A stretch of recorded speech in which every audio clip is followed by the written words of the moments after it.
because LinkedIn is going to give me drama if I don't. Okay, so we're actually live right now, guys. And we're going to get the formal conference started at about 8 o'clock. And so we got time to chat it up. You have any technology issues, ask any questions that you want to ask in the chat. You can see all of the bios for all of our panelists are going to be up, and that's already broadcast on in our chat here. But I'm gonna put it up again so that everybody can see it. Let me recopy, repaste that, copy that, bring it to the comment section. Boom. So you'll be able to see the bios for all of our presenters and all of our panelists today. I'm not going to read those bios to you. You can read them on your own when you get a chance during the breaks and all that kind of good stuff. Our panelists, if they have anything they want to add to the chat in terms of making your contact information available to the audience that are going to be watching, or anybody who have any comments, just go ahead and put that information in the chat, and it'll show up on the live feed. So it'll show up on Facebook, on LinkedIn, and everywhere. For everybody who doesn't know, this is the fabulous Net Brown. She's on camera with me right now. She is one of our sponsors for today's program, and she represents Legal Shield and what used to be called prepaid legal, right? I've been a member now for more than 20 years, and I can't imagine having my business without all of the wonderful benefits that they provide at Legal Shield. And Net, do me a favor, if there's any links to your particular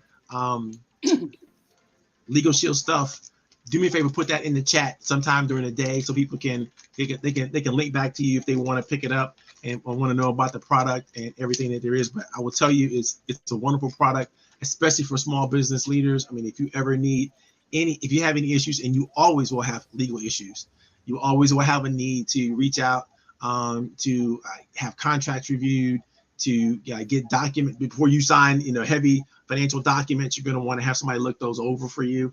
And Legal Shield has a wonderful product and service for that. Also, Identity Shield. We're in a time now where everybody is getting their identity stolen. I don't know anybody who hasn't had their identity stolen at some point in time, and they offer a brilliant program that is like a total ID recovery program, which will help you with your credit and help you with all kinds of amazing things. So, I wouldn't do anything without it, and I'm so glad it's that little price that I pay every month to belong to Legal Shield is well worth it. So I thank you for sponsoring today's event, Nat, and thank you for without you, people like you, this thing couldn't happen. And so it's going to be a great time. I'm going to introduce the event a little bit later, but if anybody has any questions about anything, you want to do me a favor, just raise your hand and I'll see you backstage, and we'll introduce all the speakers and all that kind of stuff around about 7:30. And so we've got some time. Go ahead and get yourself some coffee, get yourself, your breakfast bar. Here's my breakfast bar. I'm going to start knocking that out. And you guys we can chat it up if you want to, or do whatever you like to do, guys. Anybody, in fact, who's here now? Catherine's here, Adam's here. Hi guys, how are you? Good to see you, Coach. Good to see you. I need to go get coffee. I spelled Net's name wrong. How do you spell Net's name wrong? Right. I know. How do you spell it wrong? So I'm gonna go grab a cup of coffee. I'll be back in 3 minutes. All righty. Adam, it's me and you, man. How's it going? It's going pretty good. Yeah. Well, another beautiful Saturday morning here in Northern Virginia. So didn't we have a great time last night? It was a very good meeting. A really inspiring panel. I've got to tell you, you're one of my favorite dudes. I mean, I can already tell. First of all, you're used to being in front of people. Like you're used to being a rock star and being out there and being an MC and a host and all that kind of good stuff. So, you are amazing talent in regards to that. Well, it's good to have you on board, because that's not my thing. It really isn't. You never know it. I don't think I've ever had a one-on-one conversation with you. You've always been in a group and you've been fine. Right. So yeah. But yeah, it's just fun stuff. I mean, the panel, I was telling my wife, she really wants to meet Dr. Carlos. You know, she's just inspired by what you guys are doing and what you have done. And, you know, it's going to be a fun day. Well, and the first of many and more, I hope. So. Oh, absolutely. I think, you know, throughout the day, what we don't know, we're probably going to be surprising about what we learn about each other throughout the day. Yes. And there's so many conversations and talking about so many things, so many different industry inputs. The whole focus, you know, in terms of my mind and why I put this whole thing together is because I want to give small businesses, you know, throughout the world an opportunity to hear from, you know, not just this great panelists, but to begin to think through the ideas that they may have to enter into some of the spaces that we're going to be talking about. I mean, we're going to be talking about crypto. We're going to be talking about, you know, advanced currencies and different opportunities and different ways to finance their businesses. Ideas that they may not even have thought about are going to come out, you know, in terms of, you know, how we're going to think about entering into this manufacturing space.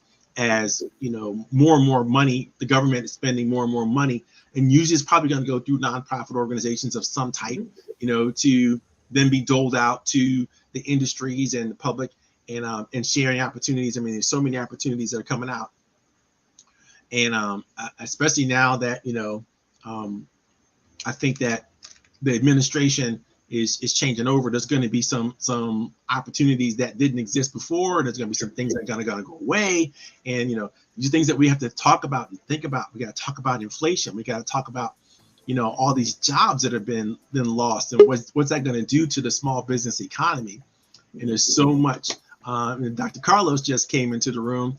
We're just chatting it up. Dr. Carlos just chatting it up and waiting for other people to arrive. And I would say about 7:30, we're going to really start to introduce all you guys, all the panelists, all the guests, all the speakers, the sponsors, everything, and do what we need to do. And so Carlos decided he didn't want to play yet. Yeah. That's right. Yes, at 7:30, I see that. Yeah. Right. You know, one of the couple of things I recognized in the panel last night. One, how easy it would be, and I think we need to convey that in some way to the audience. And easy is probably the wrong word. Easy to understand, not necessarily easy to do. How easy it is to really get to be in the forefront of one of these fields we're talking about. There wasn't any of us doing this 20 years ago. And, you know, it used to be that you took these long apprenticeships to be, you know, possibly with the exception of like building buildings, you know, architecture, stuff like that. But some of the technology stuff didn't exist. Right. Certainly some of it wasn't in the same iteration it's in now. I mentioned jokingly, but it's true that I've been in cybersecurity for 30 years, and yet only the last 2 or 3 matter because so much has changed. I was privy in my lifetime to watch the development of the internet. So we have seen what you just spoke of actually happen. Government and communities get behind a project. Government provides some funding and some education, but it's really private sector opportunities. Most of the cable that was laid for the internet was done by small businesses. They were not done by the big telecom companies. Big telecom companies hired small businesses to do it. That's right. And so this has happened before. And so we know the playbook. We have taken something from an idea that, you know, my good friend and colleague Vince Cerf literally scratched on a blackboard wall and has the patent on the IP protocol in the 70s. And now it is the life-changing internet with a reach of the best part of 8 billion people. That in 40 years, well, 60 years.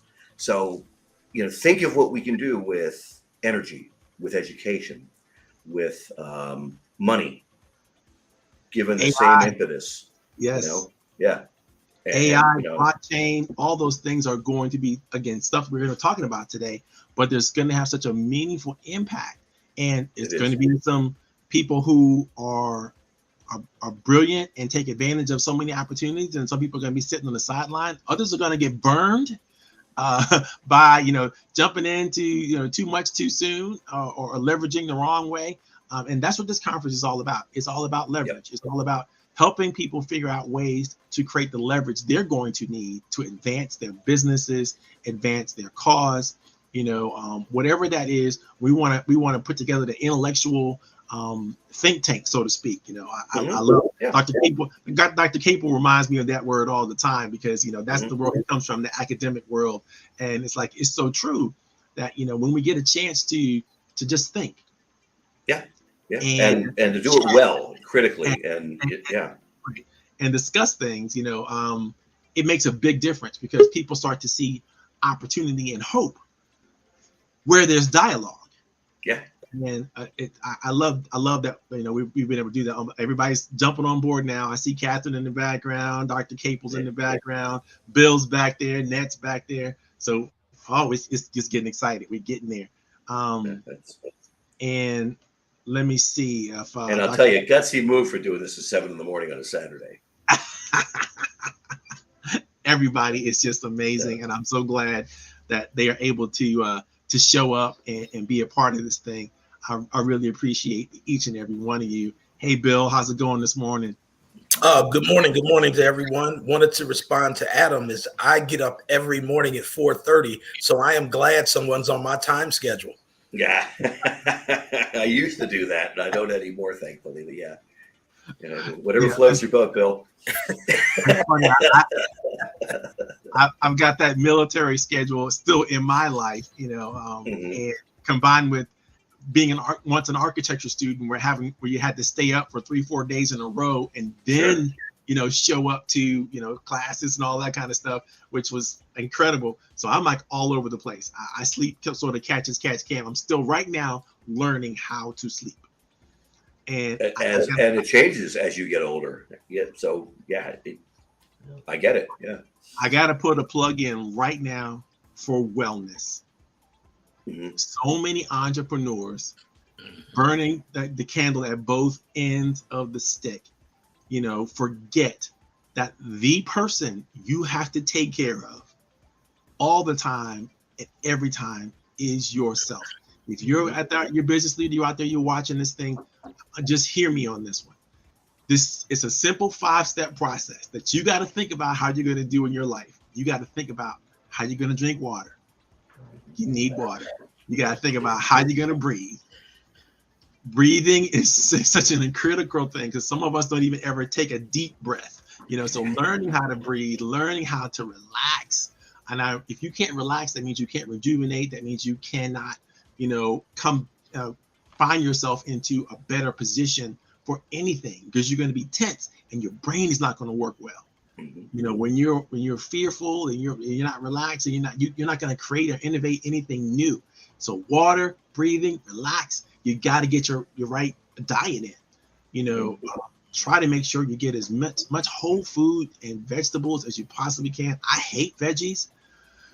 But man, I've lost like 40 pounds in the last couple of months, and it's been such a energetic boost. Now I actually forget to sleep, which is horrible, but I got to learn. That's because I realize if you don't get into good REM sleep, you're just not going to get there. And the last thing you got to do is you got to meditate. You got to learn how to balance all this stuff out. Whether it's you call it prayer or you call it meditation. You call it mindfulness practice, whatever you need to do, it's a part of your process. If you think about all those 5 areas, you're going to do well. But you have to have a well thought through, a well structured habitual process. I'm a big believer in habit trackers and a big believer in to-do lists and keeping pace with things I need to keep pace with. And I'm a big believer in using pencils, pens, because everything can't be data. I can't be looking at a screen all day long every day. It's just not going to work. Because, and not just because of my age, but it's also because I realize that the brain functions differently when you actually write something down versus you typing it in or trying to type it into a data process. Yep. In fact, Stanford found that writing it in cursive actually matters compared to writing it in regular, like I write. That you mentioned architecture school. I started writing that way and never stopped. So I kind of forgot how to write in cursive, but there was a Stanford study that found that kids actually learn somewhat more if they wrote out that in cursive as well as. It's certainly better than typing. Yeah. Darren and I are both the same in that way. We both, because of our introduction into engineering and architecture and things like that, we both have impeccable writing. So when you ever see something that he wrote, it just looks like, oh, this is perfect lettering all done. It's just it's so fantastic. So you're talking about me? Yes, sir. I'm talking about you. Well, so I can, but like I was just like writing notes right now, like somebody that I met the other day that I need to call. So it comes and goes. I can do the architectural lettering, but yeah, I'm still the same do way. it. I mean, I'm the same way. I always keep a notebook, and the challenge, frankly, is to have the discipline to go back through and double check your notes and stuff. And I find that's kind of the hard thing to do because you get moved on to the next thing. So yeah, you're right about that. And starting a business on a boat where space is limited meant that putting it all digitally helped me. So, and I can type much faster than I can write. I see you, Catherine. I see you. Catherine held up her well organized. Yep. Oh, tabs and all. Yep. Got tabs and everything. Well, although the problem is you get so busy, you're like, pretty soon you've got too many tabs. Right. Yeah. Not enough time to go back. So I'm still working on it. But yeah, I have to write it down. I've tried to use OneNote for a lot of my meetings, but when you're in virtual and you're back to back, all the preparation just to get your OneNote ready. And so but I feel I'm right with you, Coach Powell. Water, prayer is my meditation. All the things that you were just saying, these were the things I was just journaling about this morning, about how important this is and the commitment I need to make as a wife, as a mother, as an entrepreneur, as a friend, as a person in the community. I don't do those things for myself. My mental wealth, that's what I'm calling it, mental wealth, right? If I'm not putting all those things into practice, no matter how wonderful the things I'm going to hear today, how amazing they're going to be, I'm not going to be able to execute. And I know that's not my purpose to not function. So I've got to do what's first. So really excited about the things I'm going to learn today. The metaphor I always use is from aviation. You always put your own oxygen mask on first. That's right. So I'm going to ask as many of not our panelists, but I'm going to ask as many of our guests as possible to log on to either YouTube, Facebook, or LinkedIn to watch the show, because I have to get some more panelists in the room, and I'm not able to do it. Unfortunately, they won't allow me more than 12 people in the room at a time. And so I'm going to ask those of you who are watching from one of our guests to just go ahead and exit and come in through either Facebook, LinkedIn, or whatever. And if you have problems, text me or let me know that you have any problems with that. But I'm going to do this. Hold on just a second. They keep giving me these notes. People are trying to get in. Unfortunately, hold on a second. I'm gonna get our panelists off the screen for a second. And then, hey, how are you? Good to see you. Where's Catherine's? I can't find her, Catherine, now. All right. And so good to see you. Good to see Sharon and Annette and everybody. I'm going to ask you guys to basically go off screen and catch us through LinkedIn and through YouTube or whatever, because it's all broadcast live right now. And that way I can get my other panelists in the room, because they're trying to get into the room and I don't have enough space. I thought that I'll be able to put you guys all backstage, but I can't do that. So link and StreamYard just reminded me. So we're having a little technical issues, but I promise you we'll make it right for you. Okay. But if you have any questions, so you can still put your questions in the chat, either through YouTube or Facebook or LinkedIn, and we'll still be with you. Okay. All righty. And let's see what we can do to create some more room in the studio so we can get some more of our panelists in here. I got Kelvin. I see Kelvin's out here. Capel's out here. And I'm going to kick myself off. All right. I think that's good. So we got 1, 2, 3, 4, 5. I got 8 people back here. So far, I got room for 2 more. So if you're out there, panelists, and you're trying to get into the room, I know a couple. I'm looking for Nick, and I'm looking for a couple other our panelists that I think haven't been able to get into the room, but hopefully they'll keep trying, and we'll work it out.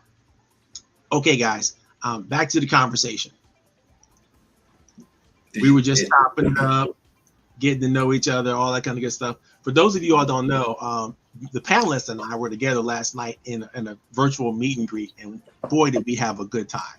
I mean, what I have for you guys is just talent that you just not going to be able to assemble anywhere in any way other than a moment like this, because it's all virtual. You're all sitting, you're comfortable. You're all sitting in your own homes, your own spaces, locations, and all that kind of stuff with your virtual backgrounds. You can do whatever you want to do here. And so I'm just happy to have you, happy that you're able to be here. Cedric, I'm glad you were able to make it. And did you have a little bit of issue earlier? Yeah, with the camera, and then also it just said that the streaming was full. Right. So I had to kick some of the guests, or take some of the guests and remove them from backstage so to make more room for you guys. Unfortunately, it's like if you have a backstage VIP pass and you got too many people in the room, now nobody can do what they need to do. So I had to clear the backstage and leave it for the VIP. So I apologize for those of you all who couldn't get backstage, but we'll see what we can do a little bit more as the day goes on. All right, it is 7:30, and what I'm going to do now is I'm going to start introducing each one of you. And for those that don't know, you can find all the bios for all the speakers in the chat on Facebook, LinkedIn, and on YouTube. So those of you who are watching from the audience out there, you can find that anywhere you want. We got a lot of people logged on, continue to log on right now from various different social media platforms. So they'll be able to see you guys. And I'm not going to spend any time reading their bio, but as I introduce them, you're going to see how wonderfully talented they are and how privileged we are to be able to speak with all of these wonderfully talented individuals. And I'm going to let, as they so choose, I'm going to introduce them one at a time. And whoever wants to be introduced first, I'm going to let you kind of raise your hand, and I'll go through that process. And I'm not going to get you to introduce you until you're ready to introduce yourself. Now, I'm going to ask you a question. Everybody's going to get the same question, right? And the question is, who are you and what is your proudest moment? Each of you are going to have 5 minutes to answer that question. Who are you and what is your proudest moment? The reason why I'm asking this question is because I find that when you think about things like that, then you don't give your typical boring elevator speech that really nobody cares about, nobody wants to know anyway. We really want to know who you are and why we should trust you. And we really want to know, something fun, something interesting about you that's going to reveal your character. So I'm going to start so you guys can see, and no need to get worried or nervous or anything like that. You're not going to look bad. I'll make you look good. But I'm going to start so you can see kind of how this should go. I know we should have practiced this last night, but we just didn't have enough time. So here we go. I'm going to give you guys an example. My name is Coach Powell. I'm a good old Southern boy from Southern Virginia. My family's from Southern Virginia, been from Southern Virginia for a long time. And, we were a part of that great diaspora of African Americans who left the South and moved to the North and populated the North in many different ways. And my family has been involved in agriculture. We've been involved in medicine. We've been involved in building, engineering. We've been involved with the Industrial Revolution in many different areas, and specifically in the coal mining areas in Pennsylvania and in textiles in New Jersey and in New York City. And so, we've done it all. And I'm one of the first to take this entrepreneurial turn. And so it's been my life's gifts. And what I really love doing is working with entrepreneurs, working with business leaders, specifically service professionals, helping them to accomplish the things they really want to accomplish and create legacies for themselves and for their businesses. My proudest moment, and I have to say, surprisingly, one of my proudest moments was in 2011, I was given the title of Lord Fairfax. Now, what does that mean? When you become Lord Fairfax in Fairfax County, Virginia, you're selected by your supervisor as one of the community leaders who have made a meaningful impact. And that was really weird for me because at the time I had only been in Northern Virginia for a decade. You know, my daughter was born here in Fairfax Hospital, and she was basically born 3 months early. We jetted out of New York City in 1999 as fast as we possibly could, because we did not want to have a child in New York City, and that's when my wife and I have both become professionals at the first time. And so we basically pulled up all the stakes and decided, you know, we're not going to have a kid in New York City. And we came here. I had a brand new job, brand new responsibility, brand new father, and I knew no one. And I was in the financial services businesses. And if you know anything about the financial services business, you know that that's really all about relationships. And so I had to figure out a way to build relationships quickly from nothing. I mean, nothing. I don't even have any family members here in Northern Virginia that I knew about at the time. And so we moved here, we got established, and I began to network. I began to join different organizations. I began to talk to, different people and get out there and see what I could do to build professional relationships. And I got lucky. I got involved with the Retired Military Officers Association, and they turned me on to so many different ideas and so many different people. I got chosen by Jim Dyke to sit on the Emerging Business Forum for Fairfax County. I got elevated to the chairmanship of the Community Foundation for Centerville Community Foundation. So I led that group. I became a part of the Small Business Commission for the County of Fairfax, which I was a part of for almost 20 years and the chairman many times over. And I got a chance to, start the Rotary Club here in Centerville, Virginia, which was at the time the only female-led Rotary Club. I mean, 80% of the Rotary Club at that time was all female. And it was amazing to be able to do that. And I'm proud to say that one of our Rotarians is now the mayor of Fairfax City, which is it's crazy that I know the mayor, which is like amazing. So when I got that award, it was a lot of hard work, and I had, moving around, doing a lot of things, meeting a lot of people, but participating and getting involved in the community. And I was shocked how I was one of the youngest people to get this award at the time. And I thought, wow, I thought you had to be involved with the community. You have to serve for 30, 40 years before you can get an award like this. But lo and behold, I got selected and I got chosen, and it was another funny thing. I got chosen by a Republican supervisor, and I'm not a Republican, but I got chosen by a Republican supervisor, and he's been just an amazing friend to me for these many years. So I've learned that it's important to be a good actor, no matter where you are or what side of the aisle you believe in or what religion program. You have to serve the community. You have to be about the people. That's me. That's what I'm all about. And I'm all about helping specifically small businesses move themselves forward, whether that's going to be through my coaching practice or through my roundtable experience with this. It's an organization I belong to. But I love that I get to be called Lord Fairfax. That's pretty, you guys don't have to bow to me or anything like that. We can save all that curtsying and all that kind of stuff related, because it's hard to do on the internet. But if you meet me personally, I'll expect you to kiss the ring. Okay, that's me. All right, who wants to be introduced next? I'll let you raise your hand, and I'll do that as you do so. If you don't raise your hand, I'm picking on you. So you might as well, fess up. All right, Darren. Okay, so let me tell you about my good friend, Darren, before I let him tell you what he's most proud of. I chose Darren to be a part of this experience because he is just a salt of the earth kind of person. He has been with me through leadership in the Small Business Commission at the County of Fairfax. He's a super genius. He runs Shoemate Engineering. He's one of the sponsors for today's program, and he is just a super guy. I love hanging out with him, and I get to chat all the time. I super trust this guy. And he's just one of those people that, I continue to learn from, and I think we continue to grow together as professionals. So I look forward to spending time with him every single weekend. I get together every Thursday. He's a great guy. Darren, when you finish introducing yourself in just a second, make sure you put all your information in the chat so people know how to get in contact with you. They've got your bios and all that kind of good stuff, but I want to make sure if they want to meet you personally, they know how to do that if you want. If you don't worry about it. All right. So Darren, tell us a little bit about yourself.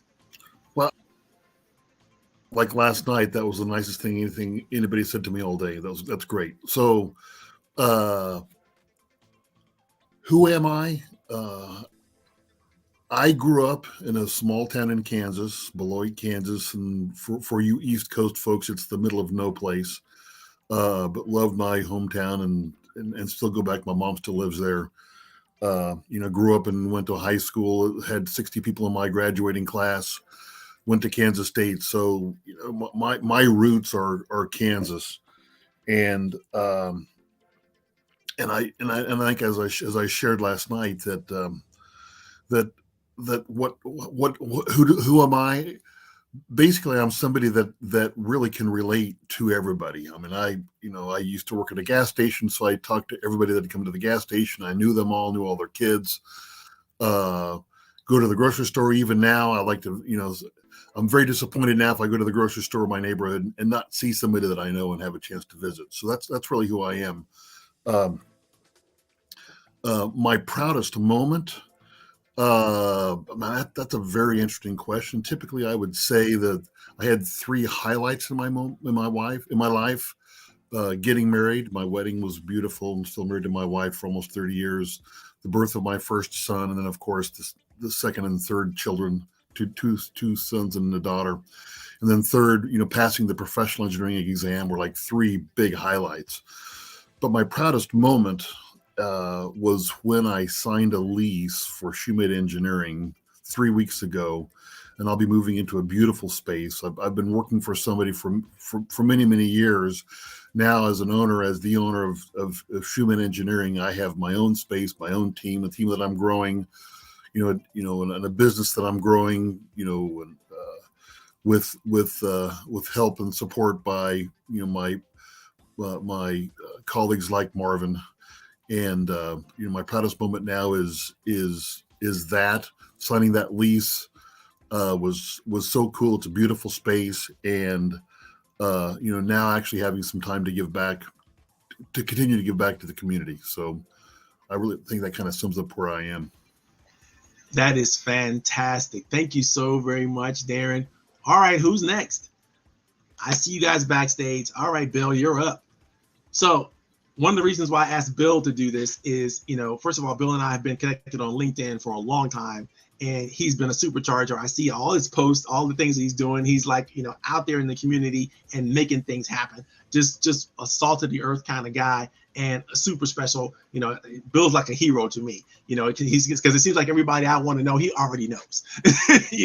So he's doing a great job, of supporting businesses and supporting business leaders out there. He's one of the sharpest tacks in the drawer, and I have to tell you, I am so glad that he's proud to come to spend some time with us and to share his wisdom with us today. And as we chop it up and in different conversations, you're going to really get to know Bill. Pay attention to everything he says, because everything he says is like dripping with juicy information. He's super smart and super talented. So thank you so very much, Bill.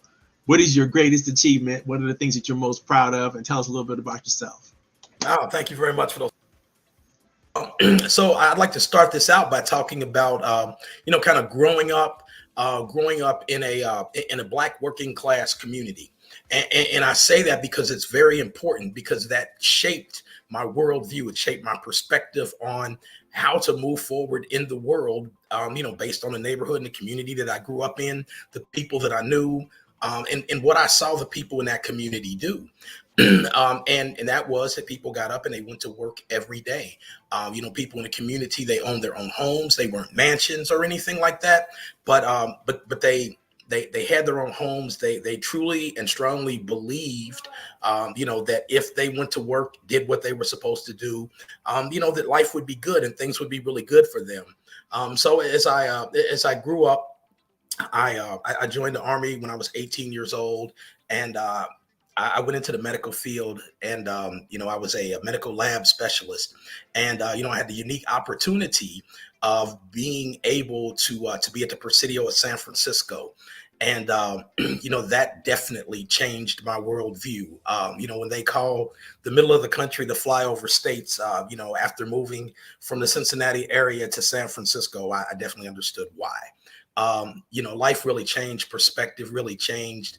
And to kind of cut to the chase here, one of the things that really impacted me, there was a guy from Yonkers, New York, and we were in the shopette one day, and he showed me a copy of a magazine called a Black Enterprise magazine. I'd never heard of that. I didn't know a single person in my life, a single Black person in my life who owned a business, who thought about business. And I started reading the Black Enterprise, and it really started to change my perspective. That Christmas, I sent all my cousins that I grew up with, a 2-year subscription to Black Enterprise magazine. And, it really started to change my mind. It really started to change my perspective. I got out of the Army. I worked in a career for many years in the medical field. And and then I got an opportunity, living in Louisville, Kentucky at the time. I had an opportunity to work with an organization that was trying to get local food into urban food deserts. And, for the first time in my life, I was able to bring my desire to work with the community and help the community and business together. We started these virtual farmers markets, and things went really well. And at that point, the Great Recession came, and things kind of fell apart. And I remember this is one of the most profound moments of my life. I don't know if it's my proudest, but one of the most profound moments of my life. And I was sitting in the car, and I was talking to a really close friend of mine, and he said to me, he said, "Bill," he said, "I hear fear in your voice." Because things were looking pretty bleak at that moment. And, he said to me what I thought at that time was one of the most profound things I'd ever heard. And he said, "What God has for you is what God has for you." And, from that point forward, I started moving forward.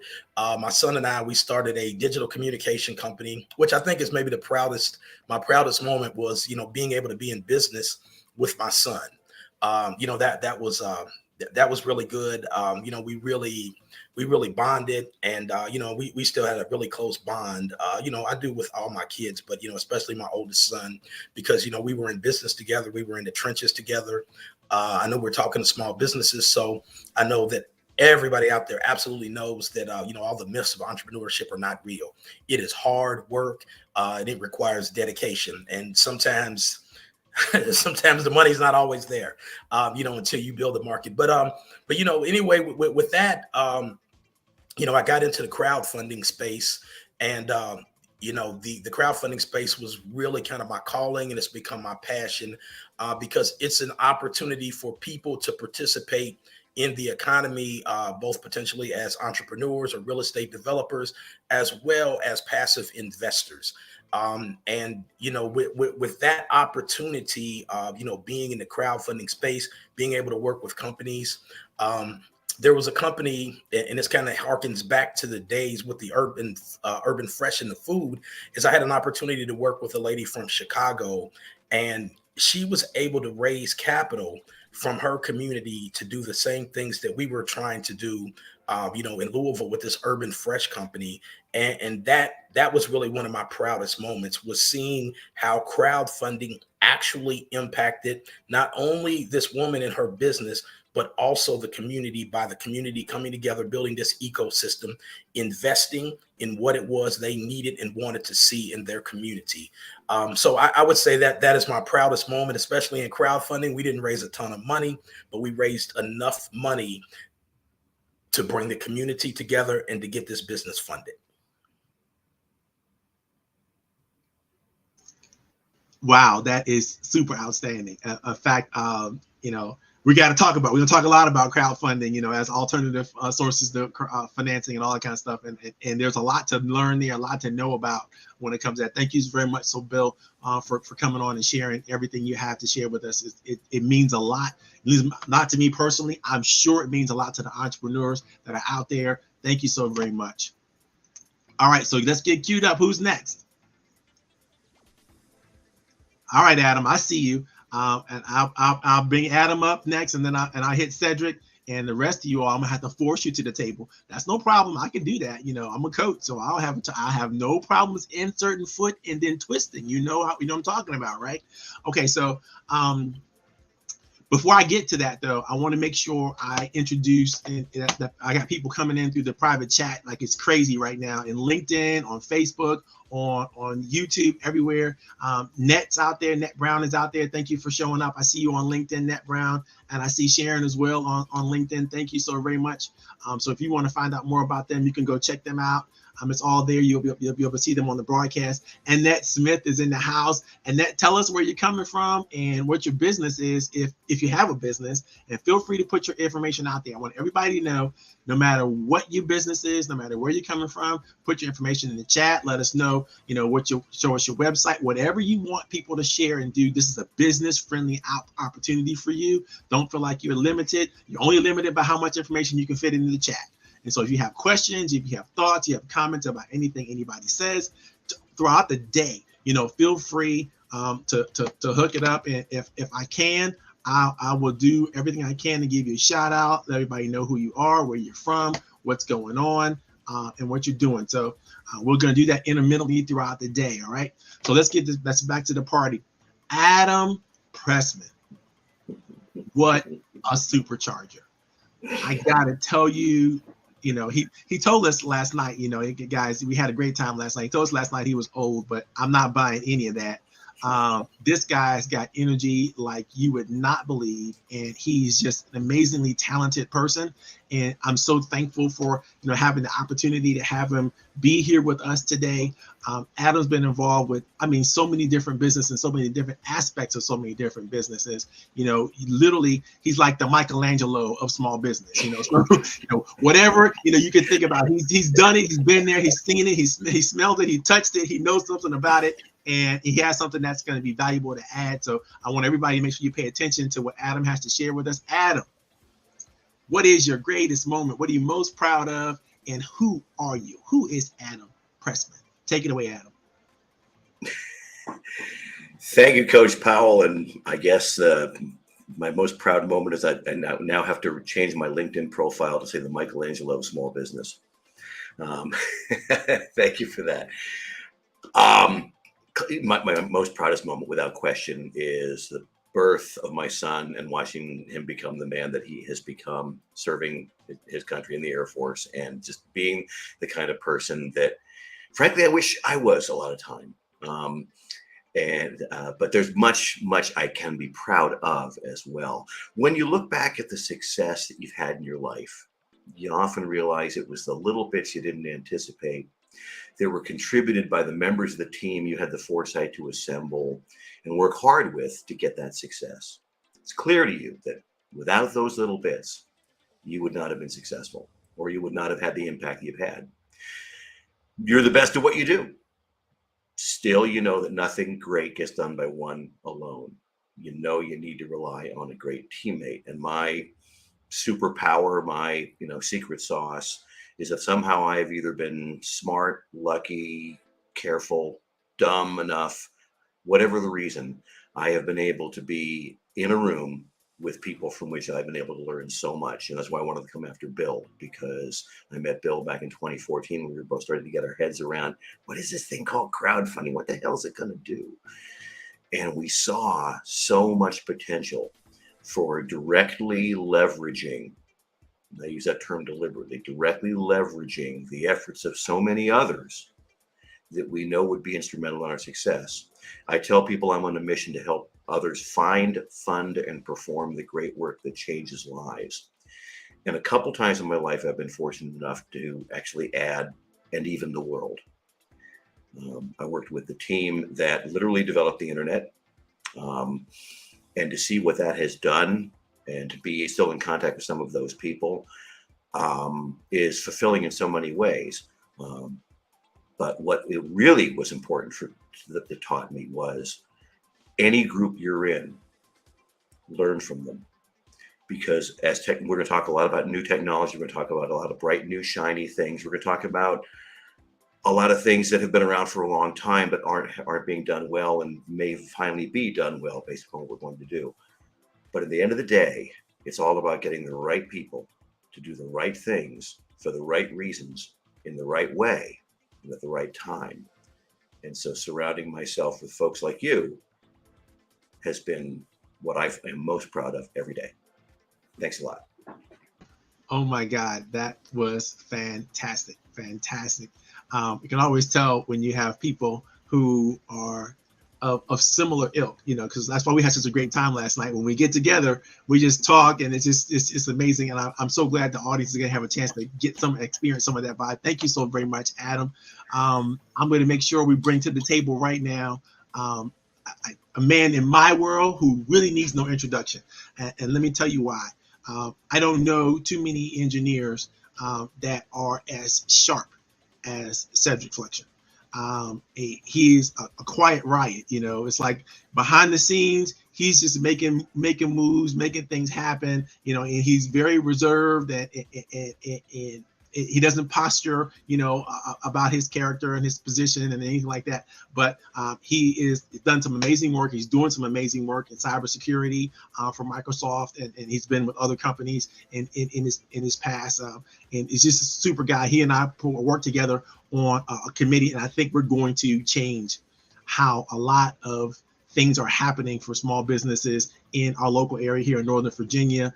We're working on a committee together out in Loudoun for the Economic Development Authority for Loudoun County. And it's just phenomenal to just be in the room with him and be able to sit down with him on a regular, consistent basis and work on, transforming the small business community here in Northern Virginia. And so I'm looking forward to spending time with him, and I'm looking forward, more importantly, to share him with you guys today. Now, Cedric's going to tell you, I don't know a whole bunch about a lot of stuff, what's going on.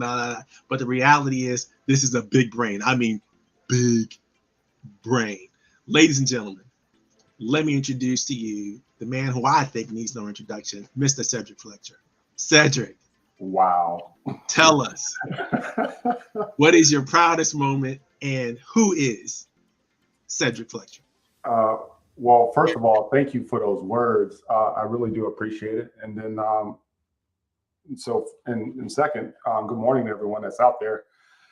So I'm Cedric Fletcher. A little bit about me. I'm not going to go into my bio, but I am too a little country boy from Georgia, a military brat. So all the veterans that's on this call, all of those in active duty right now that are on this call serving, thank you for your service. I did my 20 years by following my dad around the world. But I mean, I think that's what shaped me for what I wanted to do. I wanted to be two things in life. One was a pilot, and one was to be tall. One wish came true, and I did not know that one wish negated the other, because I grew to be 6'3", and it disqualified me from being a pilot for F-16s, and that's what I wanted to do with my life. But that also led me into engineering and all the wonders that engineering has. And so through that, I developed this passion for engineering, for technology, for a lot of different things. But one of the things that I realized was that there wasn't a lot of minorities in the engineering field. And so that became a passion of mine to really develop the next generation of engineers, the next generation of kids going into STEM, and finding ways on how to develop that and how to just build that excitement in them so that they can realize that there is this area that I can go in and be successful and add to society and to the world by some of the technological wonders that they can deliver and do. And one of those things, I was an athlete also in college and growing up, and I figured out real quick that I wasn't going to make the NBA or the NFL. So what was the next great thing that I can go off and do? And I want kids to understand that, look, you can have the dreams and everything else as far as being the next LeBron James or the next great football player in the NFL and everything else. But I also tell them, I said, if you don't make that, what are you going to do as a backup? And I tell kids all the time, you might know the greatest basketball player there is, and you can say LeBron James or Michael Jordan, but the person that's greater than them is the person that signs their check. So why not be the person that develops a business, grow that business, and then own your own sports team? So that's a lot of bit about my passions. I would say one of the things that I'm most proud of, besides my family, besides the birth of my children and everything else, is in 2019, I was recognized by the Black Engineer of the Year Awards and STEM Conference for professional achievement. And so that was one of the proudest moments in my life, being recognized for the achievements that I've had thus far in my career, but also having my family, my sister, my brother, and my mom there to see me get that award and acknowledge them as very important people in my life, and to show that the hard sacrifice that my mom made is paying off through her children. So that was one of my proudest moments. Outstanding. Like, I love a good country boy. And thank you for reminding us, yes, it is Veterans Day. This is we celebrate and honor those who have been willing to make that sacrifice for our country. Amazing. And I thank you guys, all of us military brats, because I share that same with you as well. My dad was a United States Navy guy, and I tried to fly jets too, man. And they told me, you know what? Yes, you got the eyesight. Yes, you got the IQ. Everything is perfect. However, you are going to be too tall for us to pack you in a jet. And so it's crazy because I would have been a midshipman with Dave Robinson. Wow. And I'm like, oh my God, I would have been. Come on, there was like 4 Black kids that went to the academy that year. I mean, I would have been, we would have been boys. I would have been midshipman with the admiral. That'd been great. But, I ended up going into the Army. So, it didn't work out the way I wanted to work out either. But it was, it was one of those things you dream about doing, man. And I appreciate you for hanging in there and realize that, you got to pivot. That's a perfect example of, no matter what you plan to do, no matter what you want to do, you got to be willing and able to pivot. Because that's where the juice of life is. None of us have it all figured out. We all think we do, but none of us do. And then, and that never ends. Here I am, 56 now. I'm still pivoting.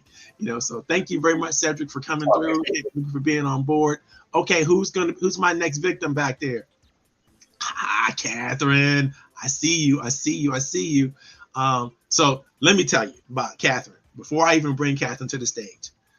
Talk about a supercharger. And I always told, I started off last night apologizing because I know I don't have anywhere near the female energy and the power that is deserving of this moment that we're having right here. But guess what?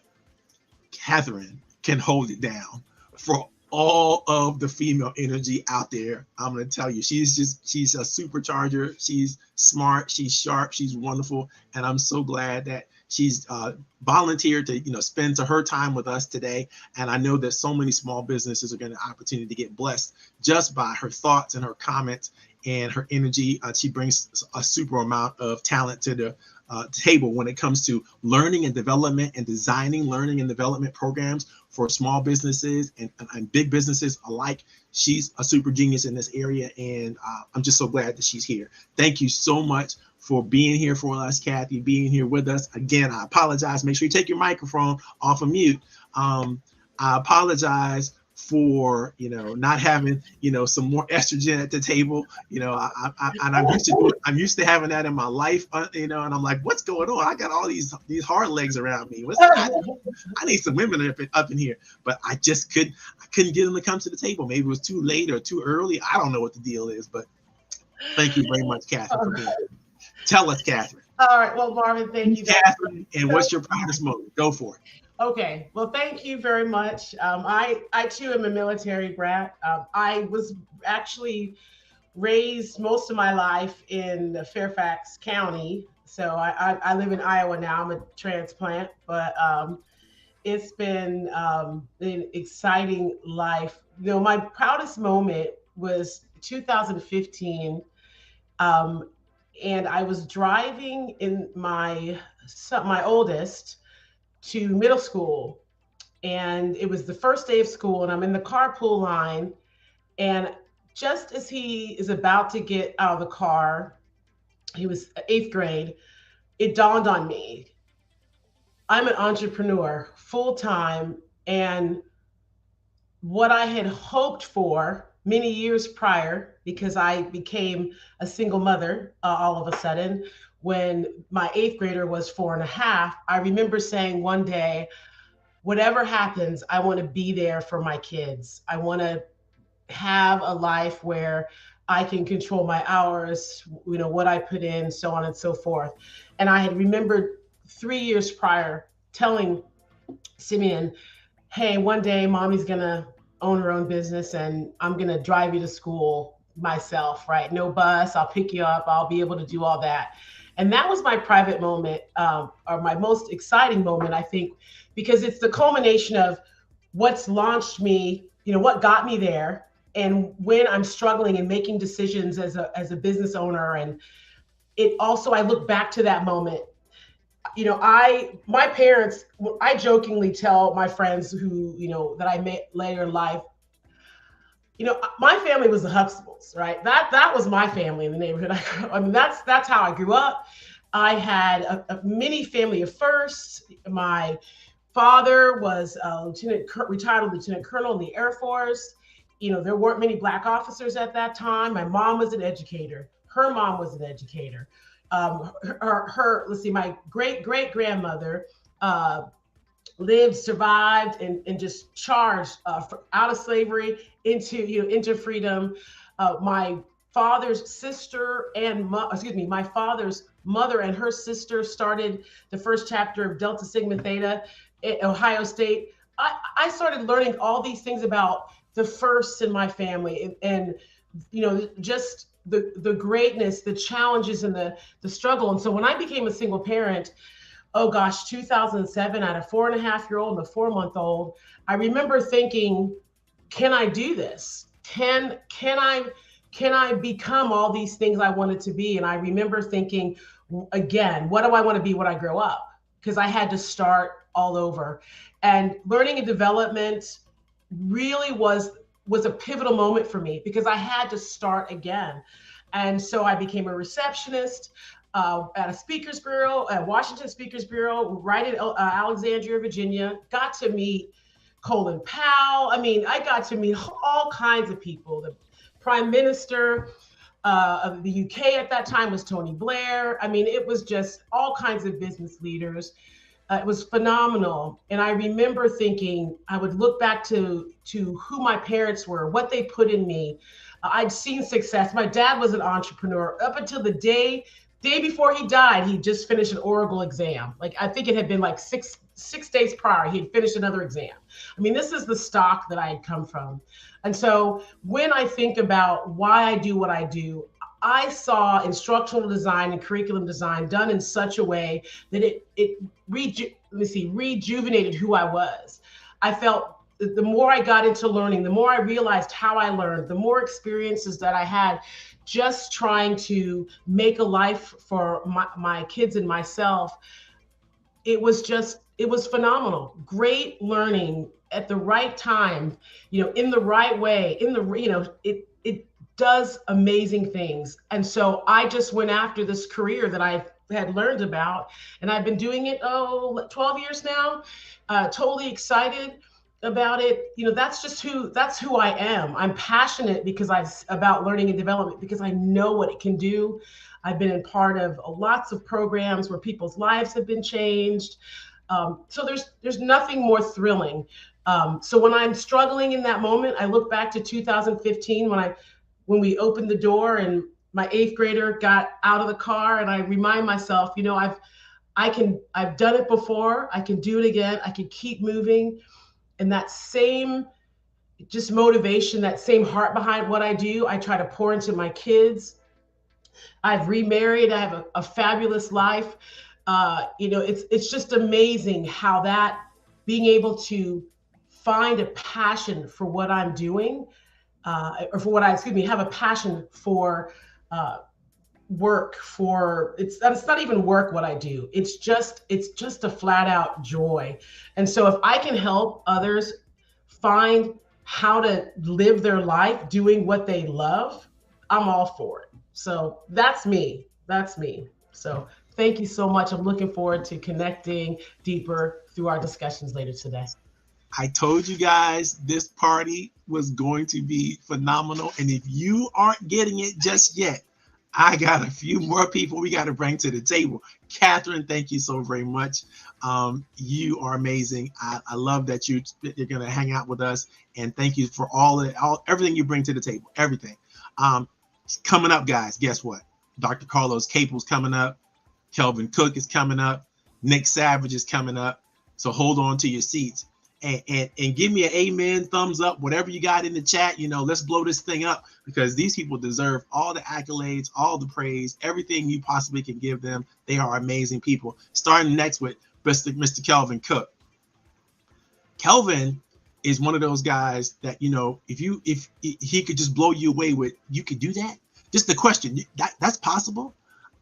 I didn't even know that was possible. How do you know that was possible? And from such a young, he's not super young, but he's young enough to be phenomenally impressive with the amount of information he's been able to gather and the things he's been able to create. You can just tell he's going to be like the next Sean John, the next, super entrepreneur, the next big executive that's going to be coming out the gate, because he's got his fingers in so many different things and he's got so many different ideas that he can pull from and pull to the table. What can happen with Bitcoin and alternative sources for financing and cryptocurrency?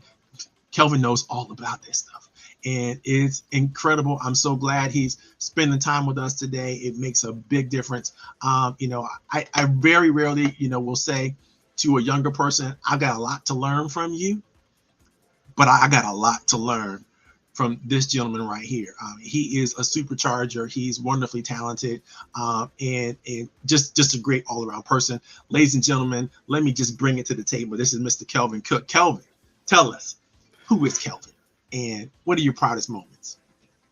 First of all, thanks, Marvin, for that introduction. I don't know, man. I don't know if I deserve all that, but look, I appreciate it. And hopefully I can live up to, well, I'm sure I will, God willing. First of all, who am I? Right? I'm a man of God, first and foremost, who hangs on with dear life to the commandment to love my neighbor as myself, right? With no disqualifiers or any type of prerequisites. I love you, I appreciate you, and I want to do what's right by you because I want you to do what's right by me. So that's who I am in a nutshell. But to know me, you really have to know my parents, right? We grew up in public housing. My dad was probably the hardest working person you ever met in your life. Well, I've ever met in my life. He was a chef and kitchen manager at a small restaurant in Old Town Alexandria. Woke up 4:30 in the morning, to get the kitchen ready, the food ready. Didn't get off until 3:30 in the afternoon. Did that 6 days a week. His only day off was Sundays, and he cherished that day off. My mom, early childhood educator, from preschool to before and after school care. Now she works with ACPS. I have so many God sisters and brothers. I lost count. She's the beloved Miss Cookie. Everybody knows her in the city. She had her hands in so many different, lives. It was crazy. But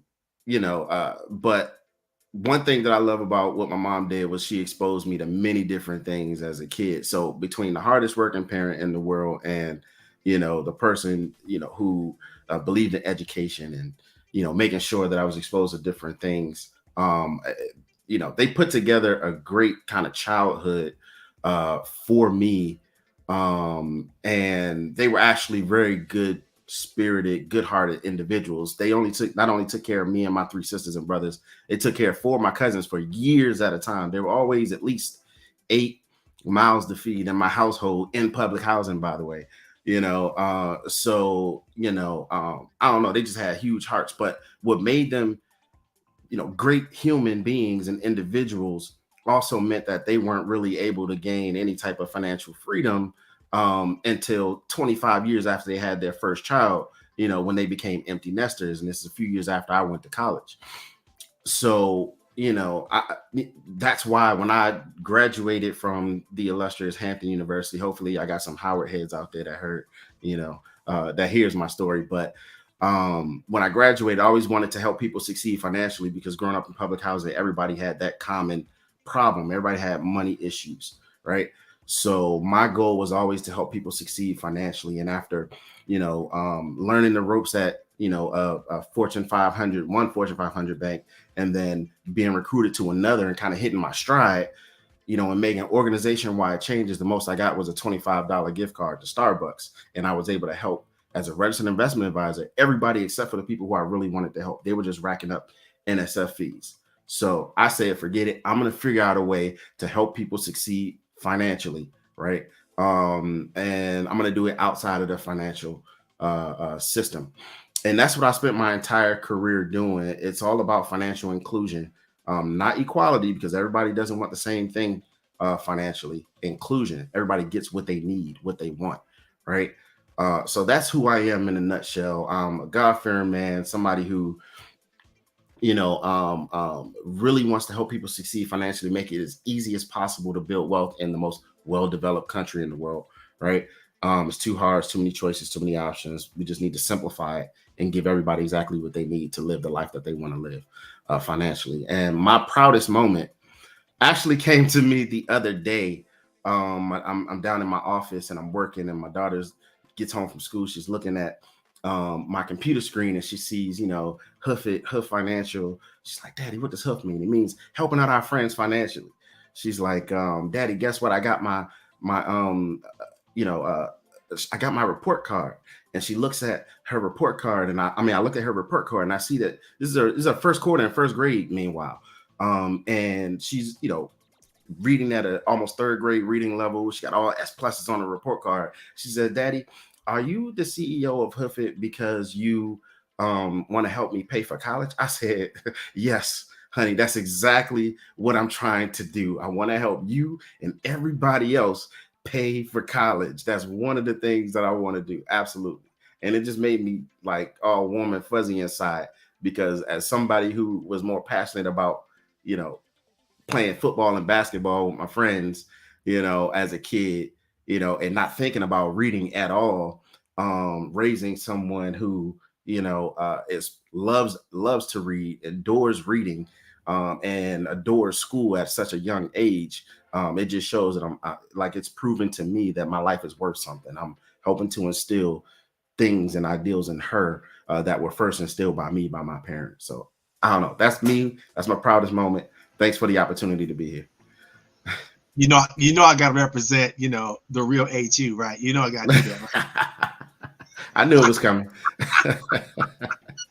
So listen, for those of you who all do not know, historically, there has been a little bit of back and forth between Howard University, Hampton University, because Hampton was originally Hampton Institute, and it became Hampton University. So everybody's talking about who is the real HU, and I'm not going to say, I don't care either way, to be honest with you. All my money went to Howard, not because I went to Howard, it's because my daughter went to Howard, and she just graduated recently. She's having a great time down in Disney right now, enjoying a wonderful internship. And you guys can see all the pictures from that on my Facebook page. It's incredible what she's able to do down there. So it's a great time. Thank you, Kelvin, for being who you are, man. Thank you for coming to the table. Thank you for doing all the things you're doing for the community, man. It's amazing. It's great. Thank you. Thank you. Thank you. And I'm looking forward to just hearing so much more from you today.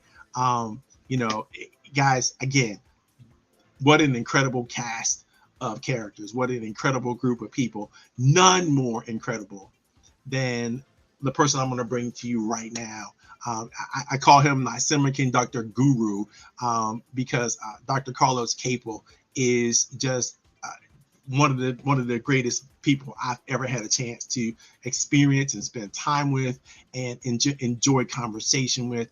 I mean, he's just doing it down in North Carolina right now. Hopefully we'll get him back up to the Washington metropolitan area real soon. I think he's working on some things, and he's making sure he's taking care of his family and just doing amazing things.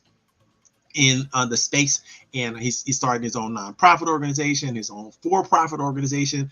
Everything is coming together in ways that, you know, I think that are going to be amazing for not just himself, but so many members of our community as our country begins to think about retooling our manufacturing industries and what we're going to be doing with that. You know, you're going to need these semiconductors, you're going to need engineers, you're going to need project managers and project engineers, and you're going to need talent.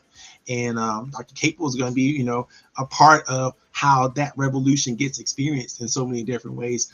So I'm so glad that he's spending time with us today, and I'm glad that he wants to share. And there's so much to learn. So pay attention. Without further ado, let me give you my brother, my friend, Dr. Carlos Capel. Good morning, everybody. How's everybody this morning? Fantastic. I'm hoping everybody's doing well. We're getting started. Brother Capel, tell us what it is, what's your proudest moment, and who are you? Let's get inside the mind of Carlos Capel. Who is Carlos Capel? Go for it. So, I have moments, but I think the proudest moment I've had is when I was in high school. I got to my senior year, and I knew I wanted to pursue two things, a kind of a dual career. I knew I was interested in psychology, so I knew I was going to college. I was going to major in psychology. And I envisioned that I would be a clinical psychologist, kind of like the Frasier character. I'd have clients who would lounge on the chaise lounge, and I would ask them questions for 50 minutes and charge them, your time is up. I'll see you next week. That was kind of the goal. But I also had a strong interest in acting, and my parents were supportive of it, but not. It looked as if I was going to be the next Denzel Washington or you know, Samuel L. Jackson. I made it to my senior year, and during that year, the production of The Color Purple was being filmed in Lylesville, North Carolina. And my proudest moment was I got a phone call. I had done an audition on video camera, submitted it to a production company, and immediately was granted that opportunity. So the proudest moment came when I walked on set, and I was in awe because I was awestruck by people such as Steven Spielberg, Danny Glover, Oprah Winfrey, Radon Chong, who's a long-term friend of mine, Quincy Jones, just all those people. And my godfather was Andre Crouch, who actually was a musical director for The Color Purple. So I got that opportunity the summer, which is not uncommon for me because I would spend my summers in Anson County, North Carolina. My family owned peach orchards. So I'm not unfamiliar with getting up early in the morning and going to the peach orchard to pick peaches. And then down south, you're in South Carolina, you see tomato stands, they have peaches and fresh fruits and vegetables. That's a part of who I am. How did I transition that? Education is a thread that runs through my family's core back 5 generations. And so I come from a long line of educators. I come from teachers who mastered elementary school teaching, who taught, worked as administrators, who worked to the folk. And I eventually became that person, pursuing doctoral degrees and what have you, and moving forward. There's also another thread that's very prevalent in my background. Both of my parents were entrepreneurs. My mom is a cosmetologist. At the time, they called them beauticians or hairdressers, and she became a master stylist for Redken salons out of New York. Was a bus driver. and he eventually became the manager for the transit system in the city of Durham, North Carolina. So I come from a very strong background of both academic and entrepreneurship. Um, I became a university professor. My first job was as a kindergarten teacher. I'm 23 years old. I applied for a job as a teaching assistant, got the job, and the very next week, the teacher that I was under left, and was left with a group of students who were kindergarten age at the time when I was trying to get to the club on Friday night. So that is some part of who I am. Where I'm at today, I worked my way through the universities. I taught at North Carolina A&T, Forest University, and now I'm with the Department of State Foreign Services Institute, which is the academic university for world ambassadors and diplomats. It's very unique. I work as a business analyst, but I'm touching that area right now. I've lived in Ghana, and I've actually taught in Beijing, China. I speak a few languages. I won't say several, just a few that helped me secure those opportunities. I'll give you a situation that I had been involved in when I first started applying to universities for jobs right out of grad school. I went all the way out to Northern Havre, Montana. And the reason for the job, the reason they wanted to hire me was because I speak Cree. And that was the language of the Native Americans that were in that area in the reservation. They were trying to attract to bring into the university. I didn't get that job, so I came back and applied, and I eventually got on at Winston-Salem State University. I will say my experience in academia at the university level, I'm not a complacent person, so I don't like to be held to one standard and stay in one place. And I found that people had a few issues with me taking on roles in foreign countries and what have you. I was tracked down to work in Ghana. I was invited by the president of the university to serve as the vice chancellor for academic affairs. I went there, came back 2012. And that's when I transitioned to corporate. And I began working with Bank of America, Wells Fargo, State Farm, and traveled the world, lived in Los Angeles, lived in Chicago, did a few things that I enjoyed doing as a single man, and then kids came along. So that's a crowning achievement. But fast forward to now, where I'm at, what I'm focused on is developing my company to be a globally recognized company that focuses on the addition of semiconductor chips. And so not only that, with the for-profit company, I've also developed the nonprofit. The nonprofit will serve as the catalyst to create a bridge for students in academia to get to not only the business analyst level or the regular work job level, but to get them to the C-suite, the corporate suite. And high level, mid-level management, I want to teach them how to go after board seats, how to serve as middle level and high level managers in corporate situations. And I think a lot of times, like myself, I didn't get that as an undergraduate student. I didn't get that the opportunity to intern. I didn't get the opportunity to go out and be involved in the world that I was pursuing. And those are the opportunities that I want to present to young people now.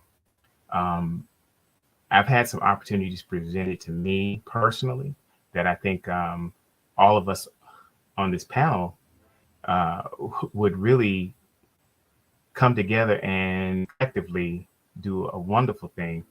And I'm hoping that that this day will snowball into that. Oh my God, what an amazing situation.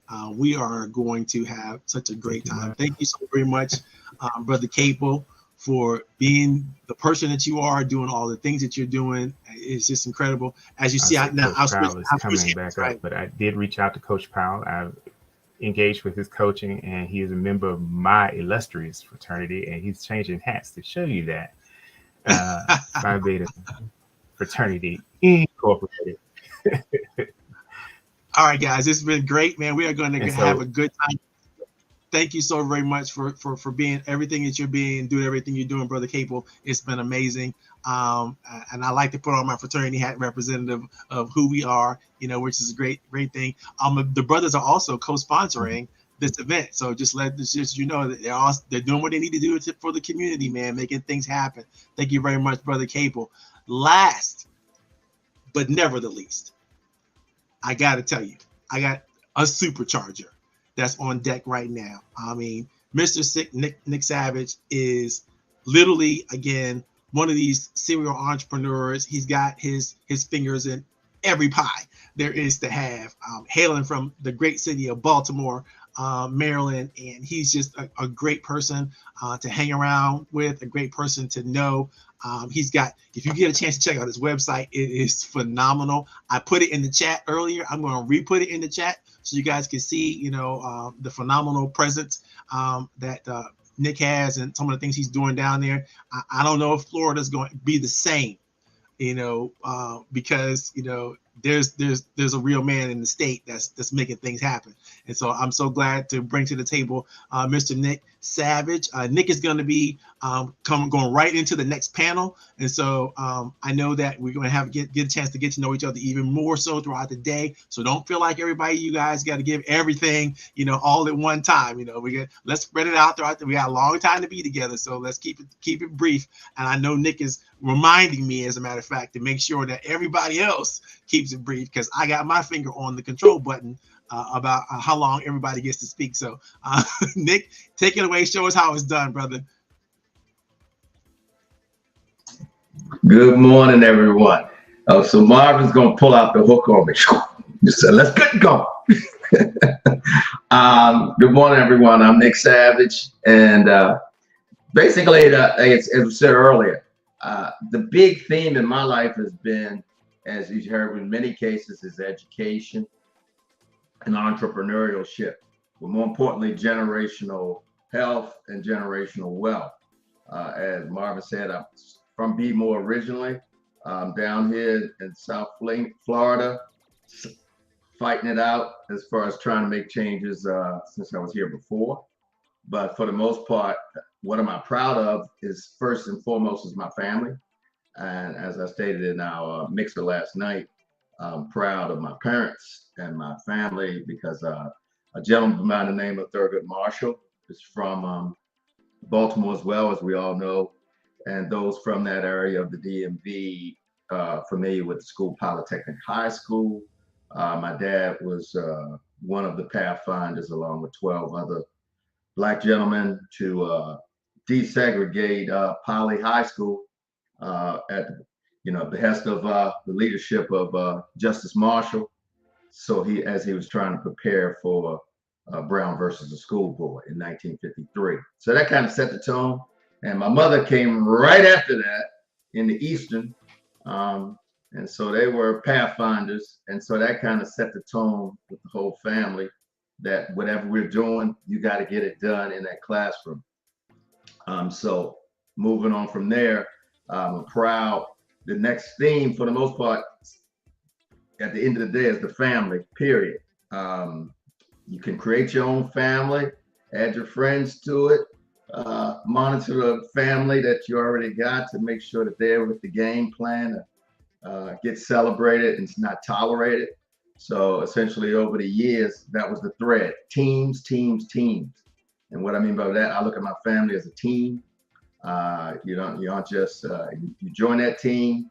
We got to go win whatever we're trying to win. And that's been the theme of my life, essentially moving from there to Wisconsin.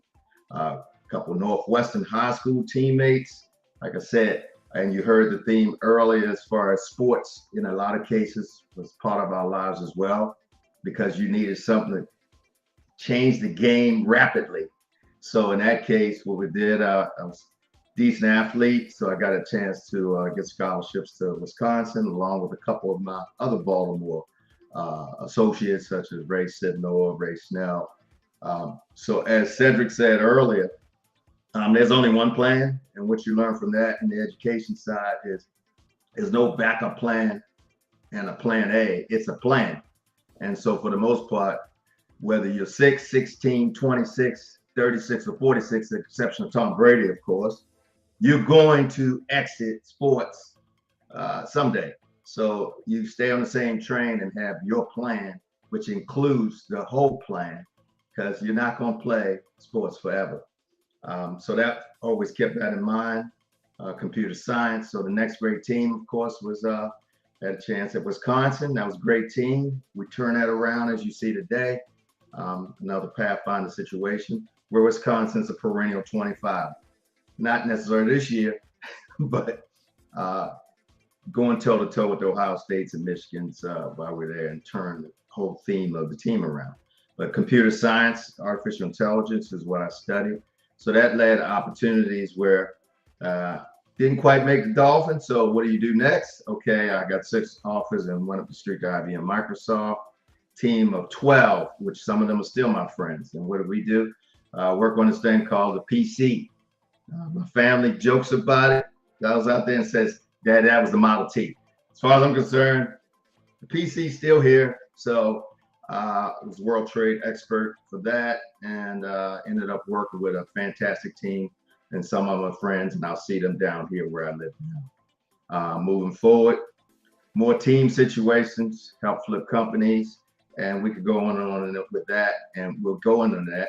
But the proudest of my kids, my family, my mother, Coppin State, my kids, Stanford, Harvard, Cornell, they got it done in every which way. And I'm proud of everything they've done.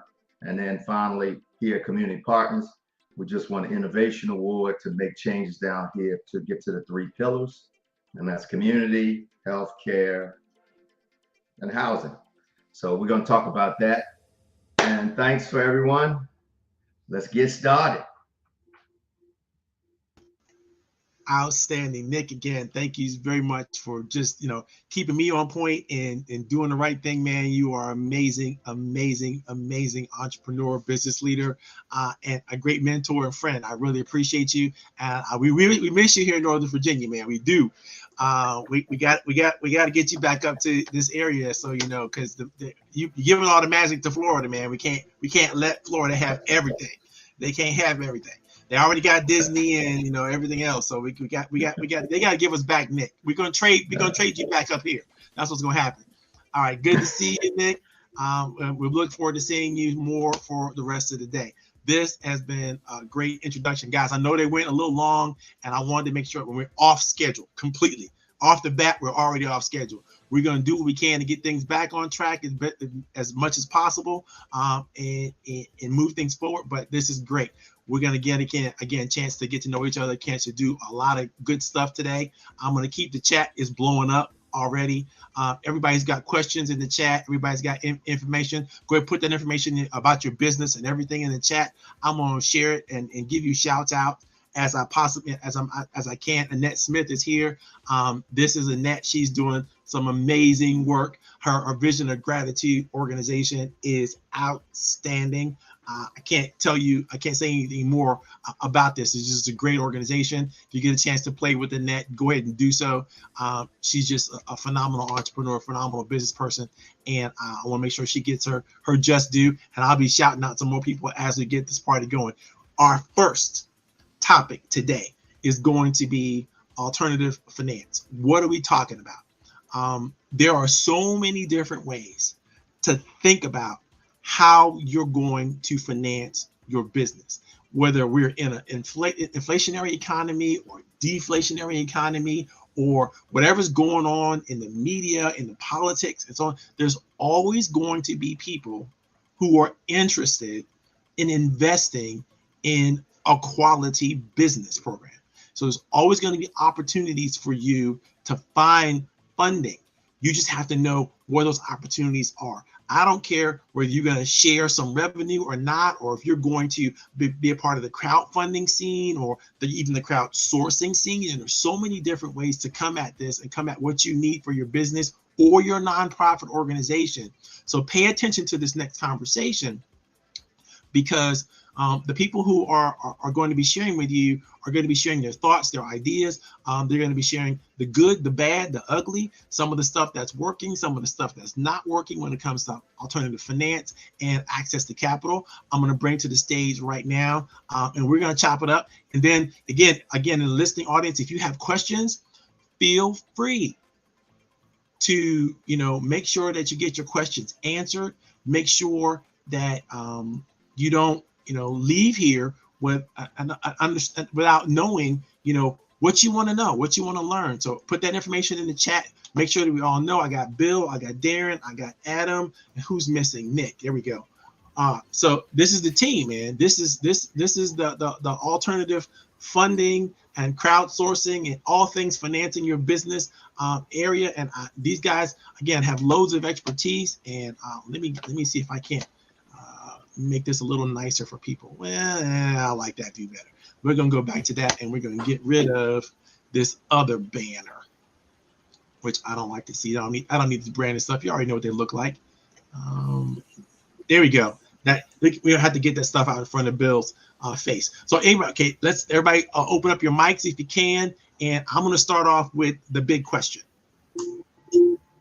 What, in your estimation, are the things that you think small businesses can look forward to when it comes to financing their businesses in any way you can think of today that's not related to the banks? All right.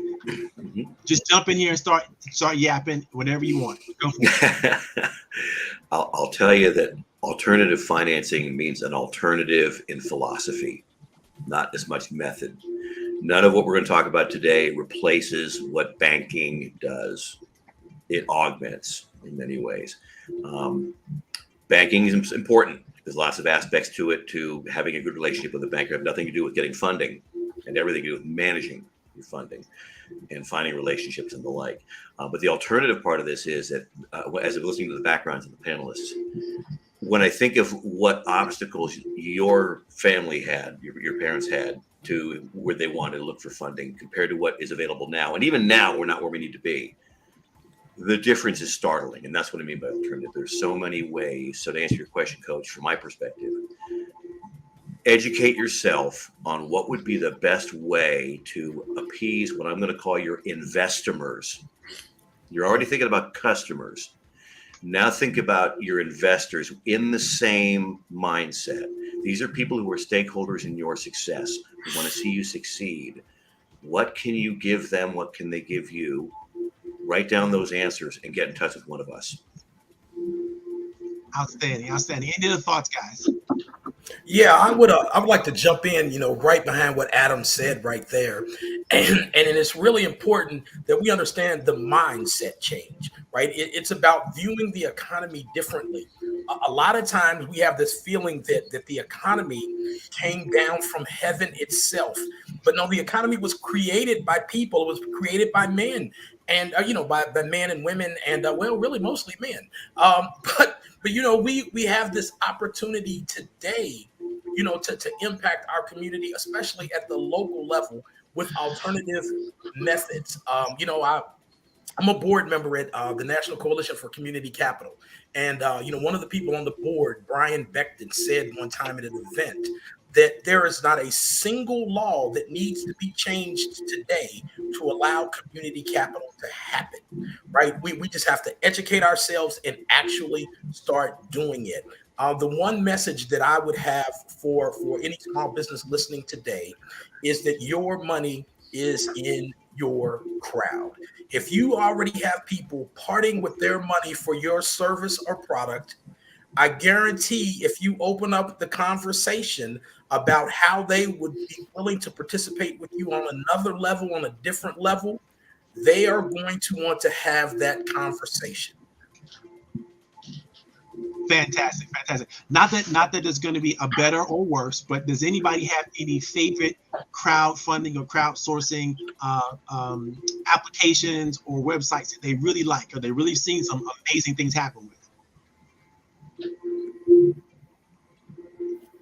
Nobody wants to endorse anything, huh? Oh, well, listen, I absolutely will. I have a lot of relationships with with different platforms. I've had the opportunity to raise on different platforms. For founders, and startups. I really like the WeFunder platform. Have a great relationship there. But my real passion for those small local businesses is Crowdfund Main Street and Honeycomb Credit. They are doing a terrific job. They are absolutely killing it for a different segment of the market. One of the things that I would absolutely say is that a lot of times when I talk to people, when we think about crowdfunding, you say, well, you can raise $5 million. Do you have the market to raise? Do you have the crowd to raise $5 million? Do you need $5 million? And what I like about Crowdfund Main Street, as well as Honeycomb Credit, is they kind of get down into the community where the people are, and they say, okay, this is what your crowd will support. This is how you can do it. And I absolutely love their focus on local businesses, and that whole community capital. I think that is going to really, really change, the world and the way that we pursue it. And I'll say this real quickly is, it was important for me to say that I came from a Black working class community, because we saw the world differently. We saw the world as people who got up and worked hard every day and then consumed as much as we could. We didn't think about wealth. I didn't know anybody that owned a business. Not a single person in my community owned a business. And, this community capital, crowdfunding, and alternative finances provides an opportunity both for the entrepreneurs, but also for the investors to build wealth. Listen, guys, if you guys got sources or any favorite crowdfunding platforms, put that stuff in the chat, so people can know, that you found it right here, because the chat can be saved and can be active well after today's program. So make sure you put that information in the chat. So anybody have any experience with crowdsourcing? Because crowdfunding is about sharing equity in your organization, but crowdsourcing might be a different way of raising funds. Anybody have any thoughts or ideas about that? I'll give you one example from someone in my network was in the space of providing marketing collateral for in-person events, large conventions, etc. And right as the pandemic hit, and of course, shut all that down, she put some inquiries out there into doing what she did, which was usually involving getting printed matter, getting, small gifts, something what we call marketing swag. She said, can anybody get me masks? And she put together a huge crowd of people to supply N95 and similar type masks, and used the logistical prowess that she has developed in getting, stuff that wasn't going to be used for a while into stuff that was desperately needed to be used right now. And it was reaching out to her crowd of vendors, stakeholders, customers, investors to put that together. And I think these days, I run a virtual corporation. I have 5 guys deployed around the country that are in my company. It's a crowd. I crowdsource CEO-ness for my group, and I think that's the new way to do these things. It's low cost and high impact. Yeah, so right. I would encourage you entrepreneurs to think about not just what you do in terms of how you can share equity, but think about what you do and how you can share product, how you can share resource development, how you can share opportunities for others to even get involved with marketing together with you. It can be incredibly important because people can do things that you might not even imagine. But like Bill said, you have to be in the conversation. You know, you have to ask. If people are willing to invest in you, people are willing to, and not just invest money, but time, effort, energy, all kinds of things people can invest in you that you can then leverage in a way that's going to make some significant moves in your organization and for your businesses. So you don't have to do everything by yourself. That's the key that I want. Hopefully, you guys recognize when it comes to funding and financing your business. You don't have to do it all from your own. You don't have to do it all by yourself. You could share resources with other entrepreneurs, and I highly encourage you to do that. You could co-brand, you could co-market, you could joint venture. You can go after things together, and crowdsourcing and crowdfunding platforms allow you to open your universe up to the world and allow other people to play and participate with you. Any other thoughts, guys? Yeah, Marv, I was just going to add, just on segueing what you and Adam said and Bill, as far as you got to know the customer. And so what happens in a lot of cases is people don't even know the audience. And as you said earlier, it has to include every internal, external stakeholder, because they all want to have different things that drive them. And what I see in a lot of cases is right now, especially when you said crowdsourcing, the approach that we're using right now, community partners, for example, or one that I really, especially today, attest to, and that is middle ground marketing. You know, people all talk about funnels, you know, and everything's coming down. Well, that's pretty much what you got to get away from. You got the top coming down, the executives, the boards coming down to the middle, to the people. Whatever that audience is, it could be funding sources, or it could be the people who are re-entry or underemployed. You got to take it to them so that they're running it, just like you said, crowdsourcing. And then our teams are coming up from the bottom with engagement. Because what happens is you got to niche the niche. Too many people try to get everything. They're going to go out with one fishing. I guess the analogy, they got one fishing rod. They go out in the ocean and they want to treat it like it's a big net. You got to first get the first fish, and then scale it, sustain it, and figure out how you're gonna be self-sufficient, you know, with that specific group. Don't try to do all this, because then the funding will show up if you got the right people and they got the right concept to turn, you know, that sausage factory to create the money. But first you got to figure out what the requirement is, the need. You know, you don't have that need. Nick, you just hit on something that I think is an amazingly important point that just brought to my mind how important your board development is in developing a financial structure for your business.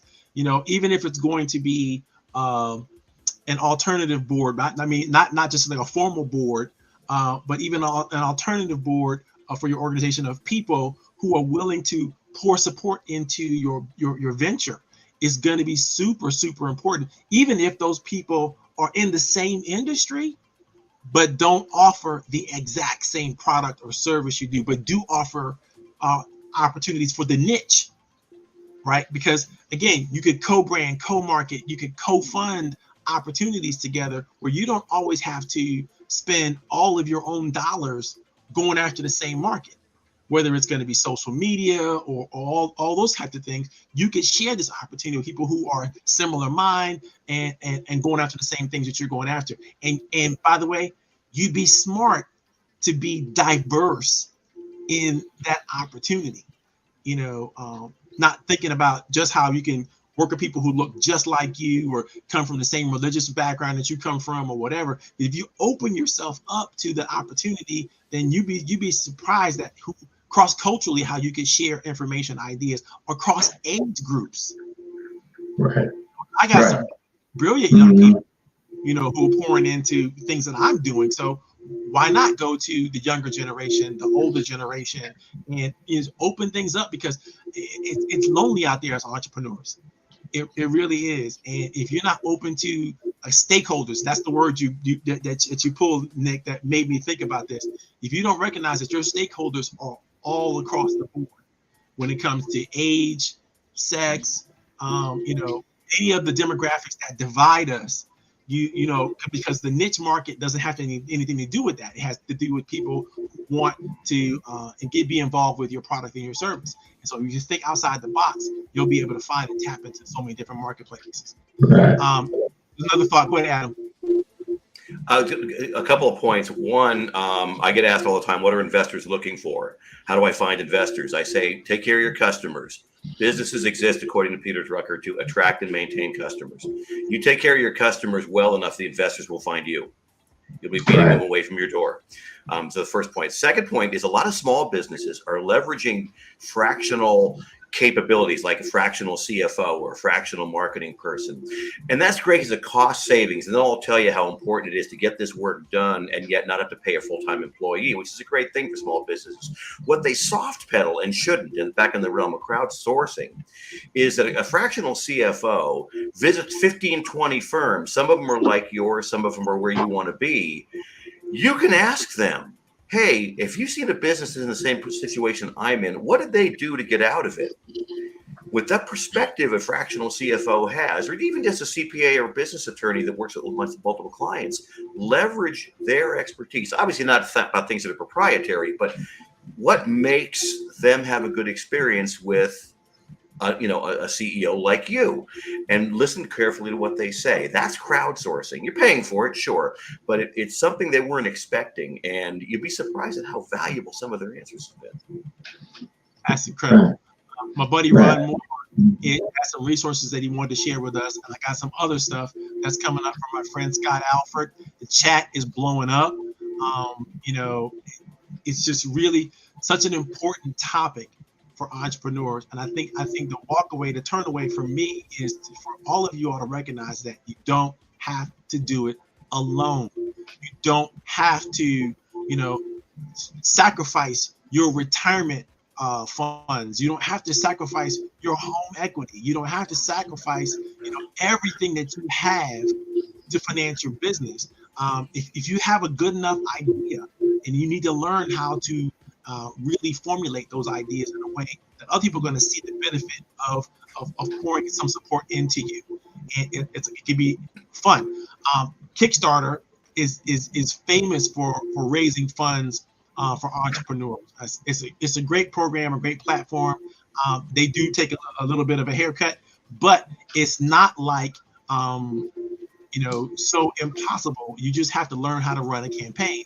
And then in that regard, you might need to have some great marketing professionals who will help you put together the kind of campaign that are going to be useful for you, whether you use, Outsourcer or Kickfinder or Kickstarter or whatever, crowdsourcing platform that you use. You're going to need to be able to put that platform together. Here's the key. Video is so much more exciting than text. If you want people's attention and you want to use social media, you're going to have to use video, and you're going to have to tell a hell of a story. That's right. If I could jump in, real quickly here, I see that Scott has posted about the wisdom of the crowd. And, I remember writing a blog post a few years ago and talking about the benefits of crowdfunding outside of the funds, right? Using the crowd, engaging that crowd. And if I could tell a real quick story, I was working with a group of crowdfunders in the UK at the height of the pandemic. And there was an Italian business, a restaurant, and they were about to close down. They didn't know what to do. And, we talked to them about crowdfunding and what they could do to maybe keep the business open, to start generating a little revenue. And they said, well, they didn't really want to have carry out, or what they call takeaway over there, because it was really the ambience of the restaurant that the people were coming for. It wasn't really necessarily the food. And we said, well, why don't you ask the customers what it is that they're interested in and what they want to do. And what happened was that these people were willing to buy gift cards, right, to help finance the business at this point. And also, they did want the takeout. They did want that. And my point in telling that story is that a lot of times we want to build the crowd and ask the crowd for their money, but we don't take the other benefits that come from the crowd. You know, as Scott had posted, the wisdom of the crowd. You know, if you have a crowd and you have developed this crowd as a small business, you have a focus group right there in front of you. There, you can ask them questions. What do they want? What do they want to see? How can they help improve the business? What are some things that you can do? And I think that you know, focusing on the crowd and looking at what's the return on crowd and not always what's the return on investment is very important for small businesses to understand in this crowd economy. So since I've been listening here, and the main reason that I wanted to be part of this panel was I think I'm on the other side of the expertise here. I'm a small business owner, and I've got a very good backlog. I've got very good receivables. I just have cash flow issues, and I've done the traditional, you know, bank financing, line of credit. And it's a rigorous process that wasn't fun, and you know, and they're looking at my receivables and only counting 90 days, etc. Maybe we can consider this kind of a case study. It's like, what are some legitimate? Marvin and I have talked about it quite a bit. We meet once a week, you know, about, you know, factoring, and there's other kinds of what are something. You know, I'm not a startup. I've been in business for 2.5 years. I've been doing it for a long time. I've got a huge network, great backlog, et cetera. It's like, just how to get over that hump past what a bank, and of course a bank considers me a startup. A bank considers me a very high risk. And someone made the comment, I think it might have been Marvin, saying, you know, putting your house equity at stake, putting your retirement at stake. And that's kind of where I am. So what are your thoughts about, you know, like I'm a consulting engineering business. I sell, you know, services. I design buildings, you know, to get that extra bit. And we're not talking about millions. We're talking about, you know, 100,000, 200,000. Yeah, I get that 20 times a week, Darren. It's important to understand that you're on a spectrum of capital formation and always will be. And so though you're not ready for a bank now, you will be in the future. And I actually work with a lot of bankers who send me stuff like what you just talked about. He says, Adam, get them started, because the day they get funded, they open an operating account, they open up a payroll account, they open up all sorts of things that bankers need. So in your case, because you've got some traction, we try to find industry partners that will benefit from what it is that you do. I did an aviation project. It was aviation lighting for runways. It was a great market. Every airport in the country had to buy it by 2025.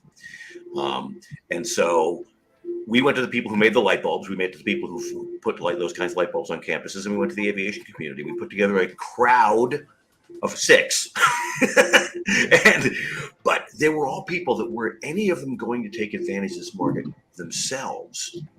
They would have had to spend twice as much as they actually did, just pooling the money into, it wasn't really a proper fund as the SEC would define it, but it was a way in which, carefully legally done, of course, that they could put in a little bit of money and all get the results via licensing, via revenue royalty. So there's no equity either. It's another important thing to businesses like yours, is they want to maintain control. And again, there will be later rounds of funding where you need that. So hopefully that helps give you some perspective. Find stakeholders in your success, just as Coach Powell just said, and I've said as well, all of us have said. And then get with any of us and see what the best next step to do is. Right. And if I just add on to what Adam was saying, it's about the collaboration.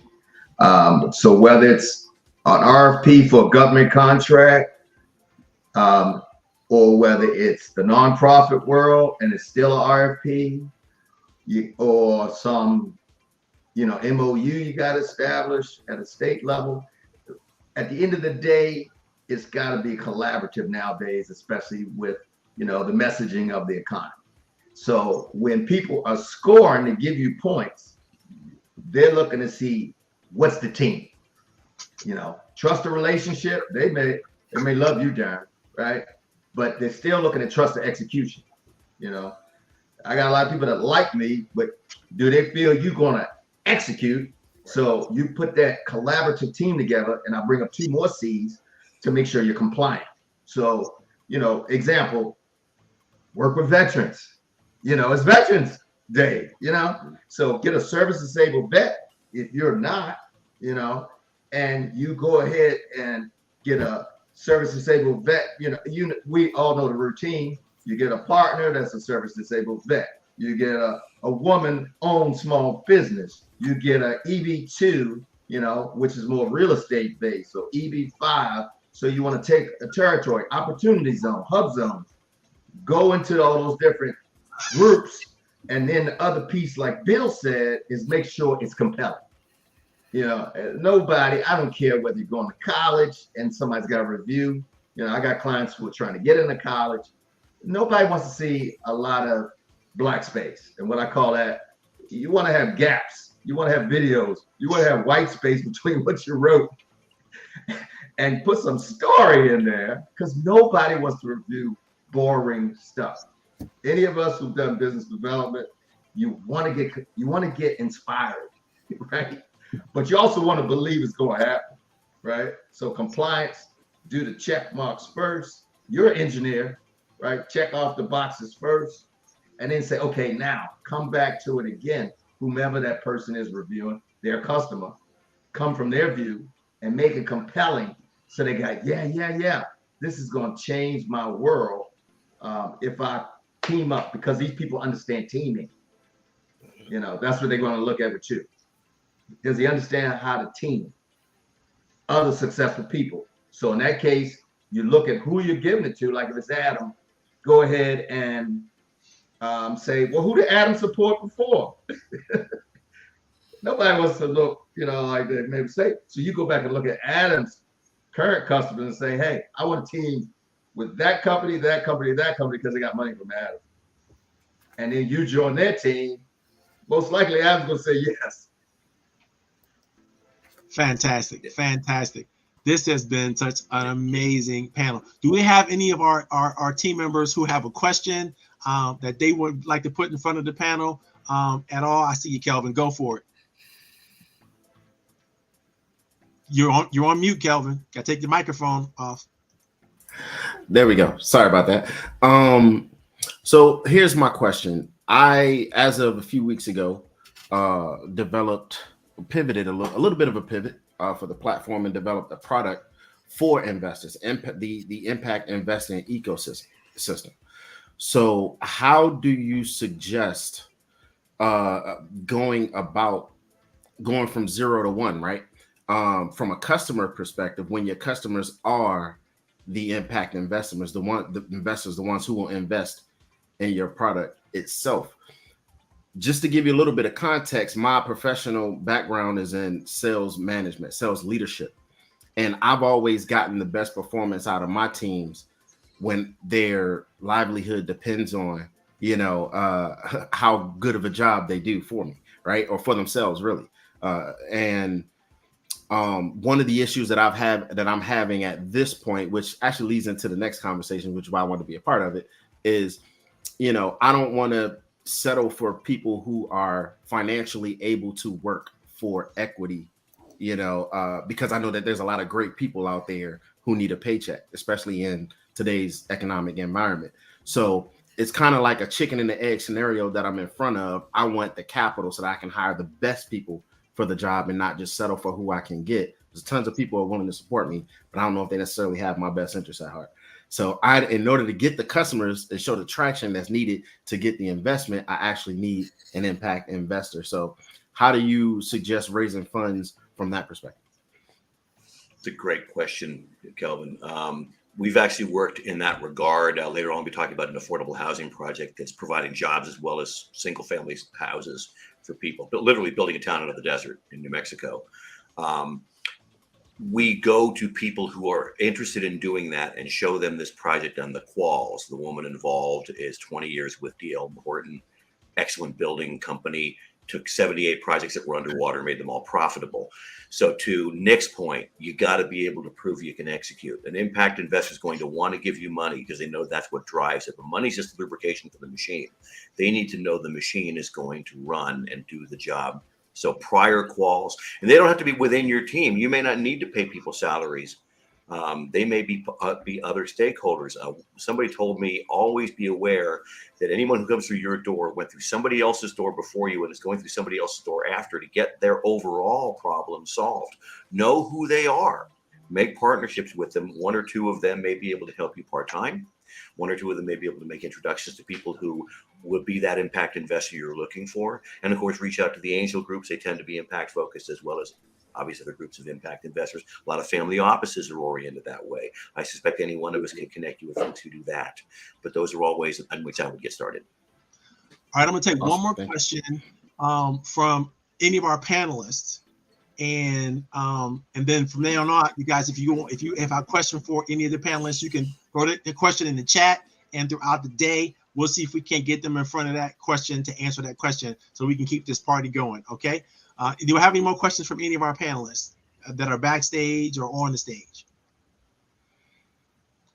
All right, then we're going to take a break right now. And it's only going to be a 5-minute break. I know I promised you bigger breaks earlier, but I got to get this thing back on track, at least somewhat on track. I probably won't make it, but I got to try to do a little something. So I'm going to shave off a little time here, and we can take a break. And we're going to come back in about 5 minutes, and we're going to talk about creating massive collaborative ecosystems. And it's probably going to include a lot of things we're already talking about right now anyway. And so it's a great time to do that and to do that. So we'll take a break, and I'll throw some music on so we can just have something stupid to listen to, and for about 5 minutes. But then come back in 5 minutes when you're all back in your seats and everything. And I see everybody that's ready for the next panel. We're going to get started on the next panel. Okay, guys. Thanks so very much. This is amazing so far. I'm loving every minute of this, and I really appreciate all of you all for participating, for playing with us, and showing up. It makes a big difference for so many people. We're doing the things that we're doing here. Okay, it's break time, and you guys can get on out of here. And let me see, where's my music? It's around here somewhere. There it is. All righty. Great.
Hey guys, we're gonna get started in a few minutes, just a few minutes. We got a couple more of my panelists has to come back on board, and as soon as we get them rocking and rolling, we'll get into the next situation.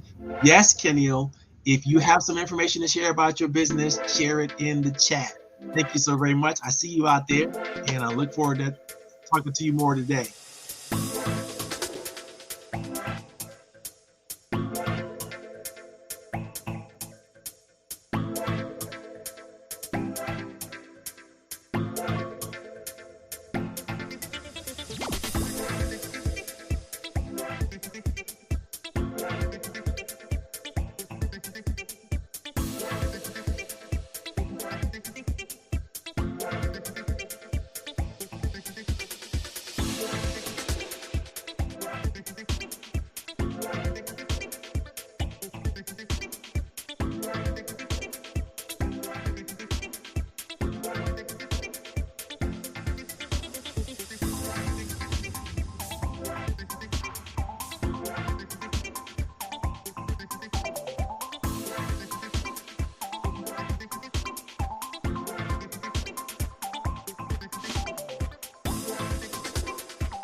All right, let me get rid of this music and we can get this party started.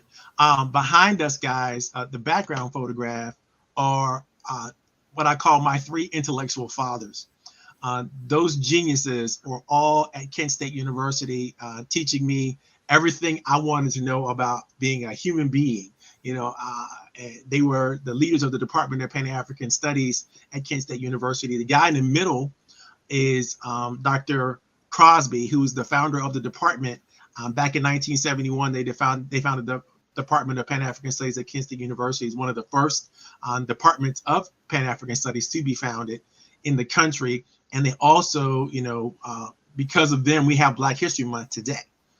And they literally trace the roots back to the Black History Month back to Kent State University, which those gentlemen were a part of. The other one to the left is Dr. Halim El-Dab, who is not only a musician, but he taught African dance and movement at the university. And he was one of the people who wrote the music for Katherine Dunham, who is the world famous dancer. And everybody knows her in New York City. I mean, she basically invented modern dance.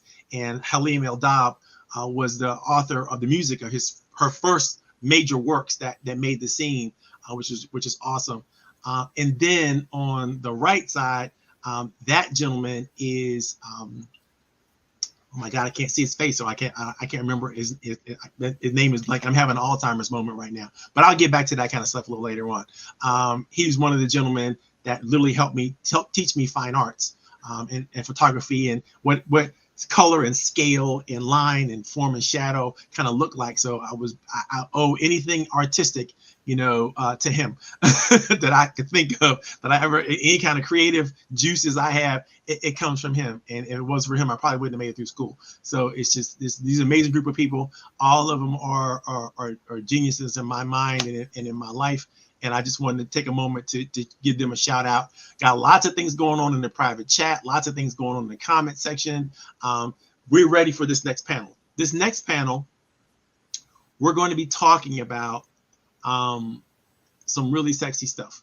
And what I mean by that is we're talking about ecosystem, developing massive ecosystem and impact over massive ecosystem.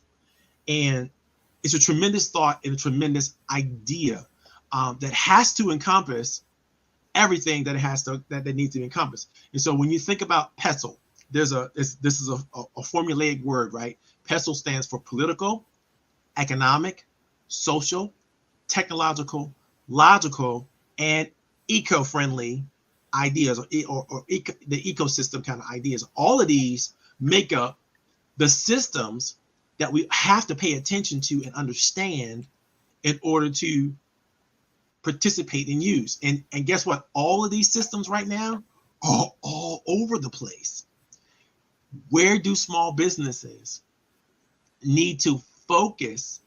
Because they can't let any of this slide, right? We can't not think about the legislation that affects us as entrepreneurs, as business leaders. We can't not think about the economics, jobs, and product and services that affect what we do. We can't opt out of politics because there's going to be some political ramifications to everything that we need to do. Politicians make the laws. We can't opt out of technology because technology is going to be the platform by which everything happens. I mean, forget about what's going on with AI and crypto and blockchain and all those types of things.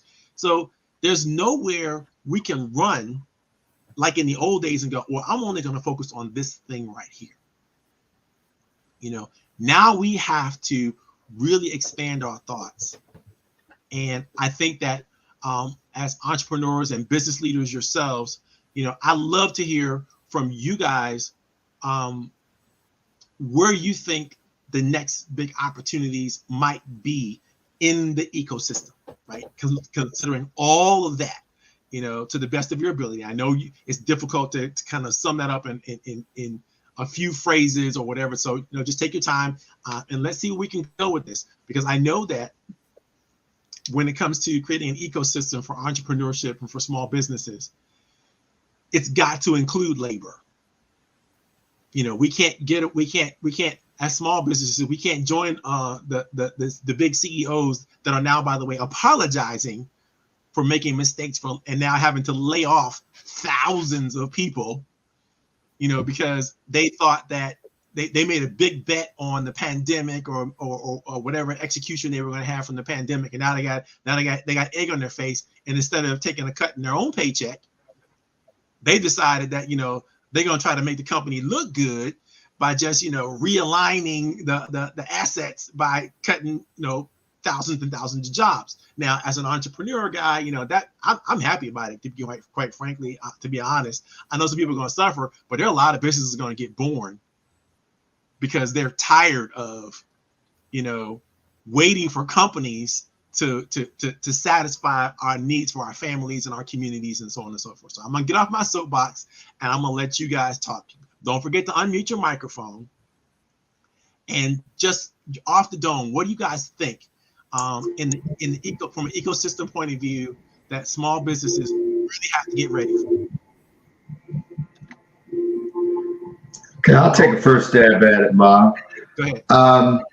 I mean, the first thing as an enterprise architect, you know, the first thing you learn is you got to know your as is and what the to be is looking like, right? So you can deal with the gap.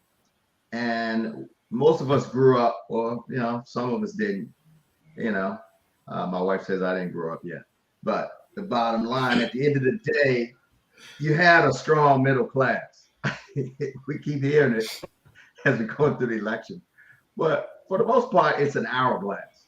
It's no longer, it's big at the top, big at the bottom. So then you got to figure out the how. You create an ecosystem that's going to hit that gap. And you either pulling down, which is usually what goes on every 20, right? We pull down, you know, with all these layoffs, 15,000 here with Facebook and, you know, whatever it is, 11,000, and you're basically pushing down people who are making money. And now all of a sudden they're back in the bottom temporarily, right? But you got to make a push up to the middle. And for the most part, what I look at is it's a FUBU approach in this new way of doing things, a forced bias.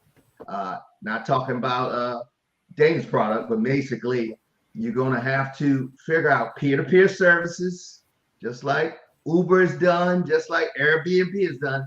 And we got to create a new made in the USA. That's basically what it comes down to. And we got to take the bottom and figure out unique ways to push them to the middle and stay there and maybe move up. Like you said, but sell that American dream, but it's going to have to come from, in my eyes, a lot of peer-to-peer services. So to me, FUBU means if you're a senior citizen, you're the expert that knows how to make senior citizen products. If you're 10 years old, you know how to create games. Why is an adult making a kid game? That's what's going to start happening. You're going to have more people from their space. Veterans understand veterans. Any of us who either have veterans in the family or know veterans or are veterans, you know more about being a veteran than somebody telling you, well, this is what a veteran needs. So it's got to be buy into the process, not to just tell people who create the product or service, but also you're going to see now where people, they say, I know more than you about my space. Let me go ahead and start creating it. And that's what's going to happen in this new future that I see that's going to turn around, is that if you're a teacher, you know how to make teacher products. You don't need somebody else to tell you how to do that. And then that's how we're going to make a stronger economy moving forward. That's awesome. Yeah. Catherine, you know, one of the things I thought, you know, off the bat, Catherine, when I invited you to the table is, you know, from an educational. Excellent. What's going on? To transition. I'm gonna take it from a historical perspective. Okay, I hear you, Carlos. And many of you are as old as I am. I'm not. I'm still very, very, very, very young. I just happen to be a little gray. So the thing that comes to mind as Nick was talking was how in the 1960s, Black Americans began to experience a surge in, remember how Ebony magazine at one point profiling the Black middle class and how we were beginning to become persons of interest that.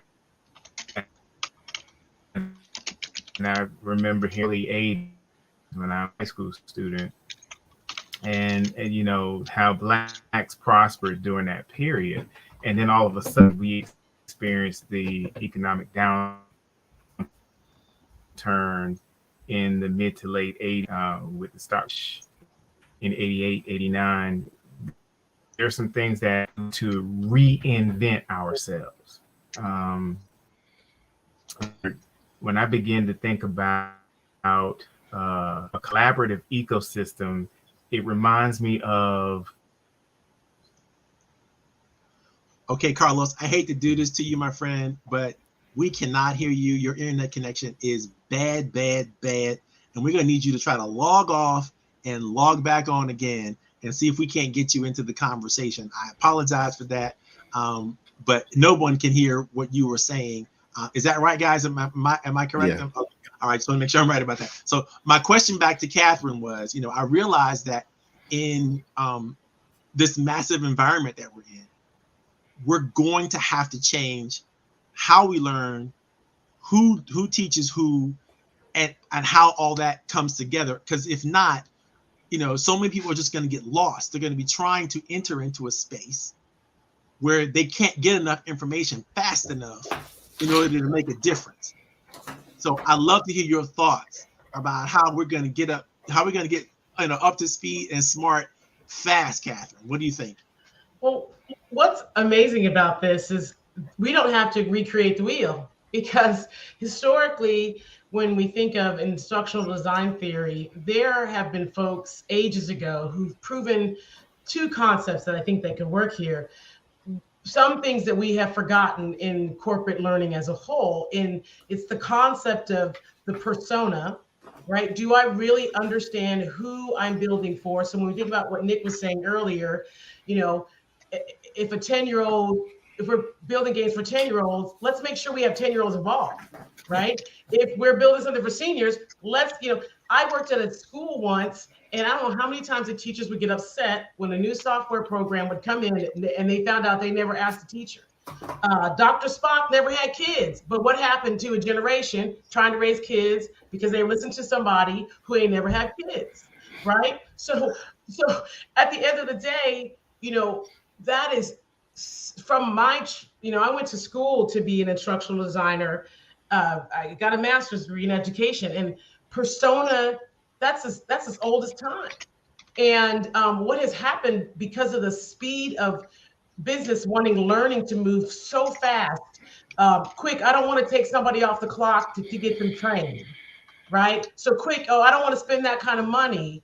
Like, okay, well, you know, you could spend the $10,000 it might cost you to have an instructional designer come in, train, make an infection control training, and then you pay another $40 for that person to come in early to take the course, so that you don't get sued $75,000 later because somebody got somebody sick because they didn't understand infection control, right? And so they don't follow the money, they don't follow the pain point, but a lot of it is because they're not thinking about the individual. And then at the end of the day, the other item I wanted to bring up was just human experience. We are not thinking about people as humans. We're thinking about them as data generating, marketing, even from a learning perspective.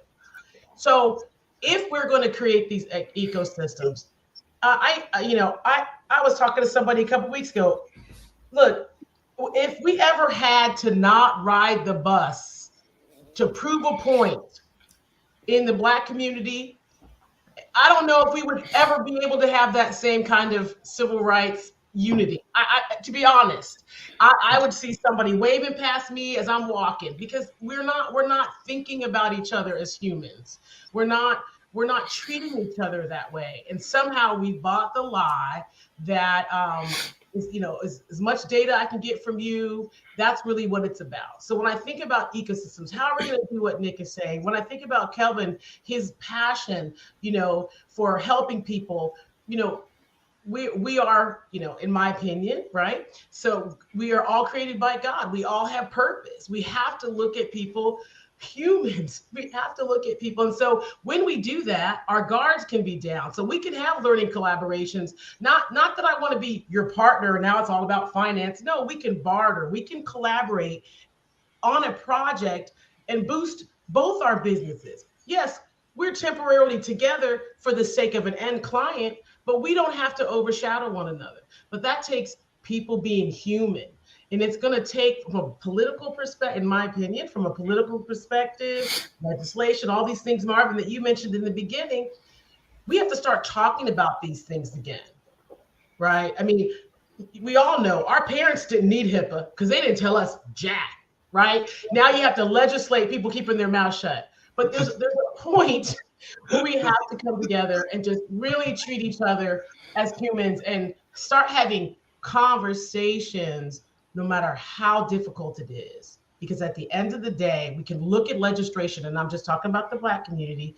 We can look at legislation, and if we really all stopped, we can figure out, wow, we bought a lie. We bought a narrative that tried to make me think of me as an individual versus us as a community of Black people, or community, doesn't even matter, like the neighborhood you live in, the groups that you're in. So I really think we have to think about, we have to take the time to study and get people involved, and we have to think about people as humans again, because if we don't, all the technologies, it's going to turn us all into numbers, and we'll have, I don't care how you identify, we will have no identity. It will come down to a binary number if we're not careful. So that's my 2 cents.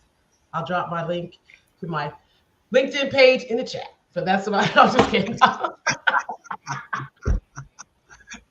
You know, I participated in a global forum from one of these major consulting companies, I would say maybe 15 years ago.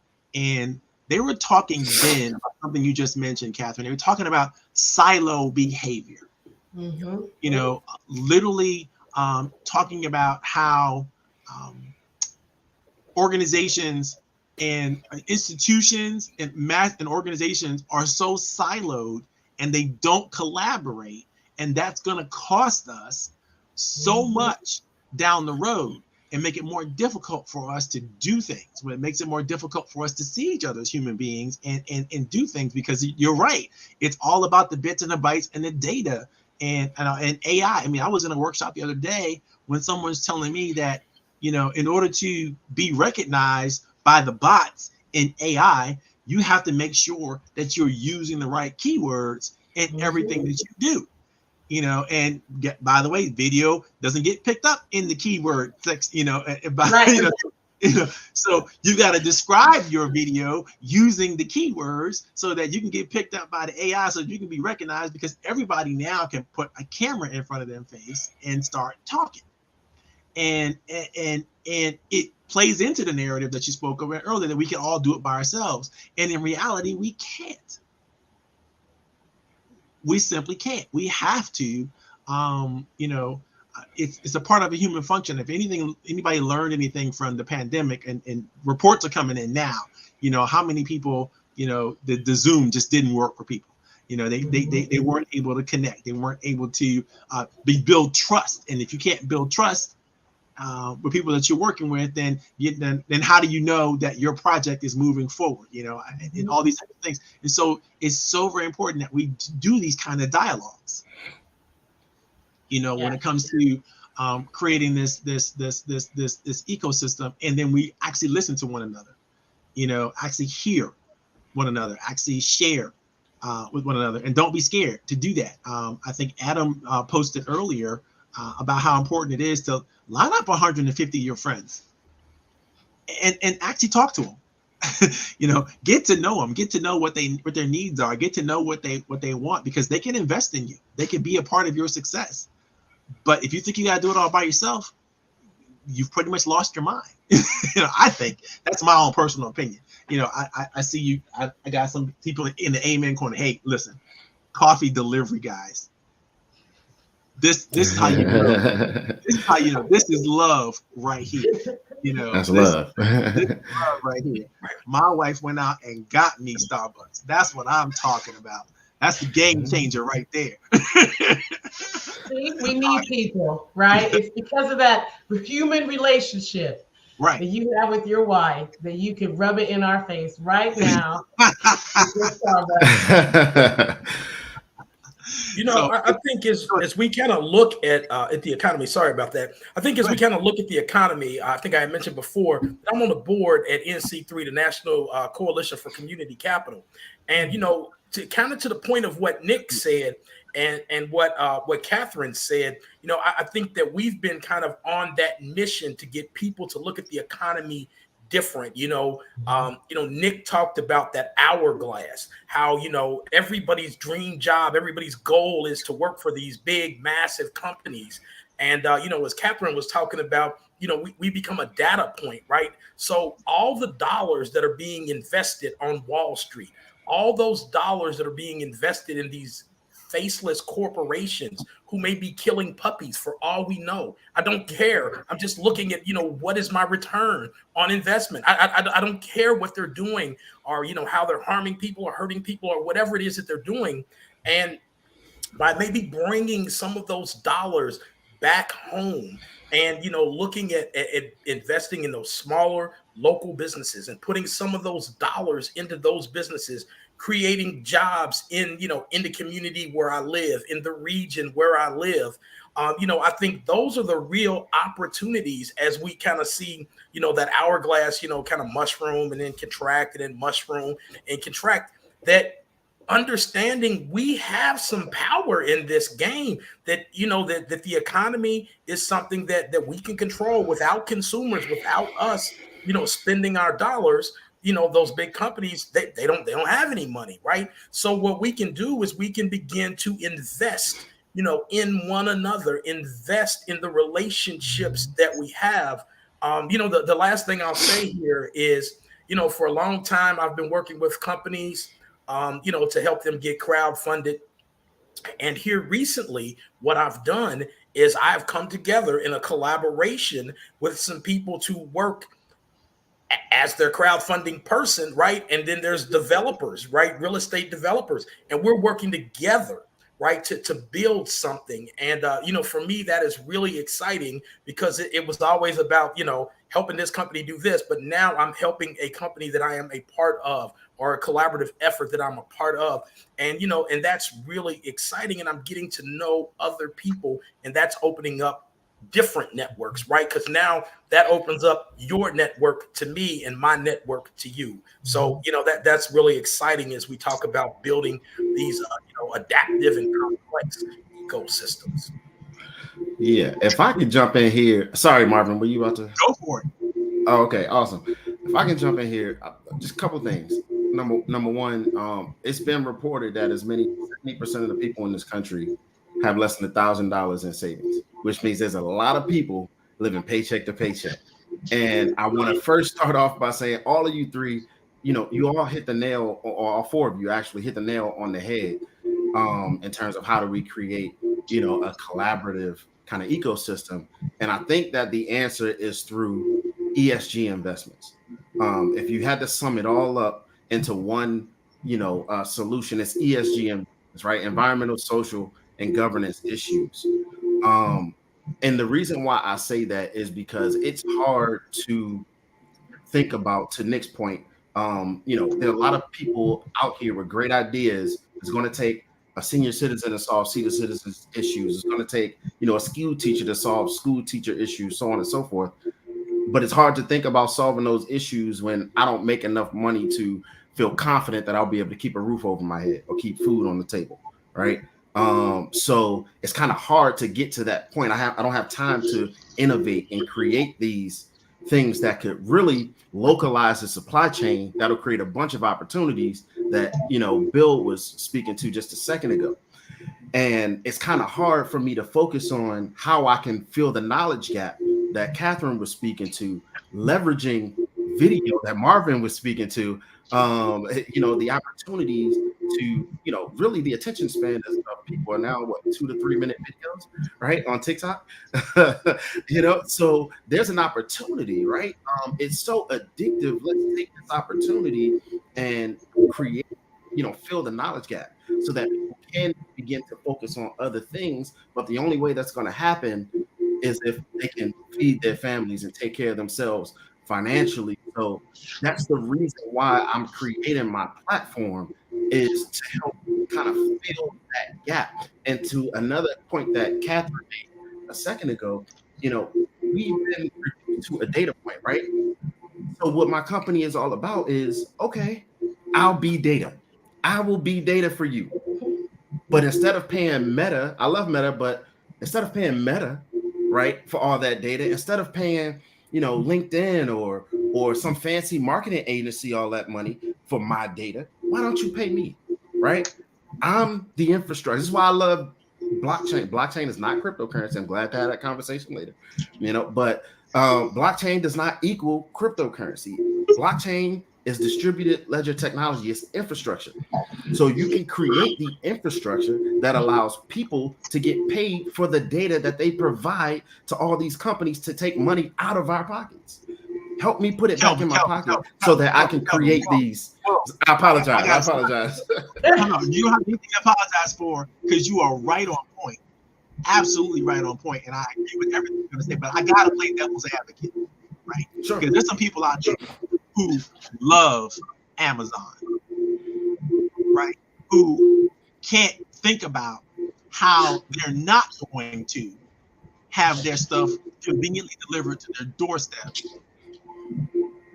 right now, right away. It's just that's just, you're trying to say, listen, let's go back to that mom and pop shop model where, I know somebody who knows somebody who knows somebody, and so on and so forth. And I haven't had to do that for the last 20 years. I haven't had to depend on my neighbor at all for anything for the last 20 years. So now you're going to tell me that, maybe I should be paying attention to people and looking at people and being a part of something that has nothing to do with 3 hots in a cot for me. Why should I do that? Well, think about it this way. Oh, I'm sorry. Just really quick, Catherine. I apologize. No, you go first, and then I'll respond. Sure. Think about it this way. Amazon contributes a ton of money to local economies. I love Amazon too. You know how many delivery drivers for Amazon Flex live right across the street from me, right around the corner from me? On top of that, so Amazon contributes to local economies in different ways other than just paying, taxes or so on and so forth. Whatever the big hits on Amazon are, the big controversies around Amazon. The other part is Amazon pays for marketing as well. So again, instead of paying influencers, so on and so forth, all of these marketing dollars, my platform right now is set up so that the people, the community, the users who are buying things from Amazon can begin to earn the marketing dollars that would normally go into the hands of influencers. So so I like Amazon as well. It's just that, and they provide great jobs, especially I'm in Northern Virginia, right? They come into Crystal City, bringing all these jobs to Crystal City, right? So they actually contribute to local economies. There is a role that large corporations and entities play in local economy. So we can't villainize them because we need them in their products and their services. And they also support a lot of small businesses as well on their platform, small sellers. Yeah, I was, Adam had posted about, just to remind us that almost 60% of the orders they fill are small businesses. Now, I'm in Iowa in a very small town. We have one high school. The Blue Bunny ice cream is from here, and the family is very philanthropic. They built the high school stadium. Okay, this is the kind of town I live in. If I did not have Amazon, I know there's the urban desert. This is a rural shopping desert. I have to drive into the city if I want to go to a real mall, right? So for me, I love Amazon. But it's interesting though. I think, thinking about your question, Marvin, and playing, the advocate on the other side of the table, having had to, rely on my neighbor, this, that, and the other. Once again, it's like we're not huge. We're just, I don't need you, right? I don't need anyone else. I'm holding it down, and that's the message that's the message from a social perspective, culturally. You don't need nobody else. You don't need nobody else. And then on the other hand, social media is like you need to watch, you need to pay attention. Like where everything about us is being broken down. And Kelvin's point, I think it's great. Use the data. Let me be the, let me control the money that you're getting from that. But one of the things that I'm thinking about in response to Marvin playing the other side is that we talk, and I see this in Black leadership programs all the time in organizations. We talk about, I don't see leaders who look like me. And I'm challenging many of you are already doing this, but we have to help each other. It's like, I look at it like, the Harriet Tubmans of the world, right? Not only do we go and do great things, we have to come back. And I'm not just talking just from our, just for Black people in general, but I think there's an element of people who are struggling, people in poverty, people with health issues, people with environmental issues. A lot of times what we have grown to become, unlike pre-welfare, well, I won't talk about that, but pre-welfare in the 50s, if you look at Black families, you look at the situation of society as it was, we don't come back and hold it down. Now, I know every one of you on this call, you guys are actively doing that. And I am so thankful to see men and, and I hope to see more women and get involved in, okay, what can we do to go back? Because when we don't go back, we leave, hip hop group names unnamed to raise our kids, to show them what wealth looks like. And so what have we done? And so I just think we can talk about all these other large companies doing everything, but am I really going to be the Harriet Tubman for my generation, right? I mean, y'all are already doing the whole, whoever Booker T, whoever you want to call it, right? Y'all are doing all that, and I think that's awesome. But I think we need to challenge each other to keep pushing forward. And then when we see someone else, however they identify, they're going to relate to somebody. We need to encourage them to stop looking up the ladder for someone who looks like them and just climb, and then help somebody behind them. So that's just, so anyway, I don't know how I got there from Amazon, but that's what was going on in my head. But if you needed to go there, I'm going to give you an amen, because I'm in the amen corner. I'm going to give you amen on that one. We got my brother Carlos is back. Hopefully we have some of these computer issues dealt with. Carlos, you have something to throw into the discussion here? Nope. I'll just piggyback off of Catherine. And that was that we do have to come back, and it's not always we can bring back about of a company, but the visual of it, to let people see what success looks like, especially our young, because they have their own set ways of seeing how things look. Can you hear me? Sort of. Not well.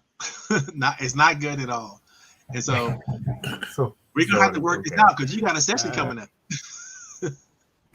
It's not good at all. Okay. Maybe turn off your video and see if it straightens out. Yes. How out gracefully on this session.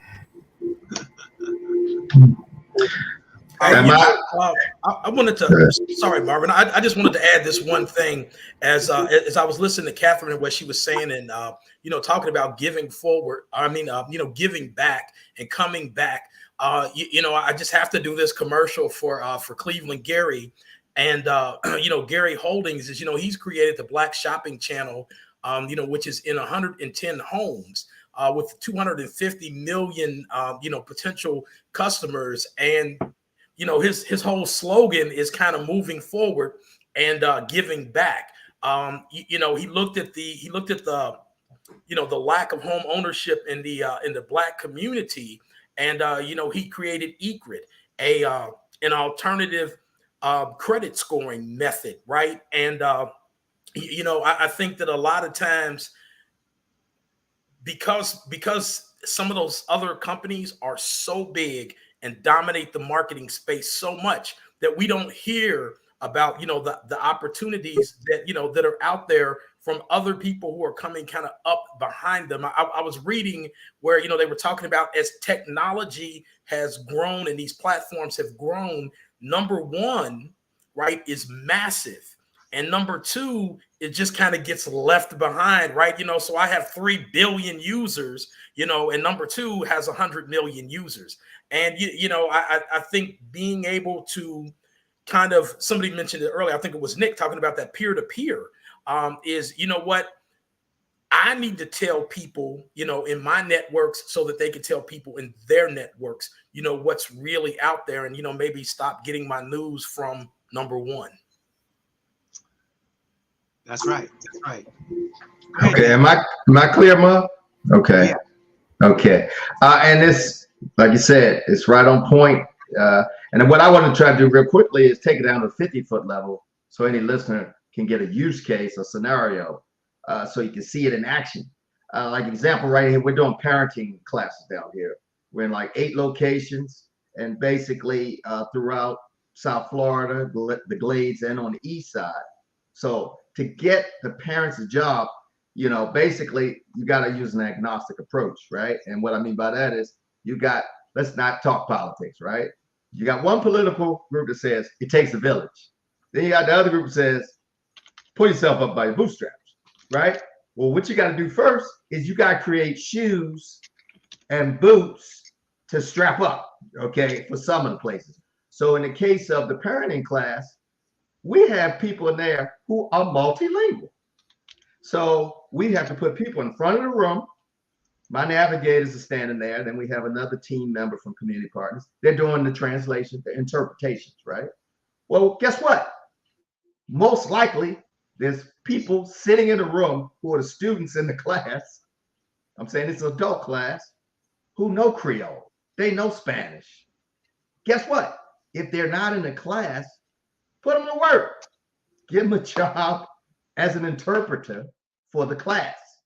So now they're making money while they're climbing up the ladder. Now they got boots, right? And then as they're trying to get into these low entry, good pay. So if you want to be in security, we know in the hood on the rural area, they're saying, what? You want me to be a cyber data analyst? This is not going to be 8 out of 10 people, okay? They said, that's not for me, right? But, okay, let's put you in a physical security job. Let's let you do the concert. Let's let you set up the ring system, right? Learn the front end of security. Now you're moving up into that 40, 50, 60,000. And then for those companies, those corporations, plug into them. You don't have to push them away, but as you are learning yourself. So what we're doing down here, stay at that 50-foot level, talk to a major interpreting translation company that needs more workers to translate and interpret. Then set up a deal with Community Partners so that now they got more interpreters and translators. They can't do conference events, big conference. They can't do world events yet. But at the same time, they can do our classes. They can do classes or conferences in the local community because they know 3 or 4 languages. Just like we do with the veteran, take your transferable skills and get paid. And then as you're learning, now this is where it comes into us. You gotta, don't forget where you come from. So you leave that corporate door open and say, okay, no, I am not that unique. Because that's what used to drive me crazy with IBM. They go, oh, you're a special Black guy. And I'm like, no, I'm not. Everybody I hang out with is the same as me. You got to give them a shot. But in order to get the shot, you got to have more than 5. You got to have more than 10. So each one teach one, pull them up. So now they're at the front door of the corporate cyber analyst job. Yeah, that's a lot to get a CISSP. but you could still do security, and then you build into the technology of the security, because physical security is part of security. Absolutely. So let them in that door, and then the back door is the cyber data analyst. So, and then but keep it in the hood or keep it in the rural area, and it becomes a hub to the corporate. It's so true. And I know a lot of you are going to agree with this. In a lot of times we think everything starts with the youth, as if they're the only ones that can learn. And we kick our seniors out to the curb, like, they can't be retrained, redeveloped, retooled, rescheduled. They have a lot to give to the table. But I'm here to tell you, I just got my AARP card, and they are not going down without a fight. And so if you know some seniors who got some talent, they have some talent. They may have to go back to that startup energy again, but they can be brought up to speed quickly on almost anything you could imagine, because they have not just institutional knowledge, they have the historical knowledge, and they have it's just so much wisdom to bring to the table, because they've been there and they've seen that. We think AI and the internet is like magic, right? They saw other things, other parts of our economy happen and grow, and they saw the changes that are happening. I mean, these layoffs are like tragic to us, but to them, they're like, been there, done that.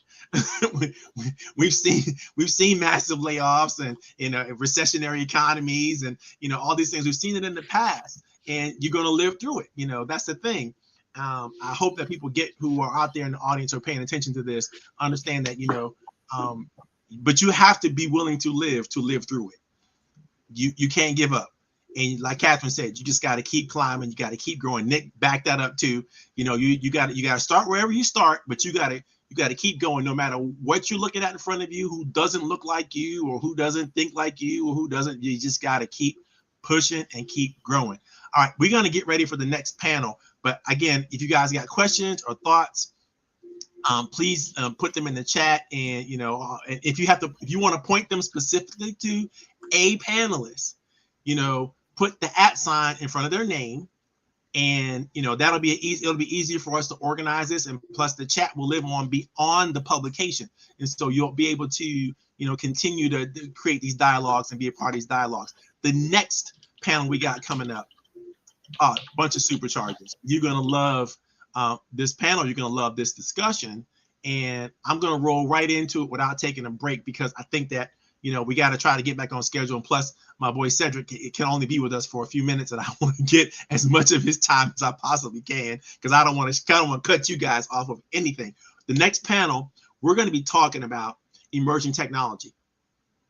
And in emerging technology, we got to discuss AI. We got to discuss crypto. We got to discuss blockchain. We got to discuss, all the things that are possible. And one of the reasons why it's important that we got people like Cedric at the table, because Cedric is a cybersecurity expert, and he's going to help us understand how important that is when it comes to all things technology. If you can't secure it, if you can't lock it down, if you can't protect yourself and your data, back to data again, then you're going to be suffering in a way that you can't even imagine. I mean, Howard University, just so you know, is still trying to get over the encroachment of cyber people coming after them and stealing all their data and holding the university hostage for millions of dollars. They're still trying to get that. They're not trying to bounce back from that. And it's been more than a year. And there's organizations like that all over the world that are getting attacked and getting hacked and losing precious data that they're legally responsible for holding on to. Imagine the healthcare organizations and so on and so forth. This is a huge issue. And so AI is great, but it's not always the answer. And so there's always different modes and things that we need to think about that are going to keep us safer. So without further ado, let me bring to the stage Kelvin, Carlos, Adam, Cedric, and Nick, and we're going to get into emerging technology.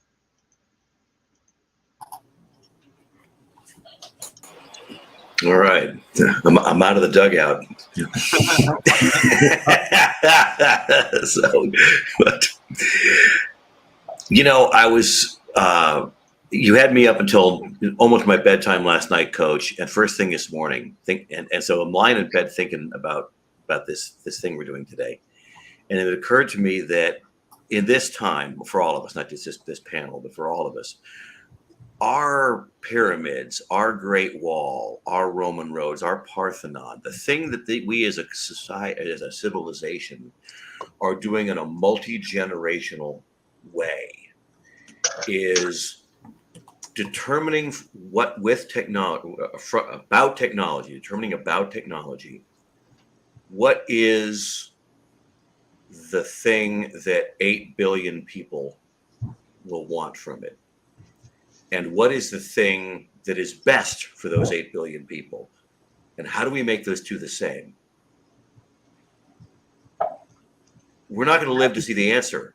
My son may live to see the answer, but we're building this thing. And the reason I thought of it is almost everybody in your group has cybersecurity experience. Why? Because as the internet unfolded, and if you've been in it long enough, you understand that like HTTPS, the secured websites, those were invented for the porn industry. Wow. They were created so that we could charge people money to gamble and see pornography, because that's where the money was. So all these technologies, blockchain for crypto, high-speed internet or secure internet for porn and things like that, 8chan, they can all be used for good or ill. I can cut my hand off with a bandsaw, or I can make a marvelous table leg.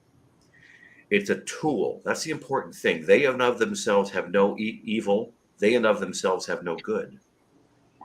So as we talk of these things we're going to talk of today, recognize that all of these things are possible for great harm and great wealth and great spirit and great joy.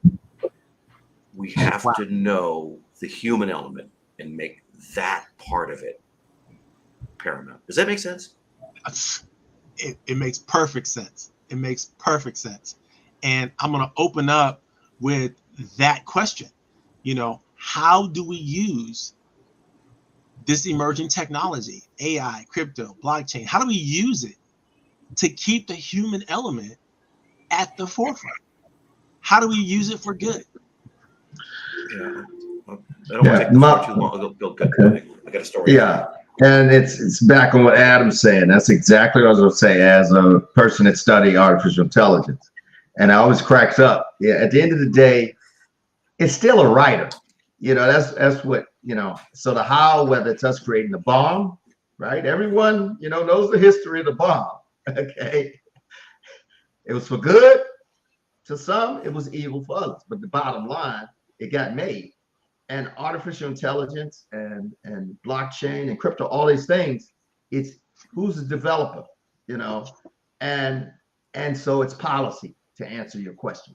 It's policy and the business rules, so those who, are creating the policies and business rules that turns into software, and code.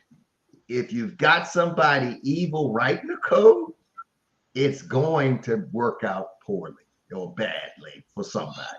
But if it's the policies, the operational side, and the methods and processes you put in place. Example, an agile approach is 2020. A 1990 approach is top down, a boss with people that work. The new approach is we're servant leaders. You're asking your people, how can I help you? So whatever you're creating, you got to create it with the policies in place before you start building, like Adam said. Because if you just got a hammer, right? You know the old saying, right? Everything looks like a nail. So you can't just throw technology out there. You got to say, what's the why? And then figure out who's going to do it. And who's going to, they say, what's the old movie? Who's going to monitor the monitors? And if you don't have people monitor the monitor, right, it's going to go south. It's going to go south because mankind hasn't changed. when we're talking about AI, for example, or whether they're talking about crypto and blockchain. We've been the same creature for 2,000 years and more. We just keep repeating the same bad habits. Yeah, I think it's important to have, in terms of keeping the new emerging technology safe. I think it's important to have representation, right? We need people who are willing to take the road less traveled, right? We need people who are willing to jump into these new technologies and not be afraid of it, who have, good intentions. Just like, Nick was talking about, but then, there's also the idea of reaching back and helping people out, especially in the earlier stages. I mean, I know some solo founders. I was just reading an article about a solo founder who just raised $35 million. You know what I mean? So, I think representation is important. So is the policies that Nick was speaking about, but then there's the oversight, right? The politics behind it. And what's complicated about the politics, the oversight, is that we need more representation, right? But it goes back to what I was speaking about earlier. How can I focus on exercising my right to vote and my right to participate in oversight and not just leave it to like lobbyists, so on and so forth, if I can't take care of my essential needs, right? My household essential needs.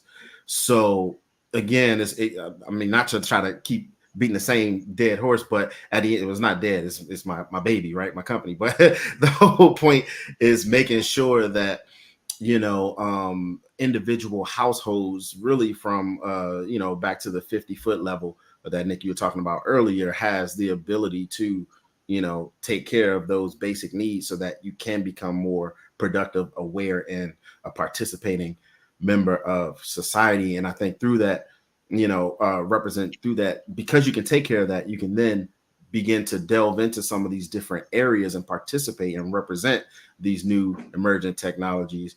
And then, hold the people who are tasked with providing oversight and making sure that the everyday person is safe. You can hold them accountable for doing just that, right? Because not everybody has time to learn about blockchain at the end of the day, but blockchain can help a senior citizen who's on fixed income be able to afford their medication, right? Yeah. So it all ties into itself. I gotta say, it feels a lot to me like what I imagined the Wild Wild West must have felt like. You got some people who are laying the trailways, the train tracks, right? And they're doing really well. And you got some soldiers who are out there trying to protect, the environment from, the natives who want to keep their territory, but then there's not going to be allowed to do that. And then you got all these people coming out with these new ideas and these new thoughts and all chasing the same dream that we now know is impossible for everybody to have. Even no matter, we could throw 1 billion people at it, but everybody can't have it. And everybody can't be a part of, what the next iteration of all this is. So, I think it's critically important for us to think about that, because there's a major fear factor.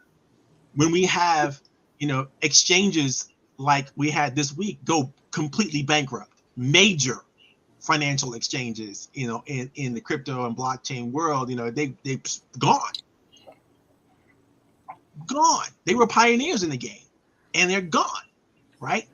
How and we don't have police force. We don't have the Pinkertons out there making sure people are safe, or property is safe, or intellectual property is safe in this wild, wild west of the new emerging, technology. So how are we going to do this? And I think that's something that we still have to be brave enough. Somebody still has to be bold enough to go out there. Just like you say, Kelvin, I agree. Let me tell you a quick story on that. We still got to go. Before you do that, though, I want to make sure, because I don't want to leave Cedric out. He's been quiet all day. I know he's got some truth to bring to the table. Go for it, Cedric. No. There's a lot of good points being made. And I know from a cybersecurity standpoint, everyone's talking about make sure everybody does good in policies and procedures and everything else. But understand, let's go back a little ways and think about when everyone was getting computers and going on the internet, and everyone was getting, adware and you know, some type of Trojan horse or whatever, you know, the same company that invented that Trojan horse and sent it out was the same company that was selling you the protection services and everything else. So, I mean, there's going to be good and bad on both ends. You're never going to stop that, right? Because no matter what policies and procedures you put in place, there's going to be people that says, I can care less about your policies and procedures, and this is going to happen. But understand too, right?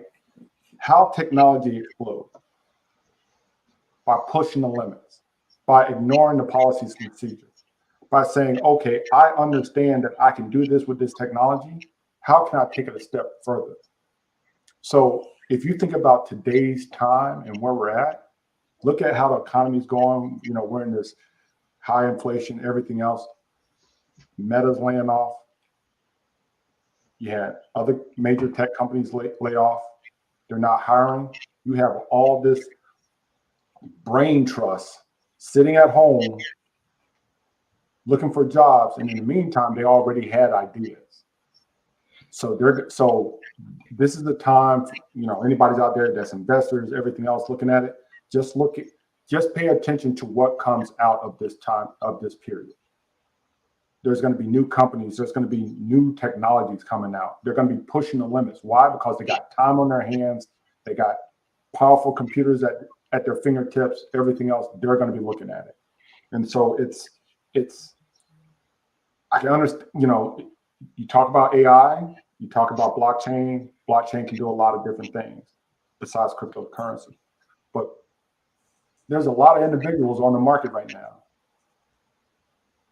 that are understanding, Kelvin, blockchain, who are going to start understanding blockchain and is going to find something so unique, what blockchain can do, what AI can do that no one else is thinking about right now, or what some other technology that's going to happen and it's going to come out. And we have to keep track of that. That's why it's called emerging technology, because it's emerging every single day. So we got to pay attention. But I mean, policies and procedures, yes, they're out there to keep us safe. They're out there to balance and everything else. But I also say, and this is sort of playing devil's advocate, right? Policies and procedures are out there to push us. Oh, you're gonna tie my hands to do this? Okay, I'm gonna go. All right, let me go see what I can do. I mean, that just sparks it, right? And real quick, think about your kids.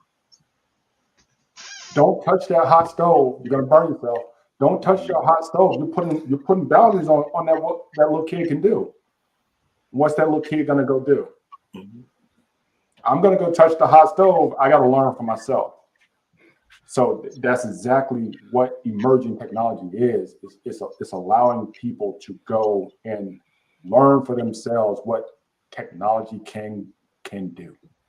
So, So Cedric, yeah, I actually people would say, Cedric, that that's a reason to not put rules and governing processes and principles in place. But you're saying that it doesn't matter what those rules and government and those processes are going to be. The innovators and the creatives are going to find a way to push the envelope. They're going to find a way to do it, no matter how you slice. And I love that thought process, because ain't that American? Isn't that what we're here to do? From a structural point of view of our country, it's like, well, when we say freedom, what do we mean by it? We must mean, independence and pushing through. But now at the same time, we got that other problem where there's so many people getting burned. Pushing the envelope is not tearing the envelope. and move fast and break things. Meta learned more so than anybody else. Oh my God. Isn't a long-term strategy solution. I wanted to point out something about blockchain, if I may. Working with a couple of guys now helping get funding. They've patented an NFT wrapper technology, and as in the process of getting their patent, U.S. Patent and Trademark Office has approached them about taking the patent application process. I gotta stop you, Adam, because there are people who don't know what NFT is. Oh, I'm sorry, non-fungible tokens. It's just a technology name. Okay. And blockchain. You need to explain that a little bit more. Yeah. Go ahead. They're letting you're going to use blockchain to manage the patent applied for process, which right now takes a lot of people and a lot of time and a lot of paper. So here's the government using a technology that people say is risky, and they're promoting it by using it, and they're regulating it. This is just like the internet was years ago. The only people using it was the government, and they don't have to make a profit, so they were free to do that. Yeah, I think if you go back even further in history, it's not just American to innovate. I mean, it's human. We went from nothing to fire, from fire to wheels, and so on and so forth. So and now we're creating NFTs and blockchain. So I think that the only point that I think that Cedric, you're absolutely right. Rules are really meant to be broken, and that's how innovation happens. I just think that policy is important once the technology becomes commonplace amongst people who do not understand it but benefit from it. I think we have, as a society, have a responsibility to protect as many people as possible from bad actors, and that's the only really the part of policy that I was kind of speaking to, just for clarification. Yeah, Kevin, I agree with you. Right? Don't get me wrong. I'm not saying policy is bad or anything else like that. We do have to bound technology, right? I mean, there's throughout my career, I know a lot about what technology can and cannot do, and especially what it can do. But we just can't go out here willy-nilly and just let people do whatever they want with the technology. We have to bound it for the greater good and for the good of and just good of the planet and everything else. So. And we led into this with the idea of this large collaborative ecosystem, and you used the term PESTLE. I love that. We just saw an example of that in AI. It wasn't a civil rights group. It wasn't a privacy group. It was MIT, who is in the AI business. They develop AI. And it was a professor there who said, you know what? We're using AI for facial recognition. And damn, if it really isn't really bad at spotting the differences between Black people. Have you heard about this story? We came out really in 2017. I'm sure you have. Right. So the reason I bring it up is if this was the industry itself. Now, admittedly, it's got a big academic underpinning, so it probably has a bit more social responsibility than, say, Meta. But the idea is the industry itself has now cottoned to the notion that they have to be self-policing. And it's something that started when I was a kid, the motion picture industry rating system. Yes. Government was going to go in and regulate movies, and the motion pictures business said, oh, no, you're not. We'll do that ourselves. And the funny thing is, they've actually done a pretty good job of it. And the FAA and the airline industry did a lot of the same sort of things. These public-private partnerships are, to Cedric's point, and to Kelvin's point as well, we can't have separate, unaligned groups pushing the envelope and writing the envelope, creating the envelope. It has to be something that we do organically. And I think our first conversation on building that ecosystem is exactly it. That's one of the agenda items for that. Does that make sense? It does. And I think it ties into what Kevin said earlier, right? The representation is needed. So, if you think about the AI, there wasn't a large group of representation across the population that was in AI. Mm-hmm. And so, and that goes back to one of the passions, early on when I introduced myself to passions, is like getting more representation in STEM and science and everything else, because the thing about it, how certain groups think about technology is different than how another group thinks about technology and how can it be applied. And that goes across business and in a lot of different things, but we got to be able to have more representation in these fields. So we're getting the best out of the technology. We're getting the best out of the products that are coming out, and basically getting the best thing for the overall population. So it's not used as a weapon or just something that benefits one group and not everybody else. Exactly. Yeah, and that's true for funding too. That's the technology. That's what our efforts are in funding for, and it's probably technology that democratized that process, just showed it how it could be done. Yeah. And what I was referring to, guys, is when I'm saying policy and procedures as well, I'm talking about down in the code level. And maybe that's a mistake I made since I've written code. When I'm saying a procedure, you got to have the lobby groups and federal and the state issues. But I'm saying when you write the code, all of us understand cyber. And for those who don't understand cyber, when you have an ethical hacker, you know, when you say white hat, black hat, you better know how to wear both hats. You got to have a mindset to get into the evil or whatever, what ransomware. You can't defend if you don't know how to counter. So all of us who, you know, are sports enthusiasts, fans, you can't just have a good offense.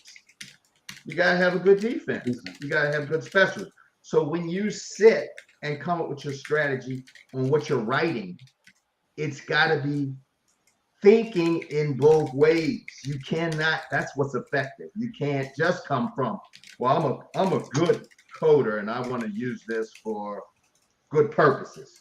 You got to stop when you're getting those needs and requirements and go, okay, let me go over all the bad use cases that can come about, because you're not going to think of all of them. That's first thing.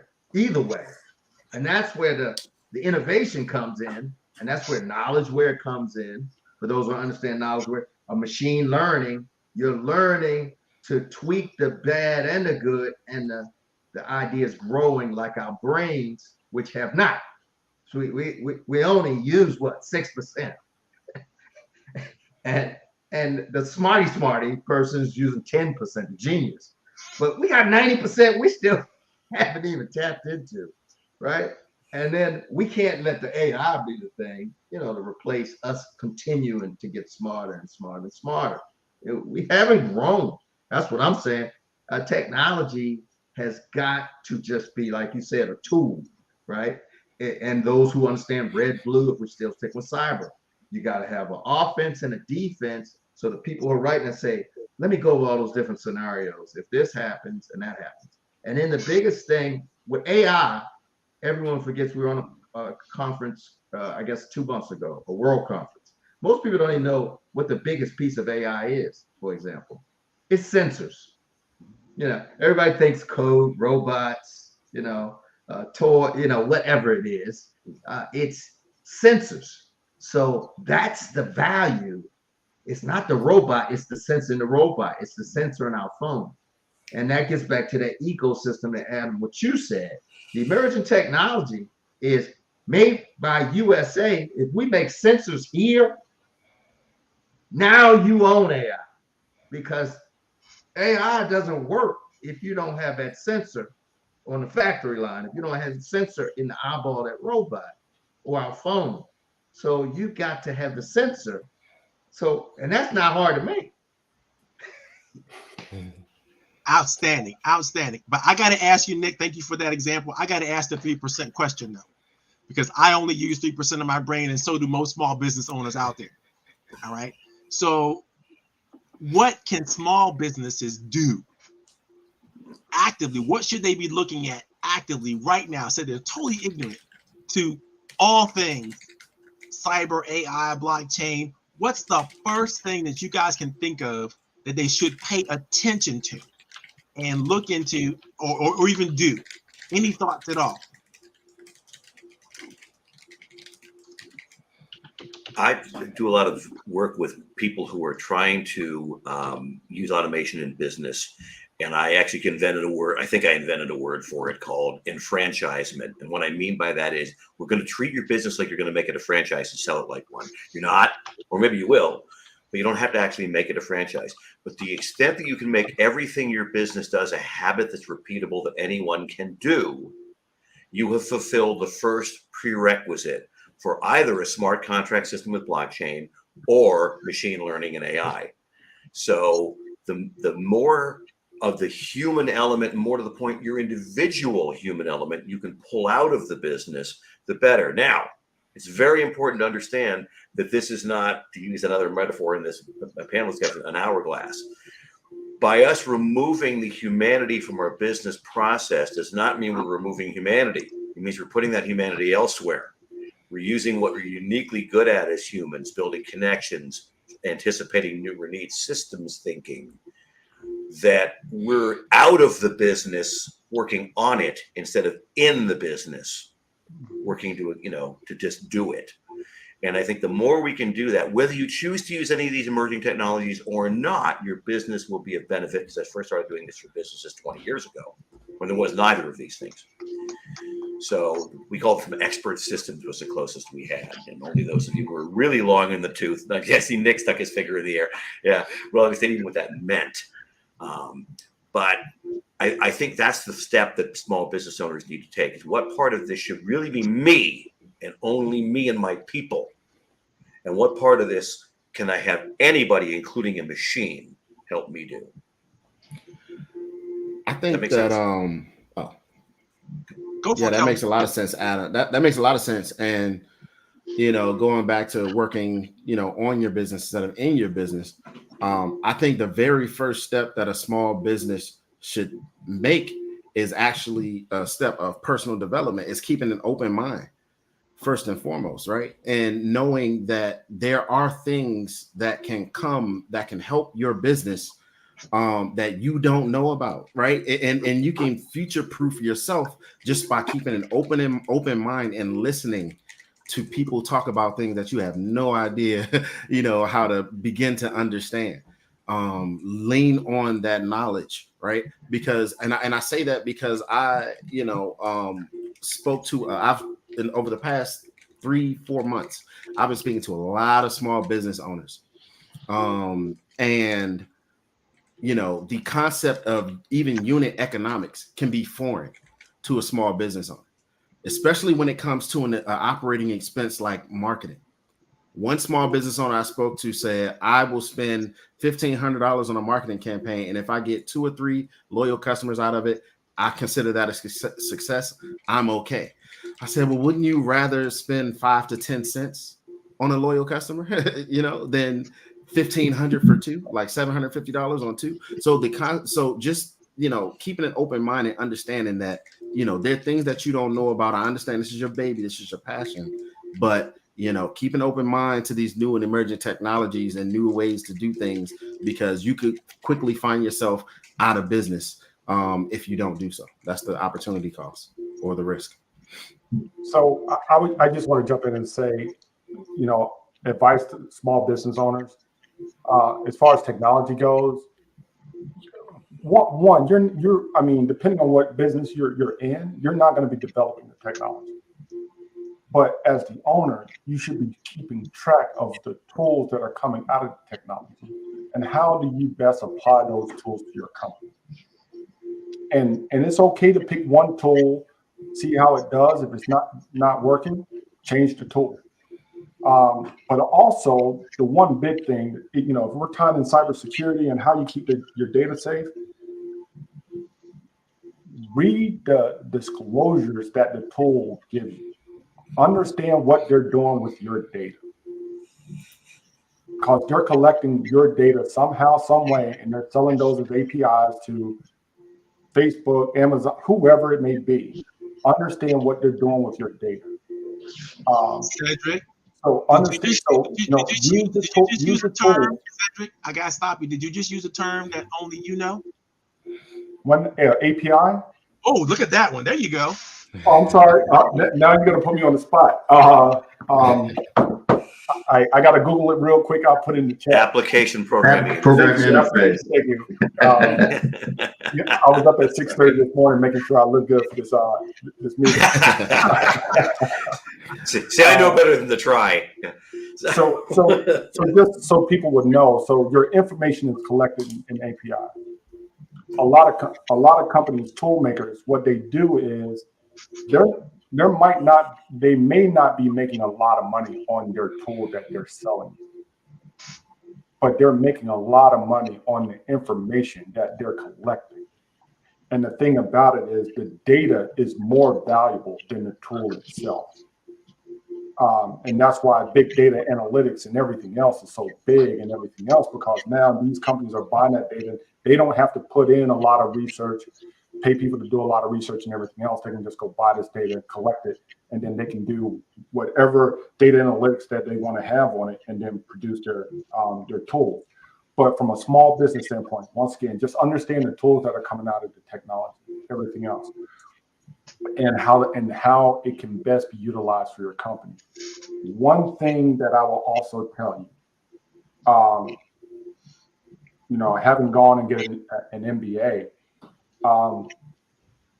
Kevin said, if you go out and you pay $1,500 for a business plan, if you're in an area where there's a school that has a graduate business program, go to the business school, talk to the graduate student, and say, hey, would you mind doing a marketing plan or business plan for my business? You've now got it at a fraction of a cost. Now you've got a business plan or a marketing plan. Let's say you get 2 loyal customers out of it. Instead of that costing you $750, now you got it at $50 each. Because what is the greatest thing that you can give college students? Well, what's the greatest thing you can pay college students for? Undergraduates, you pay them in pizza and soda. Because they're hungry, literally. Grad students, you give them a little extra money, put it in their pocket, or you go talk to the professor, have them added into a capstone project.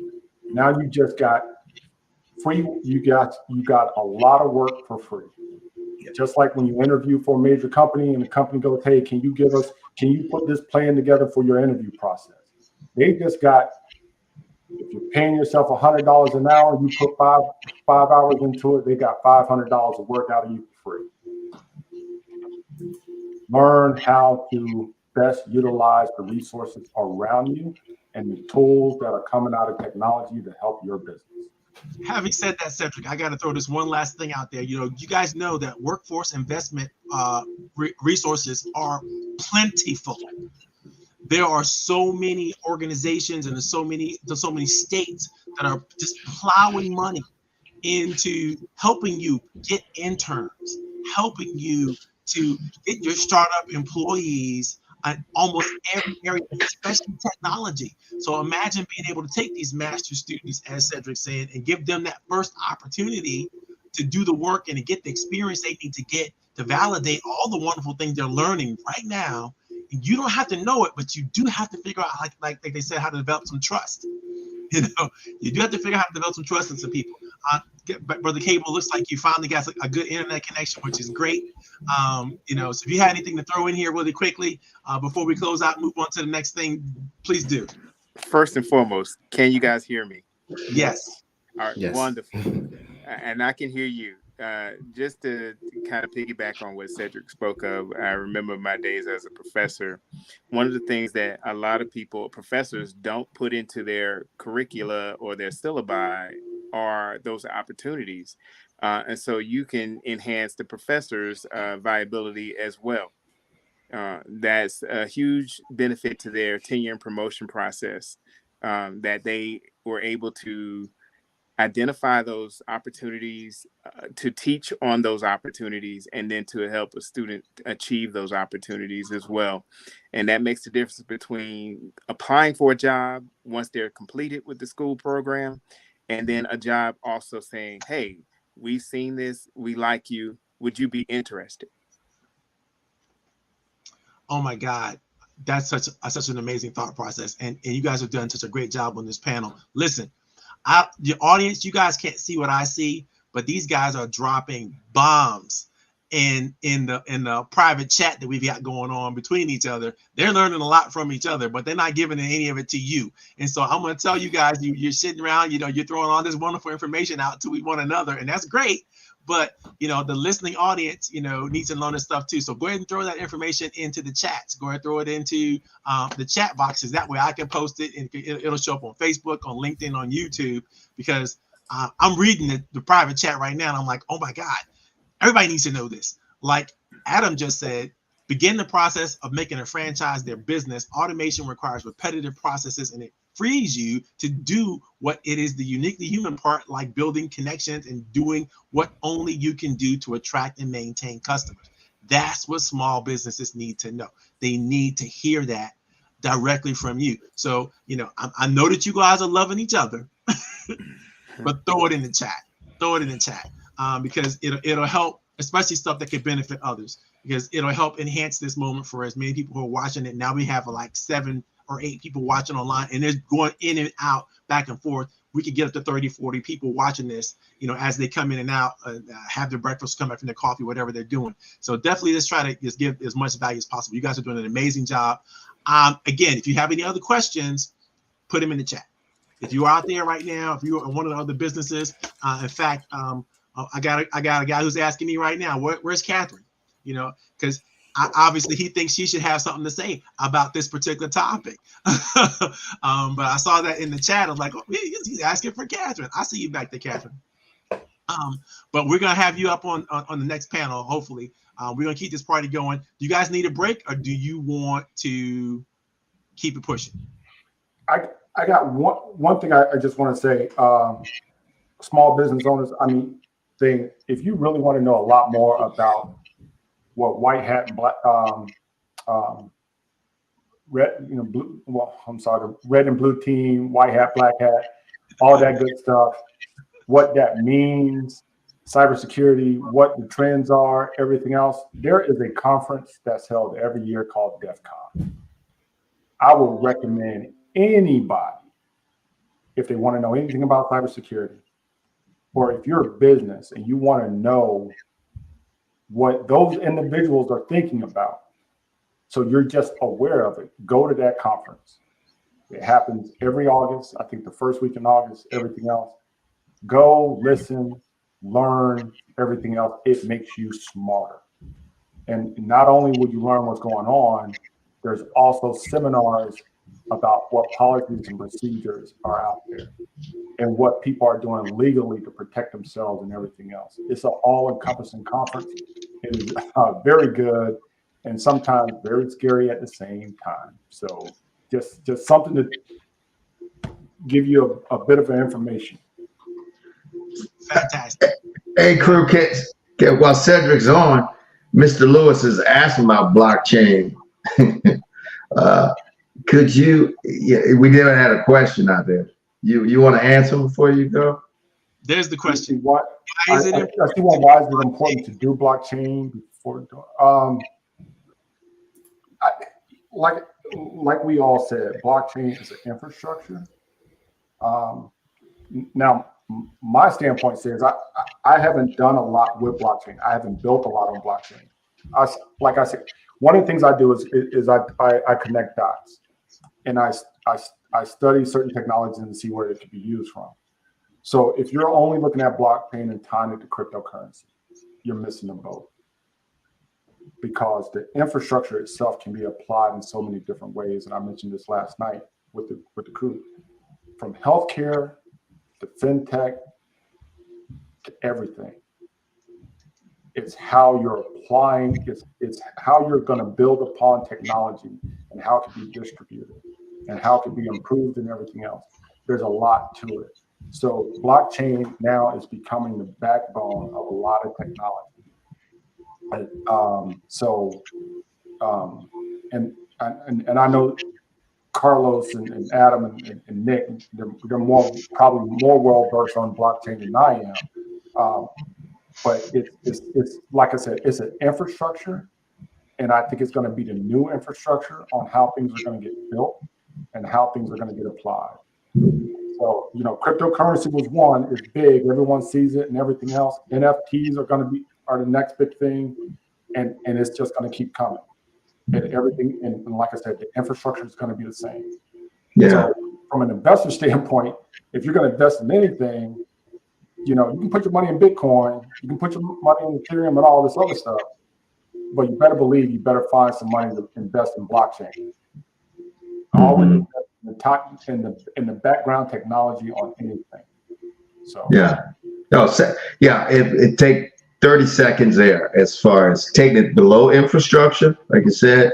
If we go back and look at, you have something called Active Directory services, right? We've been using that for like 30 years. Mm-hmm. And you create that enterprise, that's the infrastructure. And it's called zero trust. What you want to do nowadays is make sure who you think you're talking to is who you're talking to. So everybody knows what an IP address is.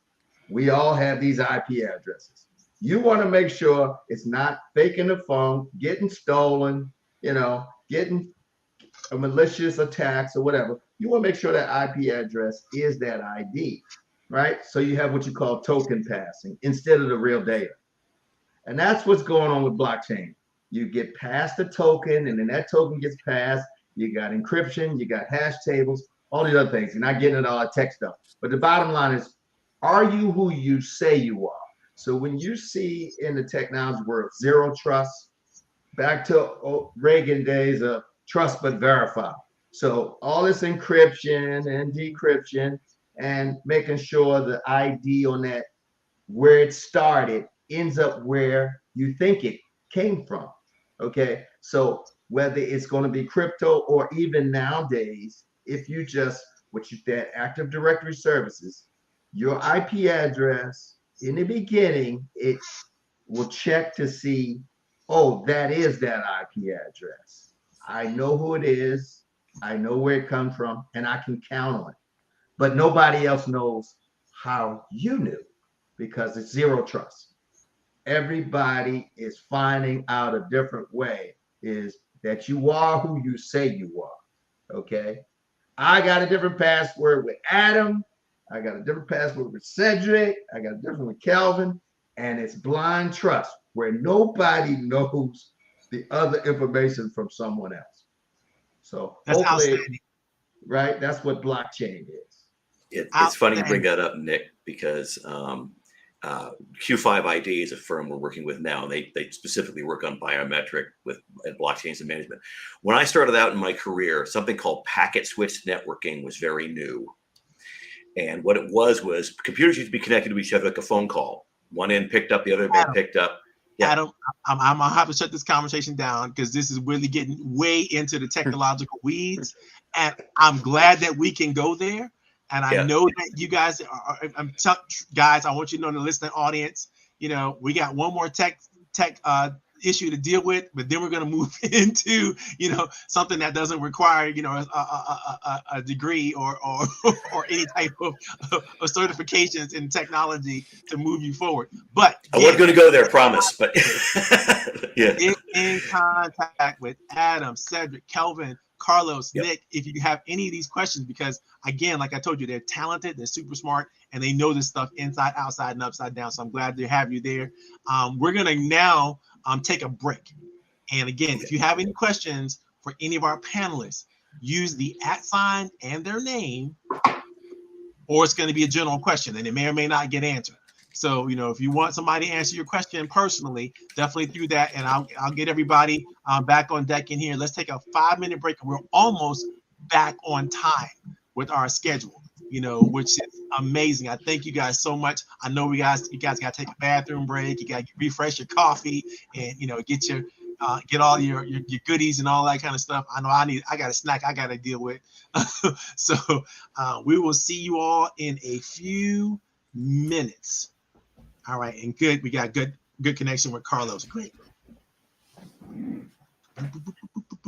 All right, we all back, and let me see if we can't get some music going here, and we will do it. Carol, good to see you out there. Oh my God, I have so many wonderful entrepreneurs that are out here, guys. If you have any questions, again, as we're going on break, definitely put them in the chat. Definitely point them at whoever you want to point them at. You can go backwards in the chat and get all of the contact information from everybody who's put their contact information out there. I'm going to put all the bios from all of our speakers out again so that you guys can see it, because depending on where you are in the chat, you may not be able to see it. And I really appreciate your time and attention. We'll be back in now 4 minutes. So I'm thinking about 11:07. We'll be back in action, and we should be able to keep this party going. And I'll give some shout outs to all of our business leaders and all that kind of stuff in that time. All right, guys.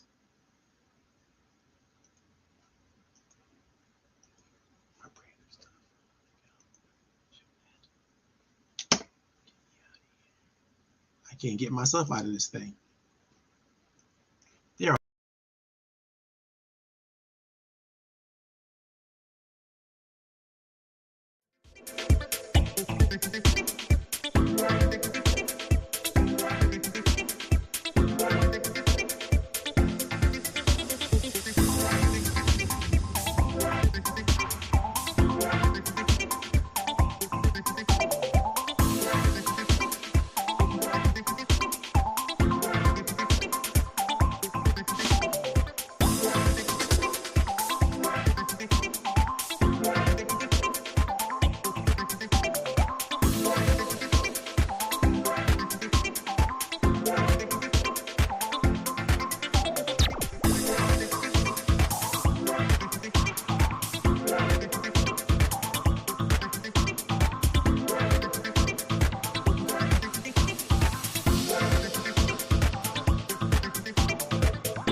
All right.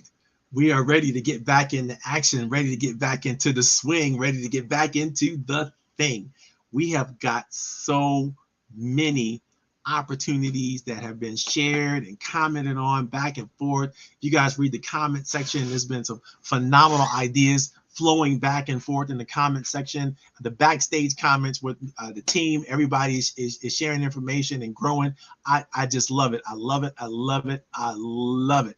My girl Net wants to share this with us, so I want to make sure I put this out there for you. She's not only a genius in legal services, but her husband teaches actually legal ethics. And I love that she's one of our co-sponsors here. And in fact, if you know Bill Brown, he's been literally the guy when it comes to legal ethics for years. Too many years for me to mention, as a matter of fact. He might actually be the original legal ethics instructor. When I talk about legal ethics, he's been at the game that long, and everybody I know who's a lawyer has come through his courses somehow, some way. And here in Northern Virginia, for sure, he's a legend in the area. So he's very credible and very useful. So if you know anybody, any lawyers who need to get their legal ethics CPUs up, you want to get in contact with Bill Brown. A lot of good stuff going on in the private chat. I see Carol Wright out there. I see,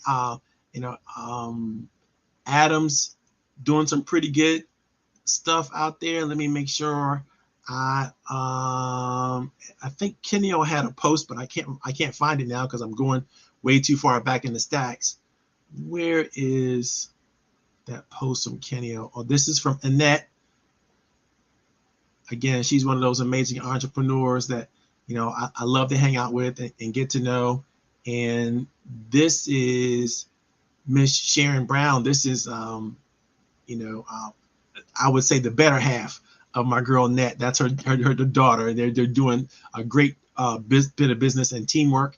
And I'm so proud of them and all the things they're doing here in Northern Virginia to help entrepreneurs and business leaders, again, protect themselves when it comes to even the cyber attacks and issues. When it comes to that, they're very, very, very good at making sure all that good stuff is taken care of. And I thought I saw something that Kenio posted about his business, but I can't find it. So Kenio, repost your business information if you want. I want to make sure that you get it. We give you a chance to give you a shout out about what you do. Oh, here it is. And that's Kenio's information. He's coming to us. He's watching us live on LinkedIn right now, which is great. And I appreciate you coming in from Jamaica. We gotta like that. We gotta love that. So that's beautiful.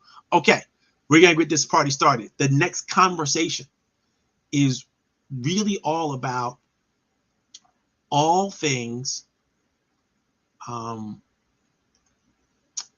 that involved the CHIPS Act, all things that involved semiconductors. And if you've been paying attention to all the conversations we've had previously, none of this technology works without semiconductors. And America doesn't produce anywhere near the amount of semiconductors that our businesses and our companies need to use in order to keep our businesses running, our economy floating. I mean, we use semiconductors for everything. And I happen to have, here at our organization, an opportunity to hear from, two business leaders who are in that space and are doing amazing work, not just with semiconductors, but with using semiconductors to construct projects and buildings and so on and so forth. And I'm going to have them come up and share with you all in just a few seconds. I'm going to have Darren come up as soon as I can get him back on camera, and Dr. Carlos Capel. He's ready. I see him. He's doing his thing. He's taking notes and getting prepared. And Brother Carlos, you're not giving a lecture. And here comes Darren. It's so funny. So guys, we know the CHIPS Act has just come out, and we know that there's billions of dollars. Corporations are going to be retooling. They're going to be rethinking about how they can grow. This is going to affect construction. It's going to affect everything, infrastructure. It's going to affect data centers. It's going to have a massive effect on our economy, and it's going to bring jobs with and require training and technology that we don't currently have even available. So every aspect is going to be of our economy and of our jobs is going to be affected by the amount of money that's going to be flooded into this area. So right off the bat, I got to talk to you guys about your thoughts. Where do you think this is going? Where do you think small businesses can make an impact or get involved? Or what do they need to know to avoid whatever thoughts you have out there? Let's throw it out there really quick. We'll start with Darren. Well, so I think out of the gate, and of course, my sphere of influence, my expertise is actually designing buildings. I own a mechanical electrical engineering firm. I'm an electrical engineer. A big part of my book of business is designing data centers. Now, what does that mean as far as semiconductors? Well, directly, not much, except that the buildings that we design, the buildings that are part of what we're doing, are supporting the big cloud companies, and it all ties together with everything we've been speaking about this morning, like blockchain. And how does it relate? Well, here's how it relates. The whole concept of blockchain is that data is shared over multiple computers in multiple locations throughout the country, throughout the world, and they're storing, driving, processing information on chips, on microprocessors, etc.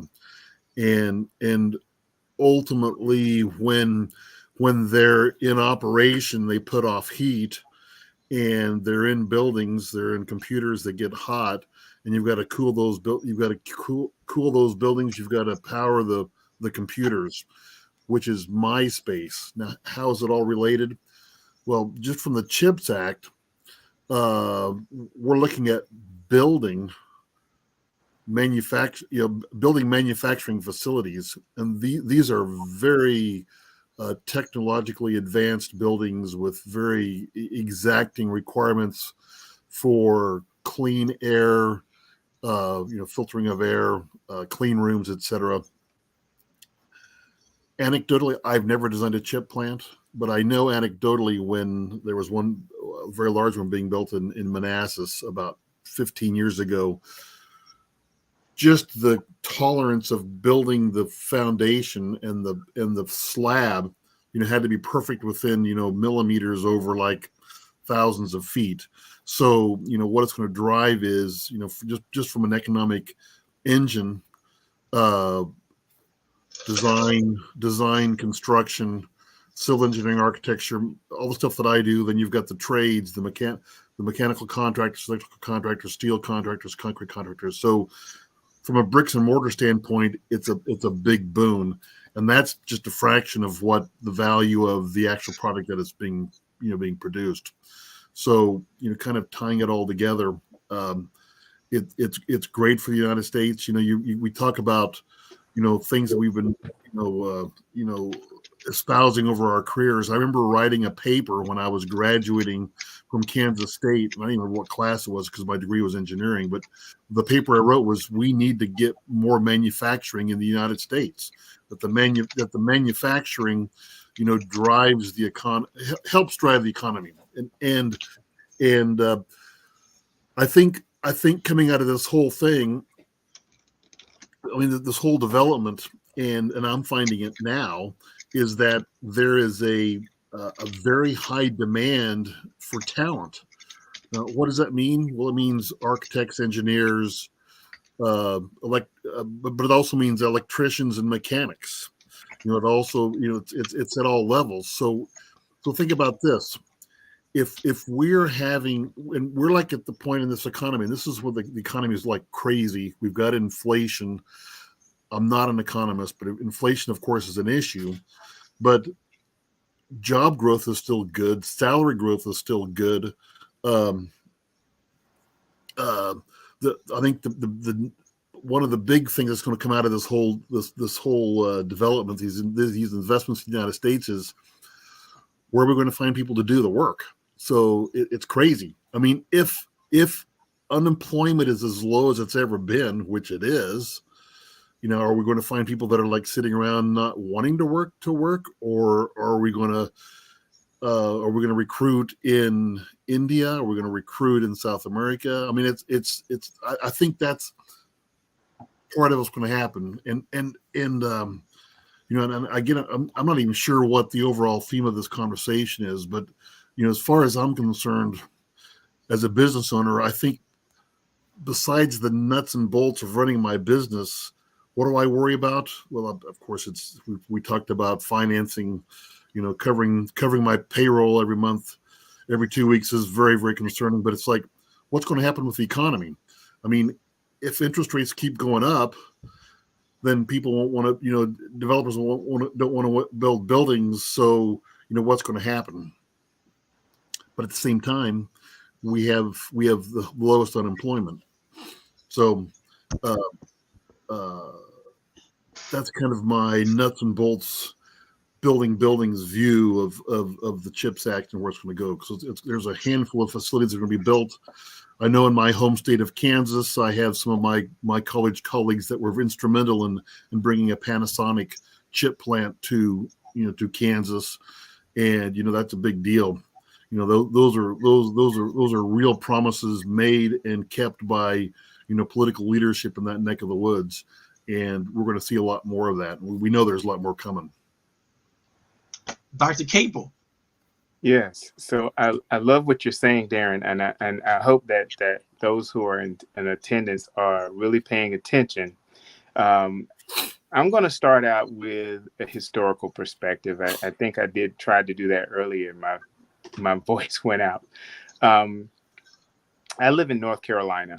North Carolina was the hub for textiles manufacturing. In the 70s and 80s, we had RJ Reynolds. We had, you had tobacco was a huge manufacturing proponent here in the state. We had RJ Reynolds. All of the major brands came out of pretty much North Carolina. With the textiles industry, we had a thriving workforce. You couldn't go to any county and not find people who were skilled at textiles in some way, shape, form, or fashion. And then all of a sudden, it left. And most of you have know of the store called Burlington. The store called Burlington was originally Burlington Coat Factory, which was birthed out of Burlington, North Carolina. And they manufactured coats, and you had RJ Reynolds sheets, towels, pillows, mattresses. We still have Sealy, which is based in High Point, North Carolina. So we have a number of manufacturing components that were birthed and came out of North Carolina, and then all of a sudden left. And I know most of you would probably recognize right away that Levi Jeans, which is I forget the name of the company, but Levi Jeans was manufactured here in the U.S. A lot of things were manufactured here in the U.S. and they left. And that was during a period where we had shaken hands with those in China to get cheaper labor, produce mass more, and then ship back to the United States. Well, fast forward, here's the CHIPS Act. The CHIPS Act is, let me be correct, so creating helpful incentives to produce semiconductors for America Fund. It is a $52.7 billion emergency supplemental appropriation provided by the Biden administration. $50 billion is allocated for 5 years for CHIPS for America Fund. That means that those monies are going to be dispersed out and they're going to cover a large portion of how we structure manufacturing in this state, in the country, how we develop talent, and how we are going to restore what we once knew as a very lucrative industry here in the United States. And so we have a number of chips manufacturing companies. We have Wolfspeed, which is based here in North Carolina. You have Micron Technologies coming out of Boise, Idaho, and Manassas, Virginia. And now they're building a huge plant in North Carolina that's going to address manufacturing semiconductors. And when you begin to think about semiconductors, you have to think about everything that impacts your life, your car, your refrigerator, your air conditioner, your HVAC, your daily computer, your phone. You know, Apple is making a mint off of these iPhones that it's the same camera, same phone with just the upgrade to a camera the next following year. So at Christmas time, they send out these ads and they get you riled up, and you go out and get the iPhone 14 Pro, and you know, you got the same phone you had last year, calls, you get robocalls. And so we mentioned early, we talked about cybersecurity a little bit, and we talked about some of these calls that come in, robocalls, if you will, and how the telecommunications industry is trying to tackle that and address that using the federal government to do that. And so let me give you a little bit about the CHIPS Act. It is broken down into titles. The first Title 1 is Department of Energy Science for the Future. So we're looking at the Department of Energy helping promote the development of microchip manufacturing.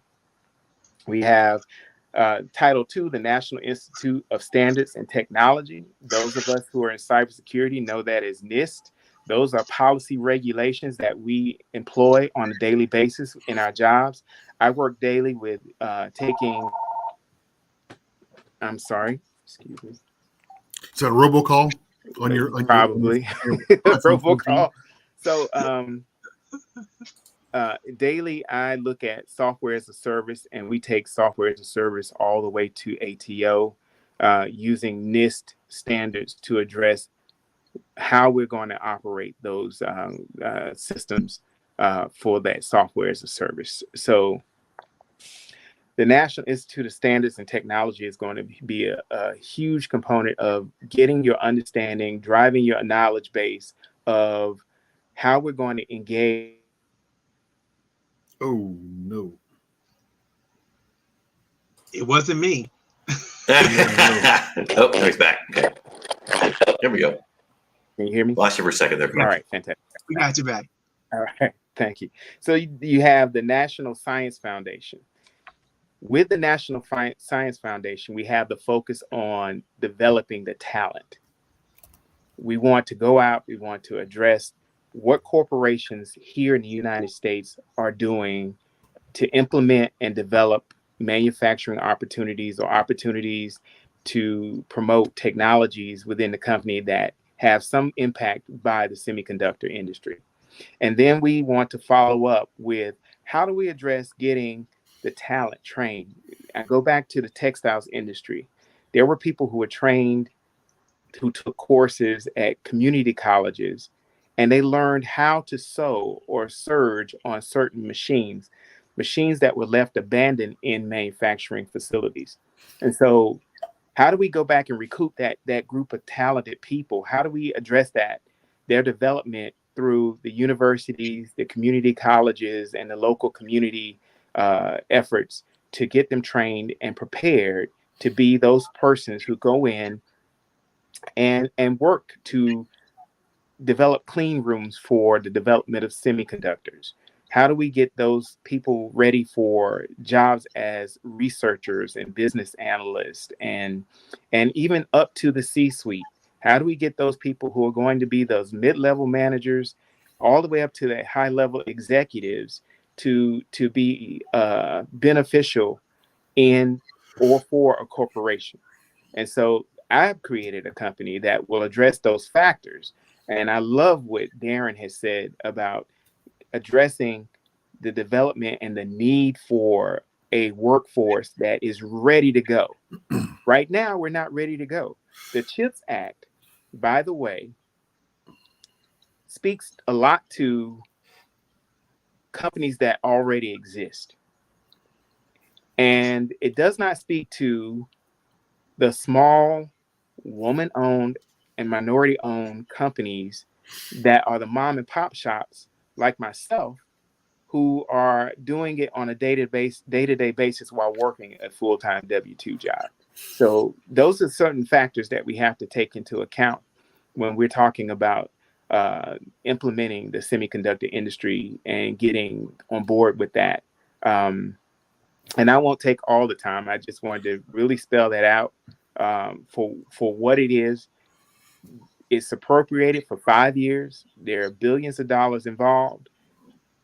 The frequency needs to be that we as small business owners get into the frequency and become a part of that thread that attracts some of that funding that we talked about earlier from investors, maybe here domestically or even globally. We just had a delegation of women who went to Qatar, and their businesses were automatically funded just by being a part of that delegation and going and presenting what they were doing to investors over in Dubai, Qatar, and so forth. So we have opportunities. We just need to implement and follow through. Now, I've been working with Coach Powell for a number of months now to plan that out and see how that works. And I've gotten that with my for-profit entity to be a distributor. And then my nonprofit, the Capel Foundation, will focus on the development of that workforce. And I would love for my panel members to become a part of that. Just saying, guys, help me out here. But I won't take it. I won't take it off from you. Before we move on, I gotta tell everybody this. Here's what I love about what we're doing today. Right, we're supporting entrepreneurship in every iteration, in every way, shape, or form. And I subscribe to a policy that my daughter taught me. She says I taught her, but I never remember saying these words. If you don't close mouths, don't get fed. Right. So it's very, very important, guys. If you have something that you need, ask for it. Because if you don't ask, nobody knows how they can resolve and how you can get to that situation. So I'm proud of you for doing that, Brother Capel. And let's keep the party going. I brought Adam to the table because in the private chat, he made a notion, mix of a notion that I know for a fact we've got to think about, right? And Adam was talking about, how we're going to be mixing manual and automation, and how since the 60s we've been doing this, and we've had experts that are about retooling and recreating things. But we got to think about how we are literally bringing this workforce back up to speed, using what we really have right now to move forward. Adam, you had any further thoughts about that? The beauty of this is that we're not reinventing anything. We've done this twice before, once in my lifetime, once well before. The Work Progress Administration, great example. The roads we have, the bridges we have, we're complaining now because those people built those roads and they haven't been fixed since in the 30s. And so we know how to engage and tool up fast workforce. And Dr. Cable's project now has the benefit of a couple of new developments, which are massive online education experiences. So we can now enroll and teach people what was a challenge in the textile years in North Carolina much more quickly and easily now. And we have a huge industry shift in fossil fuels where we had uneducated, not stupid, but uneducated people working at the lowest levels of that, roughnecks, drivers, gas station attendants, all the way up to oil company executives, all in the next 25 years looking for a new job. So we're going to take that workforce and redeploy them here. And we saw it with the internet. We saw huge opportunities grow out of a government-funded project. Work Progress Administration eventually led to the Interstate Highway Commission, and so therefore we got that was 20 years apart. But this is something we've done a lot of before. And the trick is to do it engage the local community as well as the federal. Federal leads the charge, waves the flag, but no army ever won the war by running a flag to the enemy. Everybody's got to come in behind it. Business leaders, community leaders, etc. And it becomes much easier now to use the money the right way. And public-private partnership, you talked about how small businesses can get a piece of this. There are so many regulations tied to this that the good doctor wouldn't go into, because we would all go blind reading the fine print that says some percentage of this must go to small businesses. So sure, General Electric, if you want to be a part of making a new chip factory, 70% of what you build there has to go to small businesses, or maybe community-focused businesses. Those regulations apply as well. So there's never been a better opportunity to get in on government largesse. And I believe the federal law, and certainly people are advocating for it, are also taking this to the states, because they have to develop the infrastructure as well with federal money, but it's them that do it. Some have highway commissions where they pay for the people who run in utility lines. Some have commissions where they only hire that work out. That all has to be amalgamated into a system that's going to quickly identify 1 million new jobs, 3 million new jobs. And then we use these massive online education systems to quickly spin them up to speed. Does that make sense? Yeah. So you talk about a lot of things that kind of speak to what I do and what I'm familiar with. You're talking about, electrical infrastructure and, what's going on. So kind of going back to Dr. Capel's theme of retraining textile workers into new careers. So again, I'm in the data center industry, and when all of that manufacturing left North Carolina, well, guess what? Duke Energy didn't have customers, because Duke Energy was selling electricity to all these manufacturers that used a lot of power. So again, through my network, I got very friendly with a guy who works for Duke Energy, and his job was to attract data centers to North Carolina. Well, guess what? He was very, very successful. Facebook's got a huge facility near Forest City. There's a huge development west of Charlotte. Apple's got a big site near Greensboro. So basically they've been very, very successful. Now, that's great during construction. You hire a lot of construction workers. Data centers don't hire a lot of people, for the size of the building.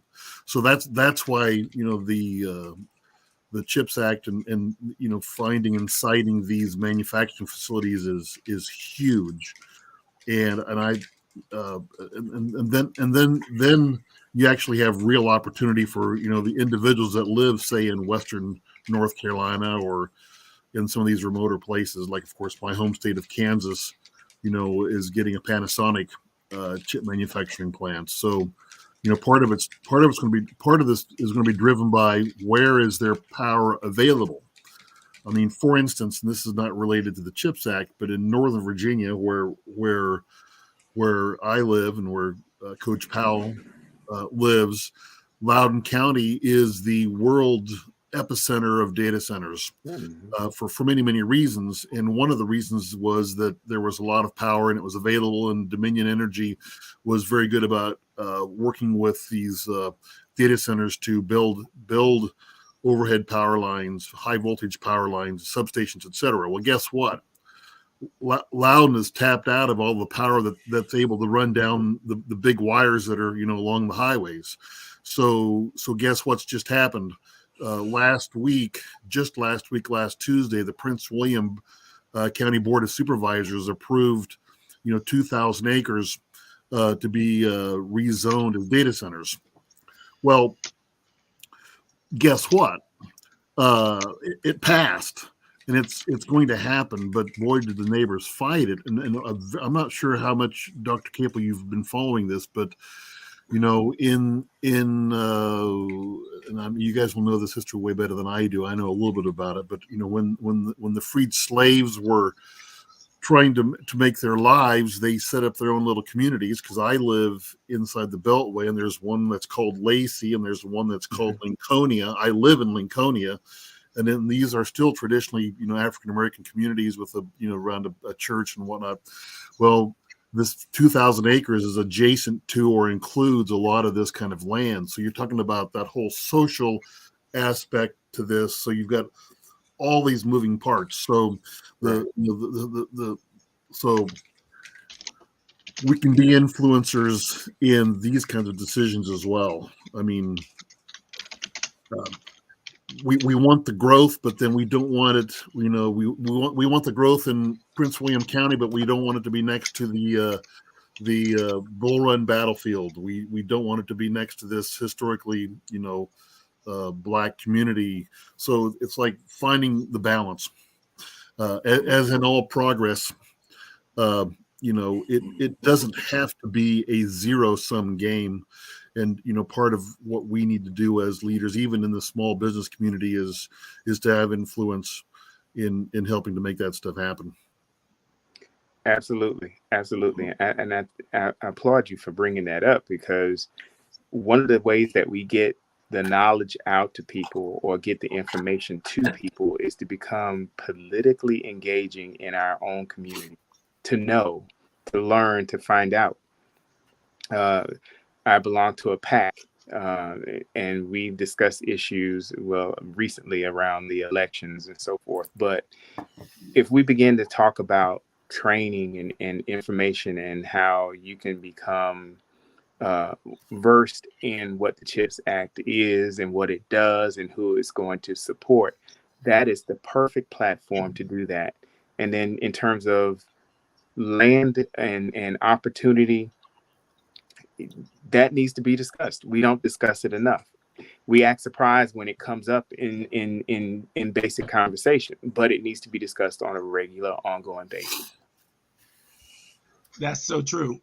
One of the things I think about when it comes to this new evolution of American manufacturing is, where will unions take place, and how will the relationship between small businesses and unions grow? Because traditionally, small businesses have been put in the same box as big businesses, so to speak.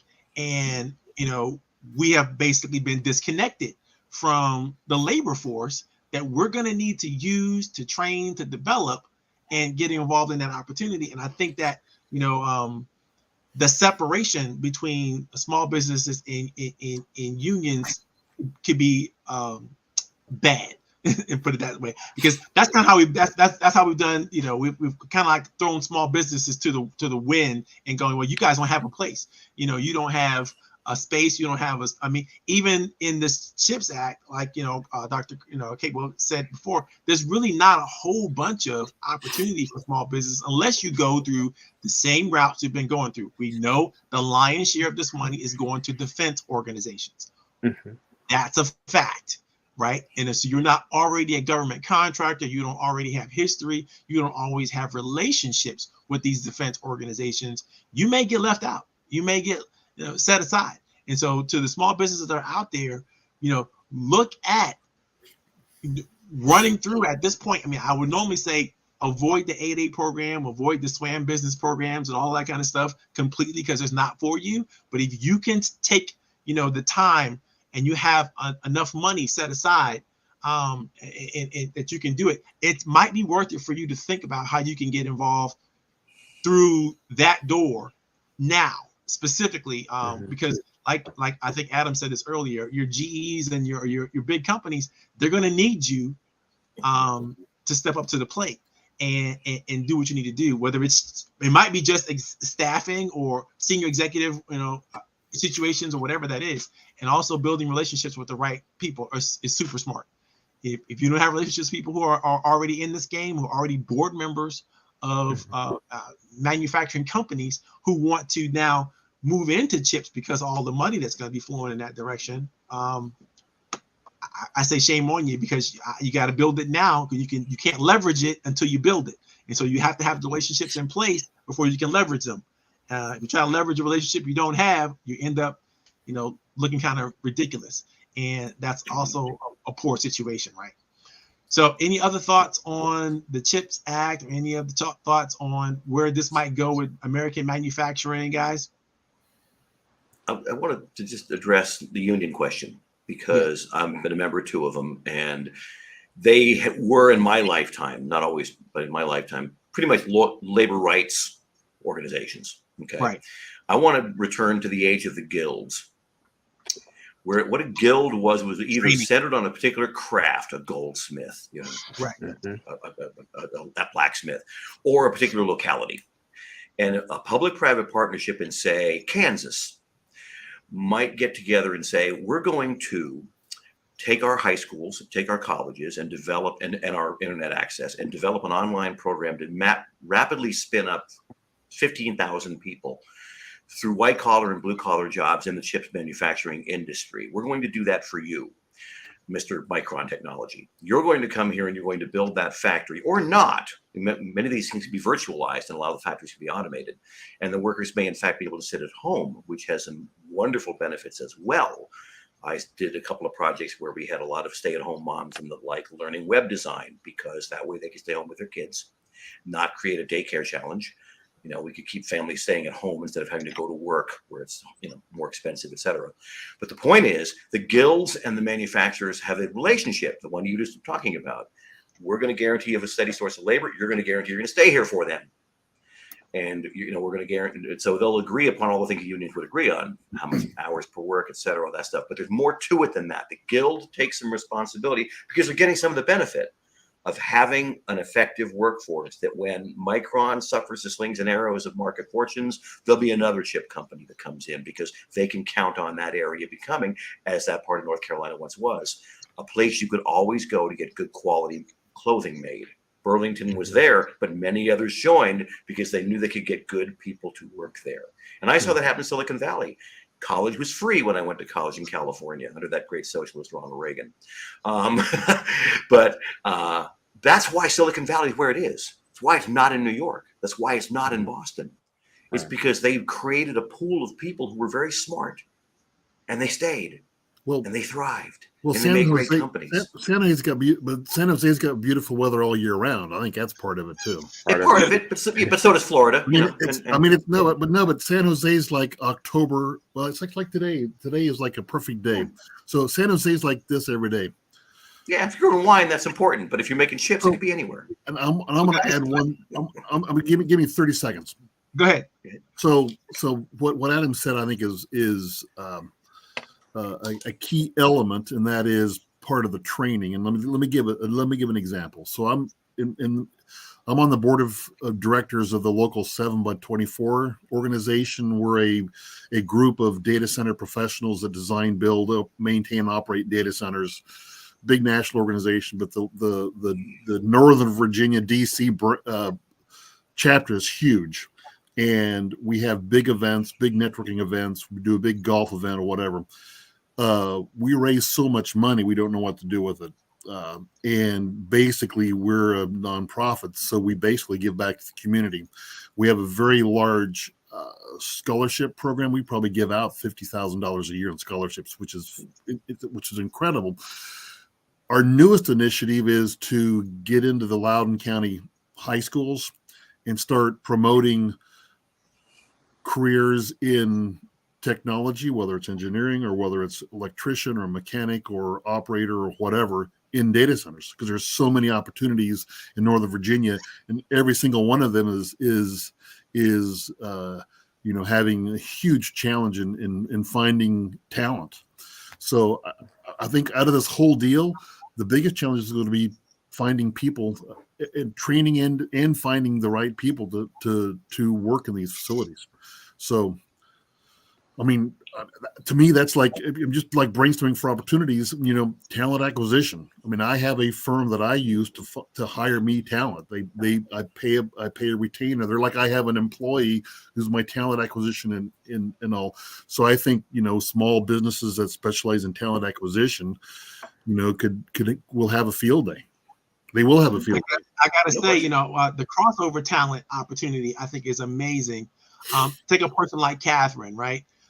She runs a training and development organization, a wonderful company that she's a specialist in putting together training, which is desperately going to be needed. How does a person like Catherine get in front of these issues before the RFP comes out, before, you know, they figure out that they need somebody to do that? She's going to have to be proactive and get in front of those political ideologists and all those people who are thinking about, oh, we're going to bring chips, we're going to bring manufacturing, we're going to bring it to our area, or even in the state of Ohio where they're about to build this new Micron facility, right? They're going to need thousands of people to be retrained. Right, and they're going to come out of these trade unions from the auto manufacturers, you know, and all the places they don't know, they haven't had jobs maybe in a while, and they're going to have to get back into the game. How does she get proactive? How do people like her get proactive and get in front of this before, so they can structure the RFPs so that the RFPs are going to be favorable to the small businesses? What do you guys think? This is a product of that massive collaborative ecosystem again. I watched on 81, where a lot of land was dug up for Procter & Gamble and Maytag, respectively, to make these distribution centers. They were both abandoned before the completion because, as Maytag said, we couldn't find 1,500 people to pass the drug test. These communities that are hurt, like the ones in the auto industry, you know, Rust Belt, in many cases, those people aren't prepared, mostly through no fault of their own. There's a lot of, you know, finger pointing and hues and cries about that, but there's a lot that the entire society needs to get behind. That's why a guild is uniquely suited to this, is because they can be community folks and people will believe them. They're not going to believe it if Micron Tech comes in there and says, we're going to create a system to get your auto people back to work. They know the bottom line is profit. But if that comes from the ground up in that community, it's a whole nother thing.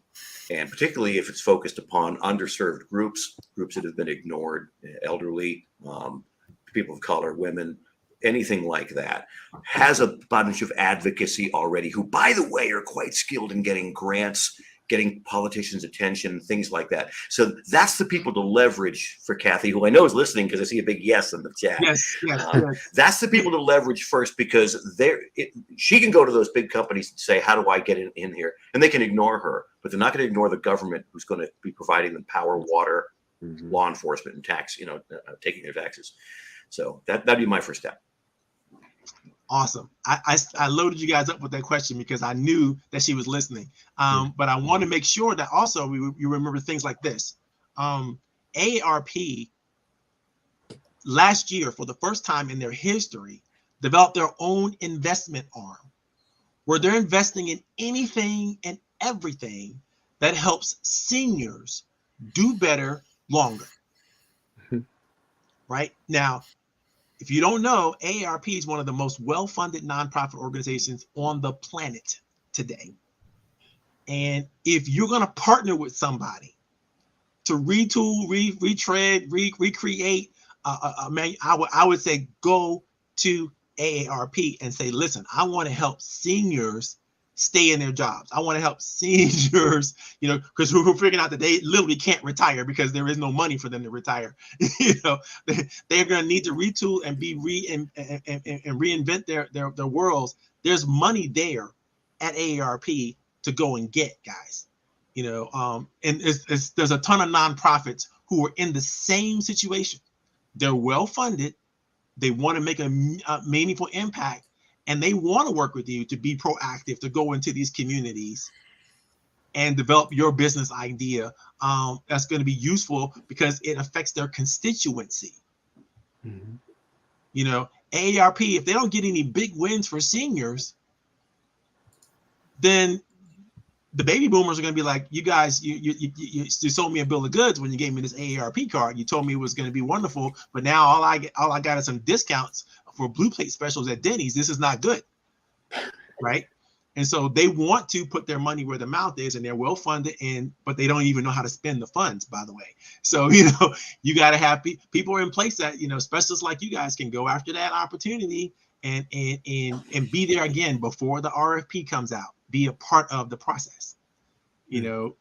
Go to your politicians in your area and say, listen, if you're thinking about bringing semiconductors to this area, I want to be a part of those conversations so that we can help craft the policies and the rules and so on and so forth, so that it could benefit everyone and no one gets left out. Because if we do business the way we've always been doing it in America, you're going to have some more Procter and Gambles, like Adam said. You're going to have some more projects that get developed and then they lie fallow because no one has been thinking about all the way through, how do we develop the talent? How do we develop the whole entire ecosystem so that this kind of works at every age? We got to go. We're going to have to go back to elementary school, by the way. My point of view, this is just Marvin thinking. We're going to have to go back to elementary school to create this new workforce.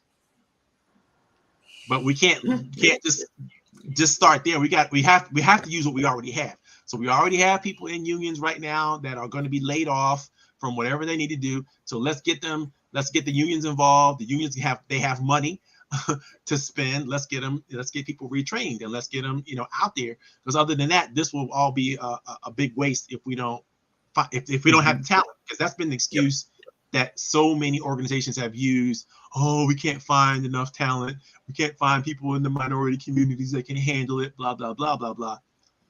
That's because now and I think we have a different kind of political pressure now to really be open and really support all interests in this country, which is, I think, it should be a great opportunity. Anyway, I'm gonna get off my soapbox. If there's any other questions that anybody have, if you're in the audience, if you have questions, throw them out here. If you are backstage and you're one of our panelists and you're back there, you wave your hand and I'll bring it to the table if you have any questions about anything you want to throw out. It doesn't mean that I got my panelists can answer the questions, but I guarantee you they got some pretty smart ideas. Can I please touch on one? I'm sorry. Let me touch on one thing real quick. Go for it. AARP. Well, first of all, we're now in a time when the most money and the most voting block are with people who, for the first time, are the largest also contingent of disabled workers. Disabled workers will not benefit from the need to build electronic car charging stations or to string high voltage power lines, which are two things that are going to make lots of jobs. But in silicon chip manufacturing, they can have a very important role. Okay, that's a lot of that stuff's automated, is robotic. I mean, they're doing really analysis. They're watching to see like airline pilots. They're making sure the plane flies itself correctly. So I think that's something that if you've got connections into that world, and if that leverage that, there's going to be more money trying to find people with the ability to work that are hampered in some way. That they have to stay at home with their kids, or they're sick, or they're disabled. But those are things that have a lot of money and not a lot of solutions chasing them right now. So go. You had something, Darren, I think? Oh, no, I just wanted to add to the conversation that we've done this before as a nation. If you go back historically, I like to always provide a historical perspective or a parallel. We did this in the 1930s with the Birdhouse Project of the 1930s that was kind of born out of a John Dewey and pragmatism, which led to what we knew to become vocational education in high schools. And we trained our workforce in high school so that when you graduated, if you wanted to be a carpenter, electrician, mechanic, a home economics person, whether it be in textiles or consumer goods or food and nutrition, you were prepared once you left. The community colleges extended that arm and have gone toward a more technical perspective. So we train now at the community college level people who are phlebotomists, for example, and they get jobs at hospitals. So we've done this before in this country. In regards to training, we have to apply some theoretical and foundational type things. And regarding training, you have the Gagne's 9 events of instruction. Where we attract the learner and we maintain their focus, and then we retain. Part of my work as a professor was to talk about how we could employ cognitive strategies in our software and the development that we use so that people would retain knowledge or retain learning. And we can do that. It would be so simple to do. And we would be ahead of the curve in terms of waiting on an RFP. Once the RFP hits, we have a prepared group of people who are ready to work. No, it's a no-brainer. So I got to give you guys some clues as to what's happening backstage, because I'm just gonna go ahead and post it, because you guys are sharing information back and forth to each other that I think the rest of the world needs to know, and so I went ahead and shared that. Nick is throwing like bomb questions out, and the panelists are picking up the questions and answering those questions. And one of the I said, great question. Nick asked, what happens with America when it comes to STEAM versus STEM education, and Adam fired off really quick. Here's some resources. This is what this conference is all about, guys. Resources, helping each other develop resources, see resources, find resources, and pull together, because this is a huge brain trust. And all of us know various different things, but collectively we can make magic happen. And so let's not keep it to ourselves. Let's share it to the rest of the universe, and so that we can say we did a good thing. For me, it's all about being able to say at the end of the day, I did something good, and it wasn't just for me; it was for others. So this is what it's all about, guys. Great job, great presentation, great ideas, great thoughts. We're gonna move now into the next segment, but we're gonna take a break before we do that. Again, any entrepreneurs, anybody out there, if you like what we're doing right now, give us a thumbs up, follow us, hit us up on the chat, whatever you want to do to engage. We want to be there for you. Again, entrepreneur friendly. If you have a promise or a pledge or a URL you want to throw out for us to pay attention to or promote, do it. Put it in the chat. I'm not backing anybody's idea or anybody's product or service, except for net. But because I know that product and service is amazing. Other than that, guys, keep the party going. We're going to take about a quick 5-minute break. We are actually on time now. And so when we get a quick 5-minute break, we'll come back and we'll close this thing out and with the next session, and we'll have a great day. Thank you guys so much for your participation. Let's keep the action going in the chats and all that kind of stuff, both public and private, and we'll see where we go. God bless you. Be right back.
All right, let's get this party started.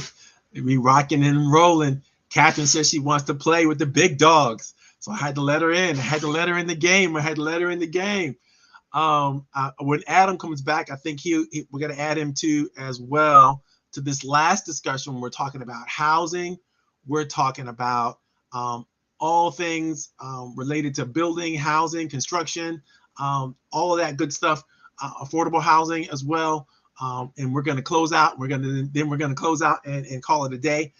Again, you panelists, I know it's been a long day, y'all. I am so appreciative of your time, of your talent. What you've been able to share with us has been phenomenal. It's all been recorded. It's all been this is being broadcasted live right now on the internet. So we'll get a chance to go back and chop it up and look at it and do whatever you want to do with it in the future. You guys will have a great opportunity to share your talent and expertise even further. And this is going to live beyond this moment. So let's keep all the action going in the chat, all the live chat and all that kind of stuff. Again, that'll be up there on the internet since, until they take it down kind of thing. So we have opportunities. It is so good to see you all, so good to play with you all, so good to be here in the same room with some people. I got to tell you, this COVID thing has been a hard thing to deal with because a lot of us are used to being out face to face, rubbing shoulders, getting to know people and all that kind of stuff. And we had to do all this virtual stuff, but it looks like we're learning how to make it work. Learning how to make it work, which is great. Okay, so let's talk about it. Affordable housing,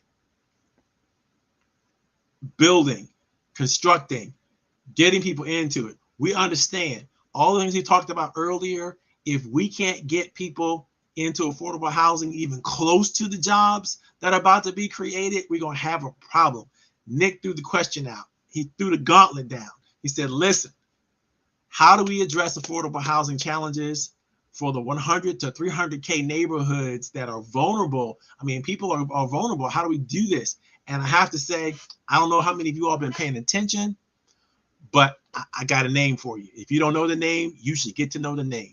The name is Marsha Fudge. The sister who is taking over HUD is doing some amazing things to make homes available at an affordable level for Americans. She is trying to end homelessness with her programs and the things she's trying to put out there for people. And she's trying to make it easier for people to build affordable housing in different areas. And so the money's just flowing out of HUD right now. And it's a great opportunity.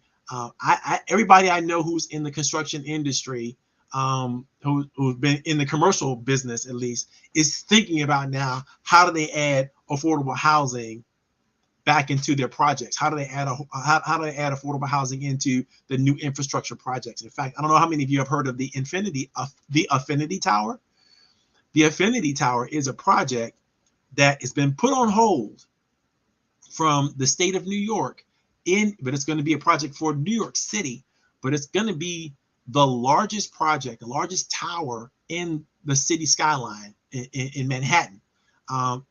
It's only thing it's going to be smaller than is going to be the World Trade Center. So it's going to be the second tallest building in Manhattan, and it's called the Affinity Tower. You can look it up, and but the project's been put on hold, and some will say because the architect, the developer, the builder, everybody in there is African American, and maybe that's why New York. But what New York is saying is because it doesn't have enough affordable housing in it. That's why they took it off. That's what, after the RFP was won and the bid was rated and all kinds of good stuff. But you're seeing, again, cities, municipalities all over the country now putting more effort into affordable housing, and it's being backed largely by HUD.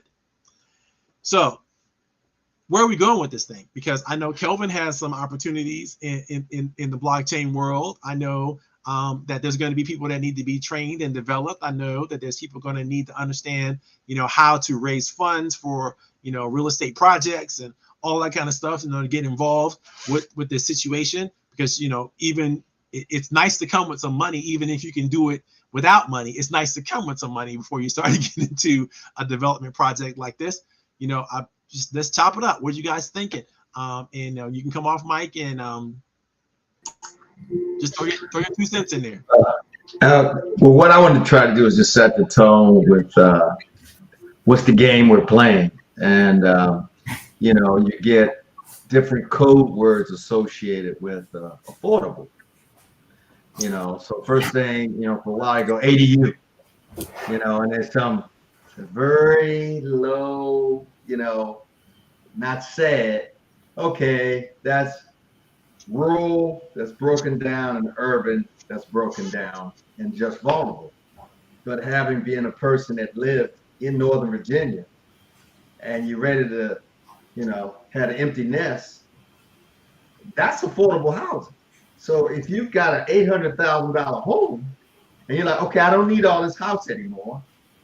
I want some capital, so let's go down to 250, right? There was no place for boomers. You were supposed to live in West Virginia or Herndon. Maybe Herndon, okay? You don't want to leave $800,000 house and move into a $850,000 townhome. Right. Because it's got an elevator in it. And there's no destination there except maybe the bike trails outside, right? So whether it's vulnerable all the way up through boomers who changed their life or that new person that just left college, they want a fun place. Boomers want fun, and college kids who just graduated want fun. Where do the college kids in Northern Virginia or DMV? They got to go down to DC or something like that and have 5 roommates. My daughter did it in San Francisco as well. We got to have 4 or 5 roommates to afford to live down in the Mission District. So I think the first thing what I like to do is make sure we're not just locking in on saying people who don't have money, because it's everybody who's trying to move up that chain team, right? And get quality of life.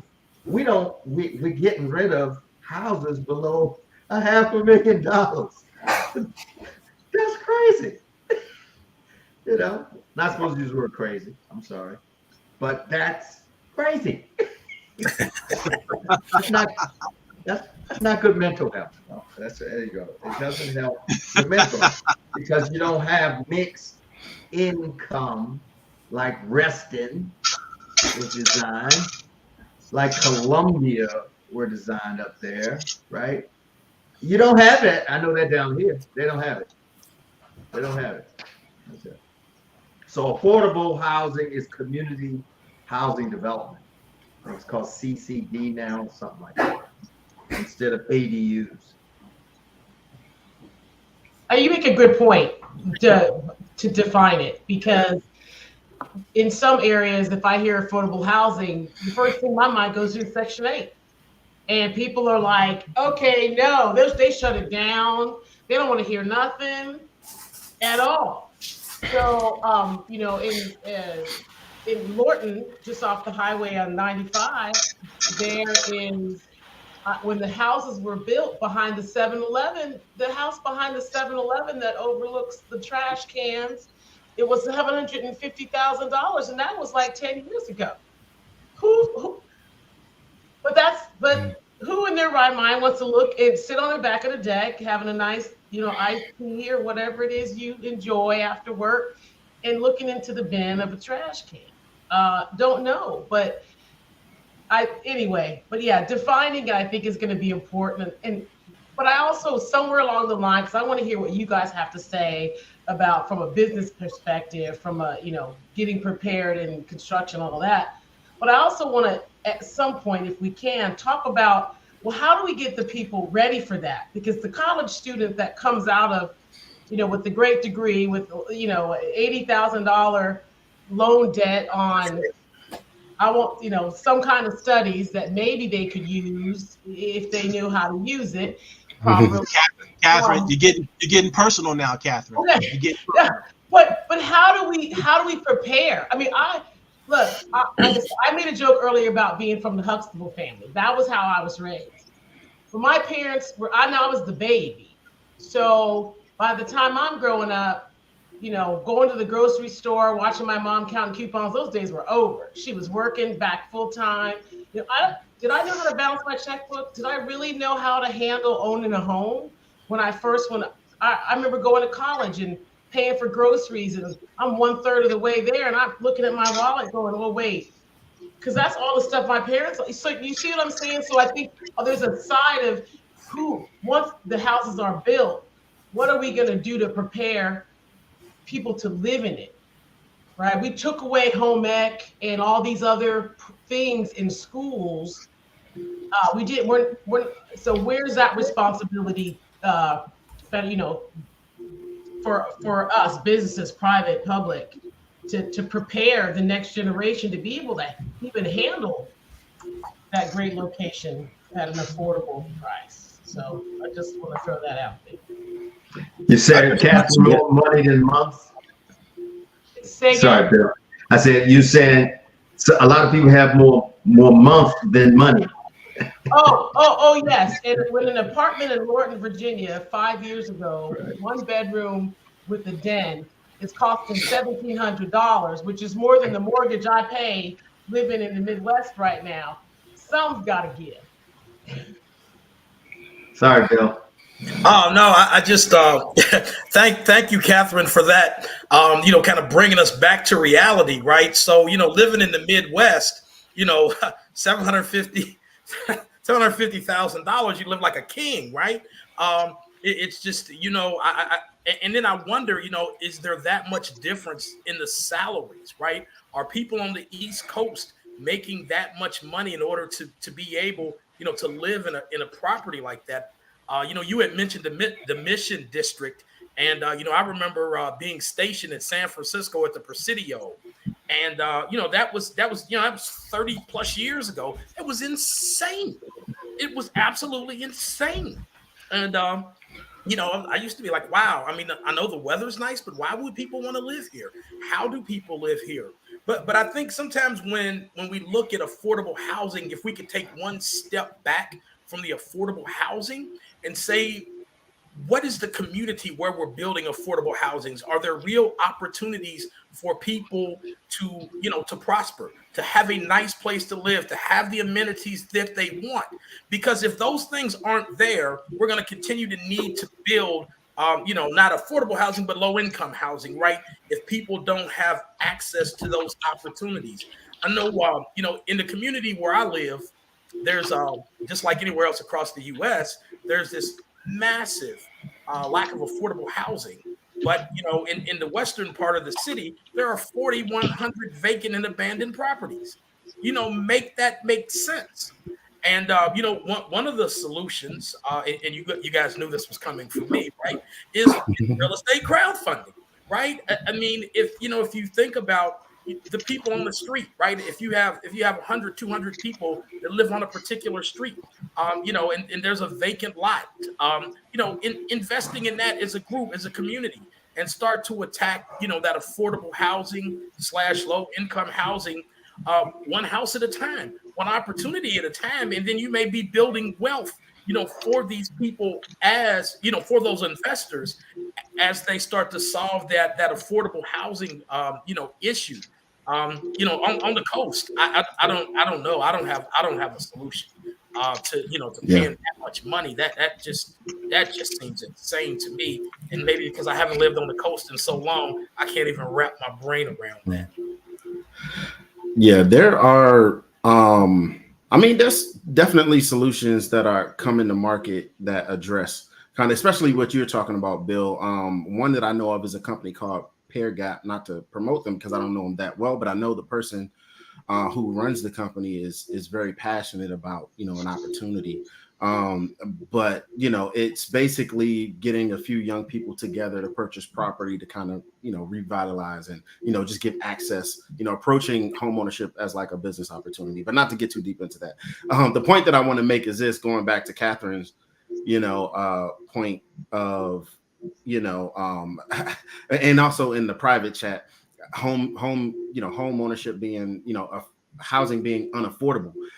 Let me paint this picture for you. A college graduate graduates, has a decent salary, say $55,000, $60,000 a year. Think that's enough to live in an apartment in downtown DC? Absolutely not, right? Certainly not enough to buy a home. So then on top of not being able to afford to live where they work, which is where they probably work, now they got to, commute from God knows where, and tackle all those expenses. So how much money do they really have left to feed themselves? And then on top of that, the student loan kicks in about 6 months after they graduate. So it's like you get this relief as a college graduate saying, hey, I'm finally free. I can finally go out and make some money. I feel like an adult.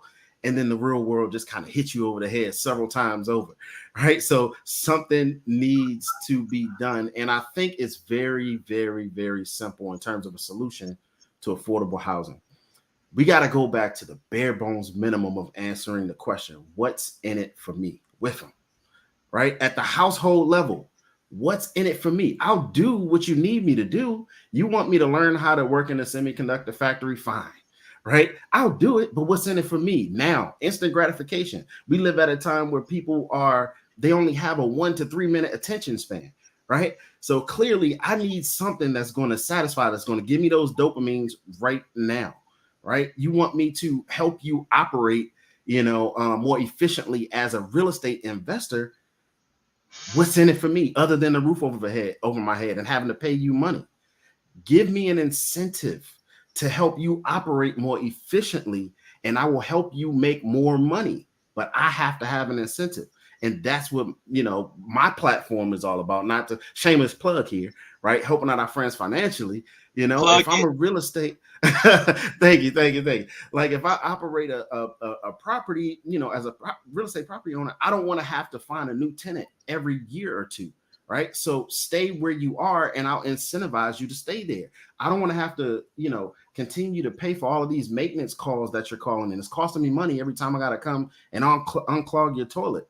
I tell you what, you help me take care of the property as if it's your own, and I'll give you a little bit of the money that the extra money that I'm going to make. Right. We all know there's a lot of money in real estate. Right. And where it can be, you can be very, profitable as a property investor.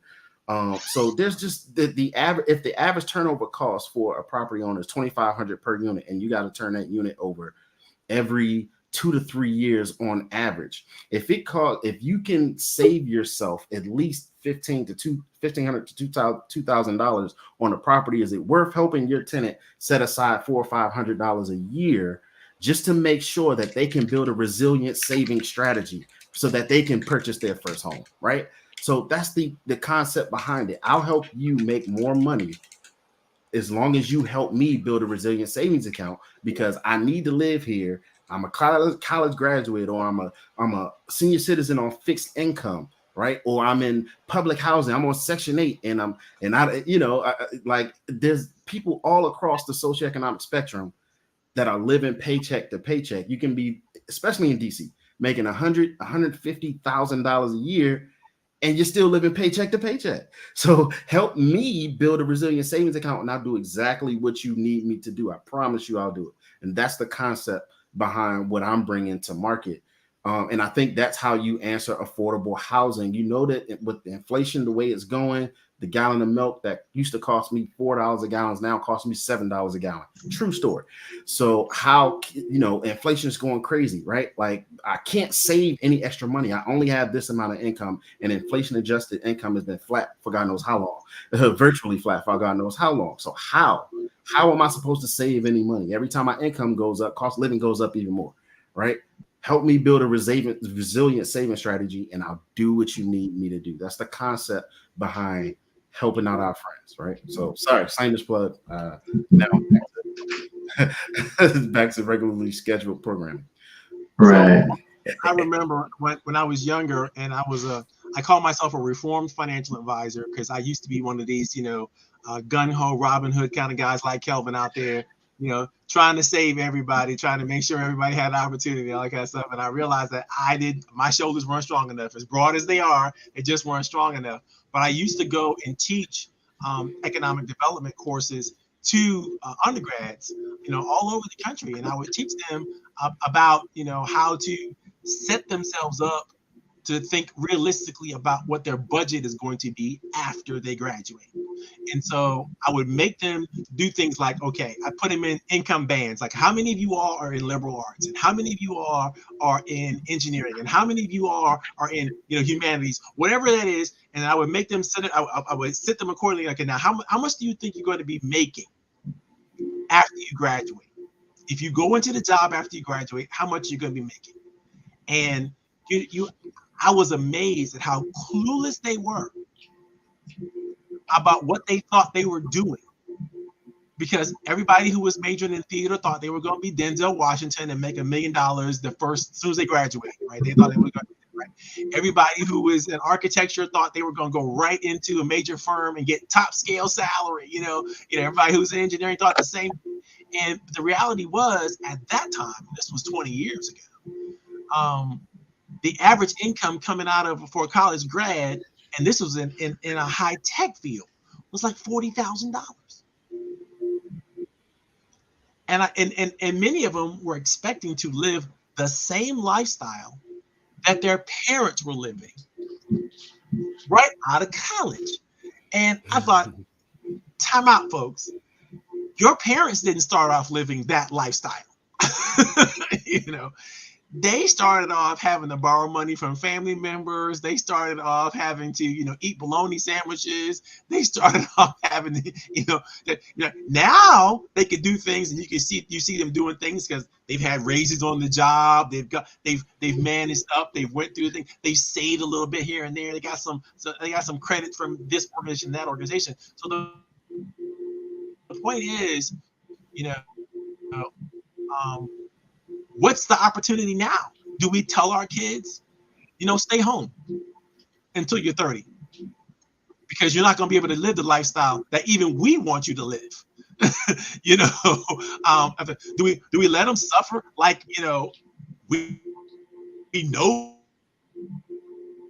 they're going to suffer?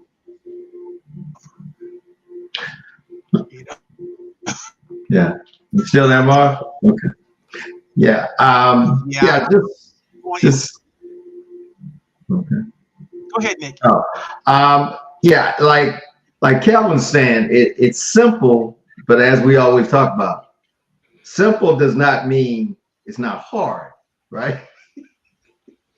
Get rich is simple, but it's hard. It's not complicated, but it's simple. And we got things in there that we operating on old rules with new people. Just like you said, a Gen Z is different than a boomer, as we all know. It's different than a millennial. It's not necessarily kids anyway. It's usually the parent. That's what I find. Kids are just kids, and then you got social media. We could have a total discussion on social media, which is not part of this, spectrum. But what I was going to say is live, work, play. We always leave out the other two elements. And then we got old rules. Retail is gone. Okay. As we know it. But we still got a lot of developers, real estate people who leave retail just as it was for the last 50 years. And they're already expecting that first generation of stores and malls around where the house is built to not be there on that first generation. Like when I was living in Leesburg, they go, oh, well, that store is not going to be there probably in a year. It's like, why are you cutting a deal with a place that you don't think is going to succeed a year from now? That's their problem. That's not our problem. So that whole game is gone.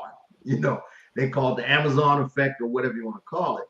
But if you just step out any door in any neighborhood, when I go to visit neighborhoods down here where it's very important in Florida, all you got to do is look straight, right, and left. All your costs go down if you can walk to work. You can eat in your neighborhood, and you got a house. But once you start changing those other things, okay, I got a good job. Like Kelvin said, I got to go 50 miles, take Route 66. $50 later that day, plus a $20 parking. You got to put 30,000 aside just to deal with your expense to go to the job, which is usually on you. So what I'm getting at is live, work, play is really economic development. It's got to be all three every time, neighborhood by neighborhood, which is the old school way where everybody, yes, some people call it a ghetto, but it was high quality, whatever you want to call it. Well, and you stay in your area, well, I big think time. I'm sorry, Nick.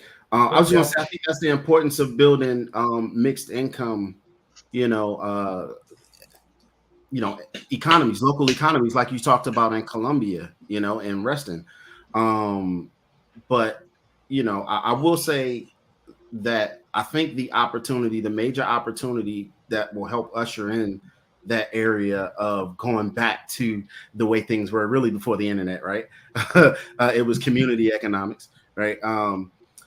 Really going back to that area, what will help usher in that area is through ESG investments, but then prop tech is the huge opportunity because a lot of property managers are willing to pay investment property owners, investors are willing to pay a property manager anywhere between 7 to 15%, right, to manage a property when technology can do the exact same thing for a lot less money, right? Because you don't have to pay salaries. So that's why I'm leaning in on, blockchain and DLT to help create a prop tech solution that helps make real estate investors or operators, more efficient so that they can, again, to provide those resources that'll help build and localize the supply chain, right? Because again, if I can now build a resilient nest egg saving strategy, I can now focus on, the innovations. I'm on the front lines. I see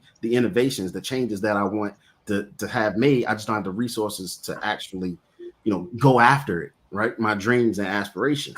So if I can build that nest egg and now educate myself, and then I have the resources to put into this project, I can now create the solution that will help localize that supply chain. And when you pair that with environmental investments in, green energy, solar panels, localizing community, creating more walkable town centers, right? Community towns. There's a project in Alexandria, Virginia.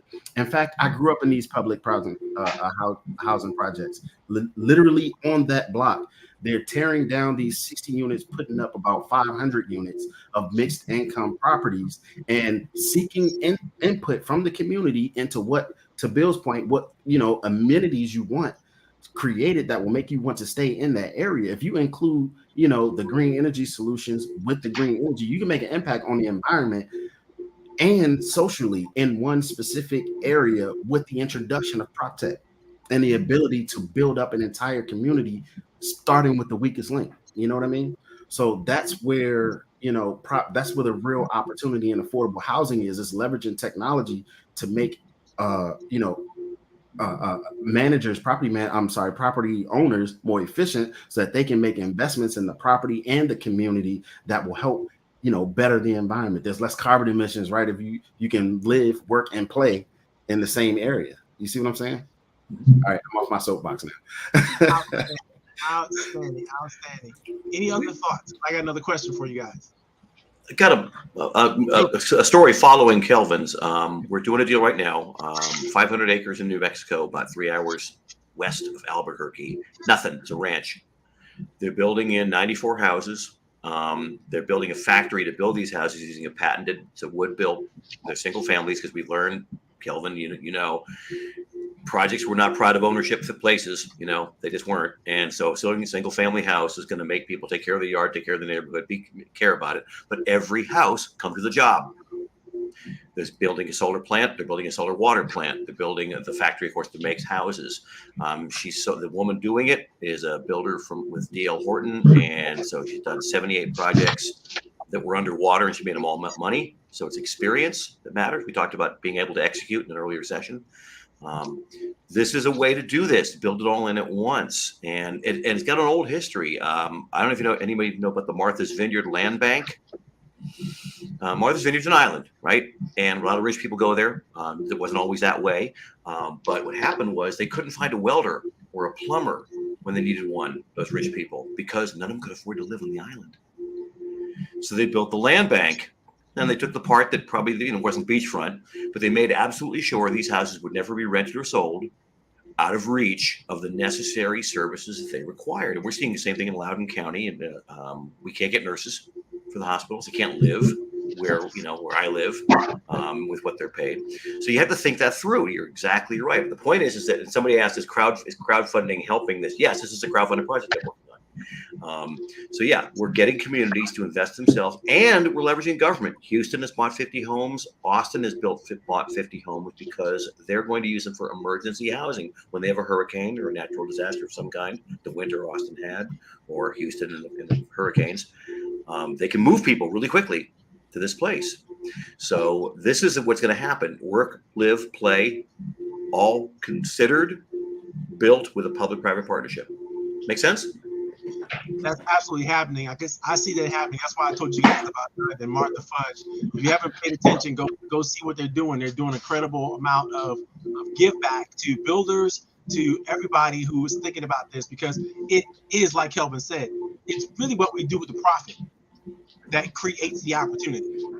If there's profit, then there's opportunity. We have to just figure it out, how we're going to share, split, divine, desire the profit so that they actually work for as many people as we possibly can. And that's part of the solution. Crowdfunding, obviously, part of the solution. But we can't leave anything on the table. Planned communities all the way through, not just planning housing, but not planning restaurants and movie theaters and so on and so forth. We got to plan all the way through, and that's got to be a part of what we do in order to take advantage of all these things. It doesn't. And I think Bill may have said this, or somebody said this. It doesn't do us any good to have all these wonderful tech people that we train up and develop, but then they still can't afford to live, and they gotta work from somewhere out in the suburbs. That so far in the suburbs is actually rural. They got to do that, and they got to commute in on. I think Nick said this. They got to commute in on some high traffic area that eventually we will put a toll road up that will make it so expensive for them to commute. That's gonna. It's crazy. And so we don't want to cut off our nose and spite our face, because it's not just about the jobs. It's about the lifestyle. It's about exactly what Nick said. We got to play. We got to live. We got to work. Everybody has to. And if we just think about just one silo like we've been doing in the past, we're going to get this wrong, and we're going to make a lot of mistakes. We're going to make more mistakes than we solve. And I wouldn't want to be a builder to throw up a project and think that I'm doing something good.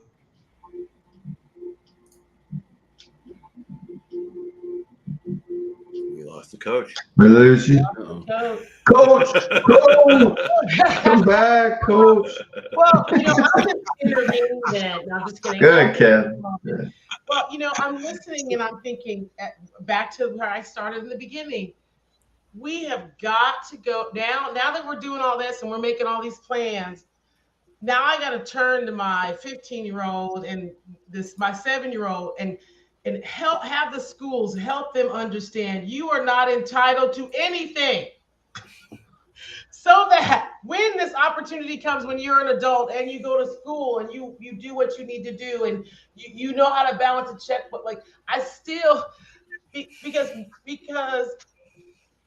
it is outrageous, and I think Kelvin mentioned it, 3 minutes, 2 minutes, I'm like with my 7-year-old, hello, okay, I'm gonna talk to you for more than 2 minutes. So let's you need to understand, I'm only tell you this once. So when we think about these things, first of all, I love, I love everything that you guys are saying. And in the back of my mind, I'm like, will my 15-year-old, like he's trying to be a basketball star. So I'm like, is he gonna do college basketball? Thank you, NCAA, for endorsement money. But is he gonna do this and move out? And then once he moves out, will he be able to handle the responsibility? Right? the funds. The NFL years ago, I was trying to work for them in learning development. I was at a conference and they had training on how to help these men not either not be aggressive and beat their girlfriends, or they had videos on how to take care of money. Because even though we provided opportunity, we put them in an environment where they were destined to fail because they were not equipped. And that is my concern. So like, yes, let's do this. Let's go. But I'm learning. So I'm like, okay, but like, okay, that's gonna get me there. Affirmative action got me into American University, but it didn't help me in calculus, right? It didn't keep me there. And so I think what we have to try to do for the generation that's coming behind us is hold schools and higher ed accountable, hold ourselves accountable to teach our kids the skills necessary. And that we shouldn't be so hungry for what our parents had by the time they were our age, that we neglect their learning. And so, because we all know what will happen. Someone will get into that house, they won't know how to take care of it, and we'll be right back to the same thing. We'll say affordable housing, and the first thing people will think and we have these great neighborhoods, but we haven't taught kids how to change a tire, look at the oil. I mean, just simple things. So, I'll be back while y'all building all this stuff. I'm gonna be back here with, making a plan for K through 12 and corporate learning. Yeah. No, you'll be right there with us, right on our side, helping to make sure that. That's it. That's right. Now, and what you're saying basically is financial literacy. Is a big piece of it. Our programs down here doing the digital literacy training. Financial literacy is one. Digital literacy training is another. But mapping technologies that can replace 4 people, those 4 people can get repurposed to another position, right? And use the technology as an assistant for those who can't afford assistance. And that's what Kelvin is basically saying. Technology doesn't have to put people out of work. It lets them move on to the newer emerging technologies, so that the technology replaces the old way of doing things. I mean, because just what you said, since I deal with a lot of the athletes and, orientations, but it really doesn't matter. I've spoken down in Texas to the Wildcatters, which these guys are making $500,000 a year, put in the pipeline. They usually don't have the education either. So they don't know how to manage that money that's coming in. So it's in and out. So the financial literacy piece and the efforts that we add on to the school system, and like you said, do it at home, do it with these organizational collaborative partnerships of private public, right? That's probably the most effective, I'll be honest with you, because per school system, it's going to vary every school system, and who's in charge and who's not in charge. It becomes like sports. The wrong principal, the wrong superintendent, Game over. The wrong governor. I don't know. I'm just saying.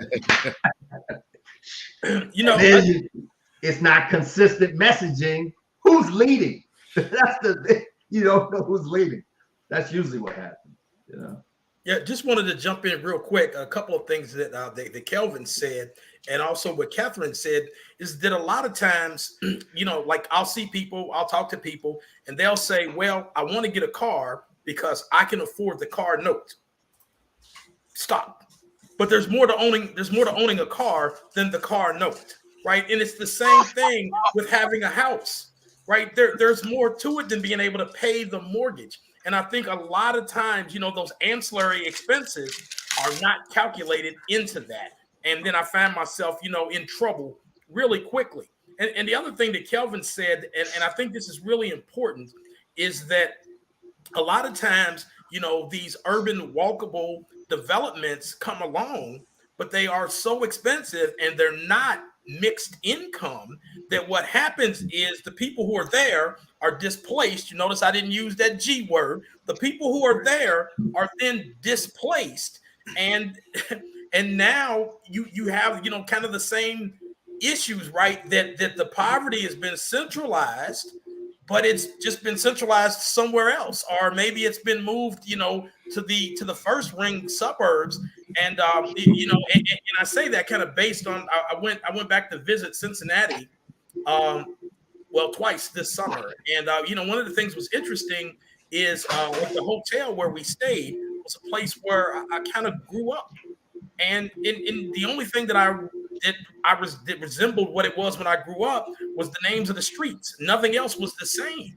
And then neighborhoods where the people who lived in a neighborhood when I was growing up weren't necessarily allowed to go is where they all live now. And you know, in those other neighborhoods, you know, they're spectacular, they're marvelous. They're building on one side of the Ohio River in Kentucky, and they've already built on the Ohio side, you know, this project called the Banks, and they're building this one on the Kentucky side called Ovation. These things are beautiful, but who can afford to live there?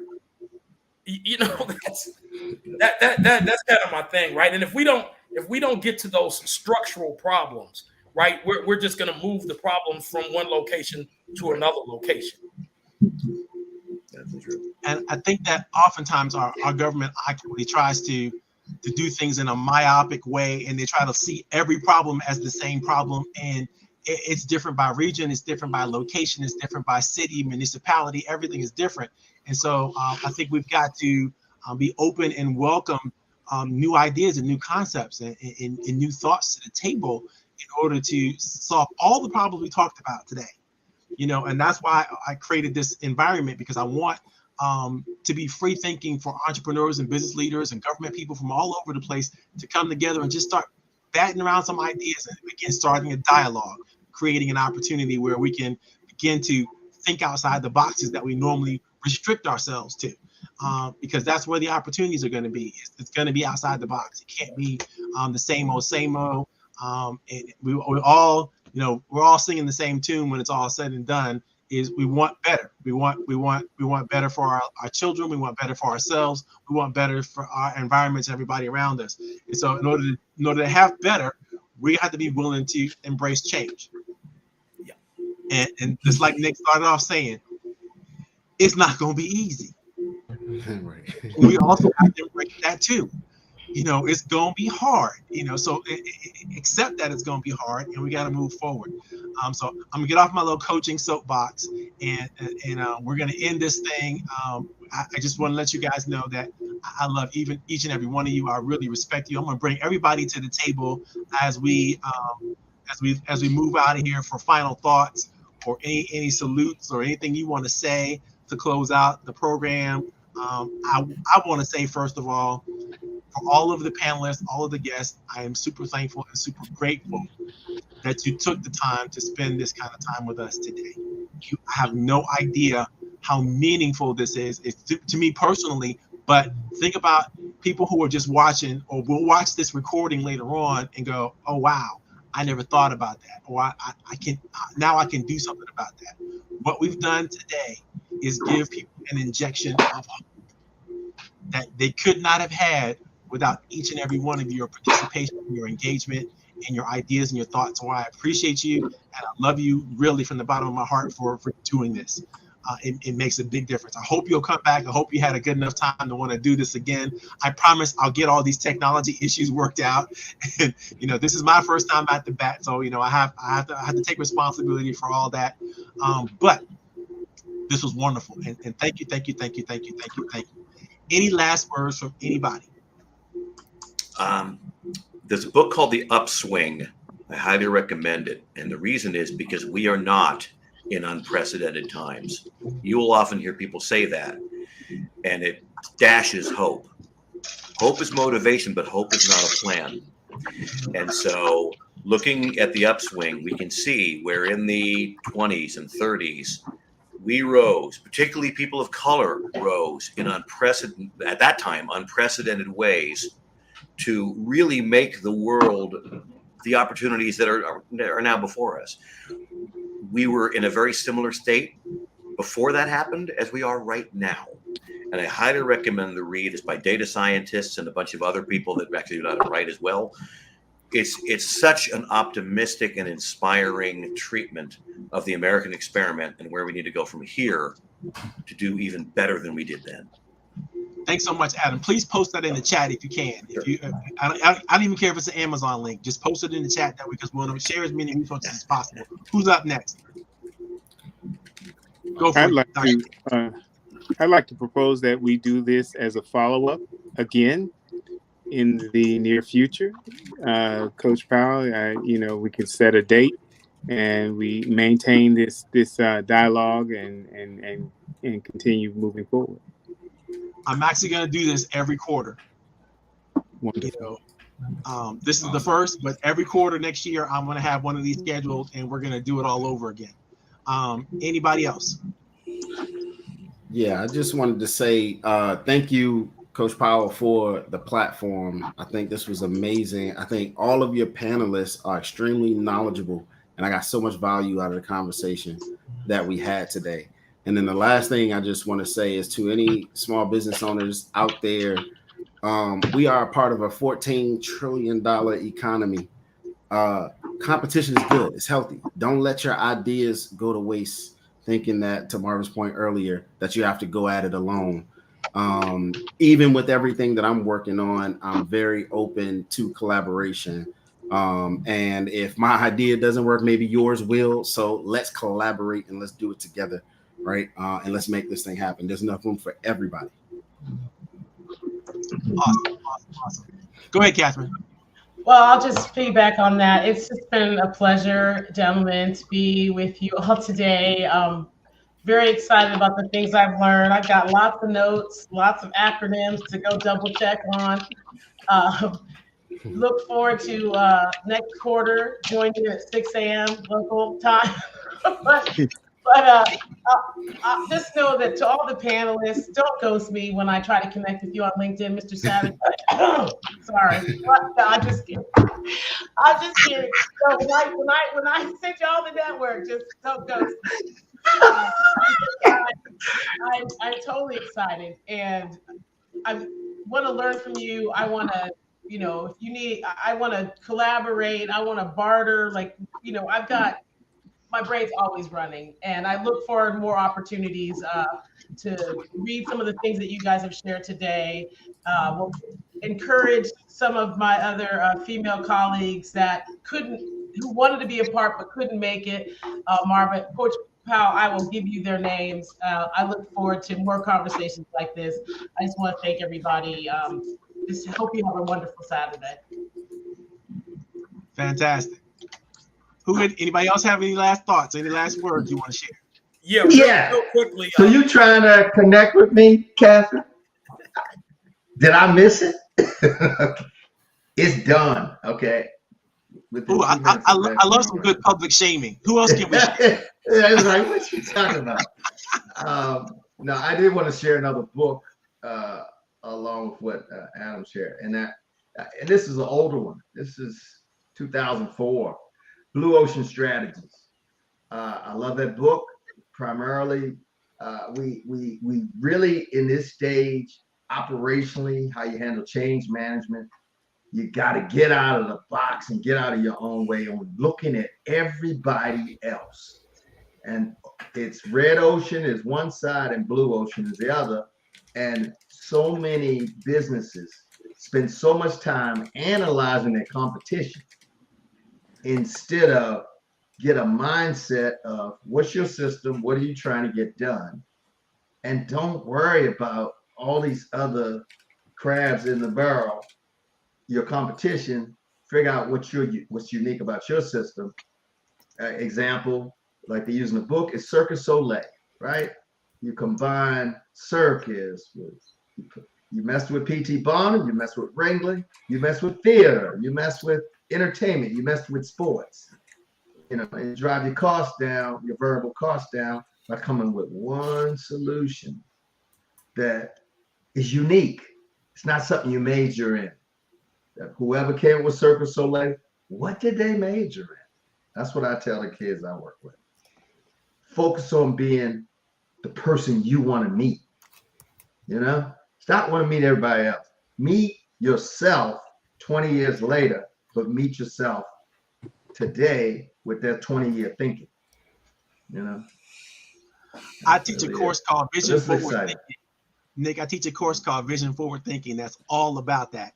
Placing yourself into position 20 years from now and really, really thinking back how the steps that are required for you to get there. Because when you can do that, then you can put goals together that make sense.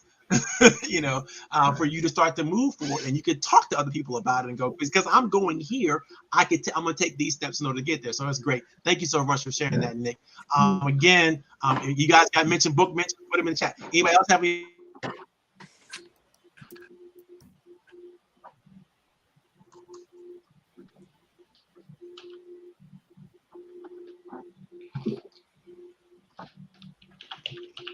You locked up.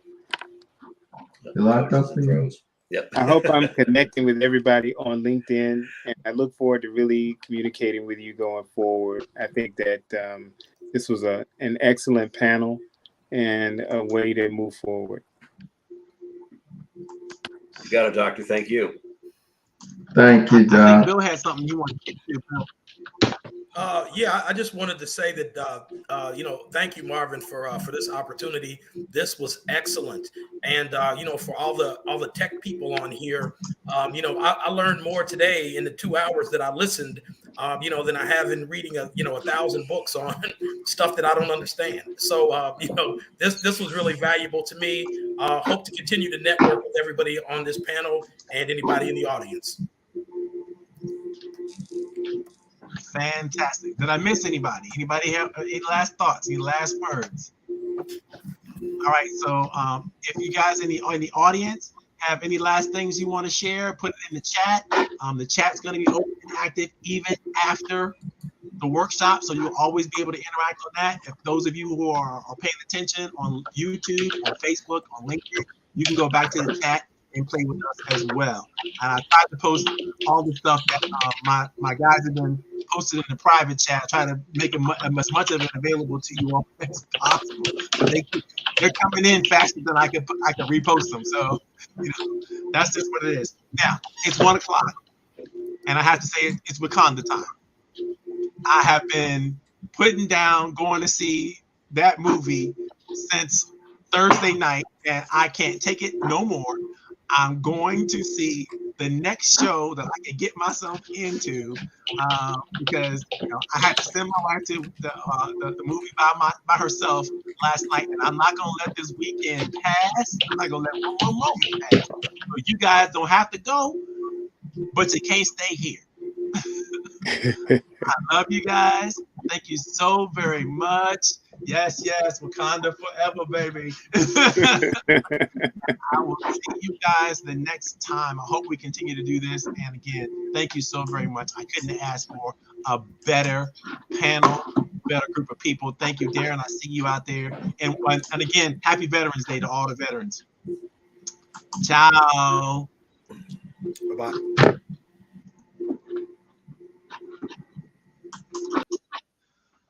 Okay, guys, that's it. We had a great time. I hope you guys had a great time. I had a great time. This is going to be something we're going to be doing every single quarter. Those of you who want to pay attention to what we're doing, just hit me up.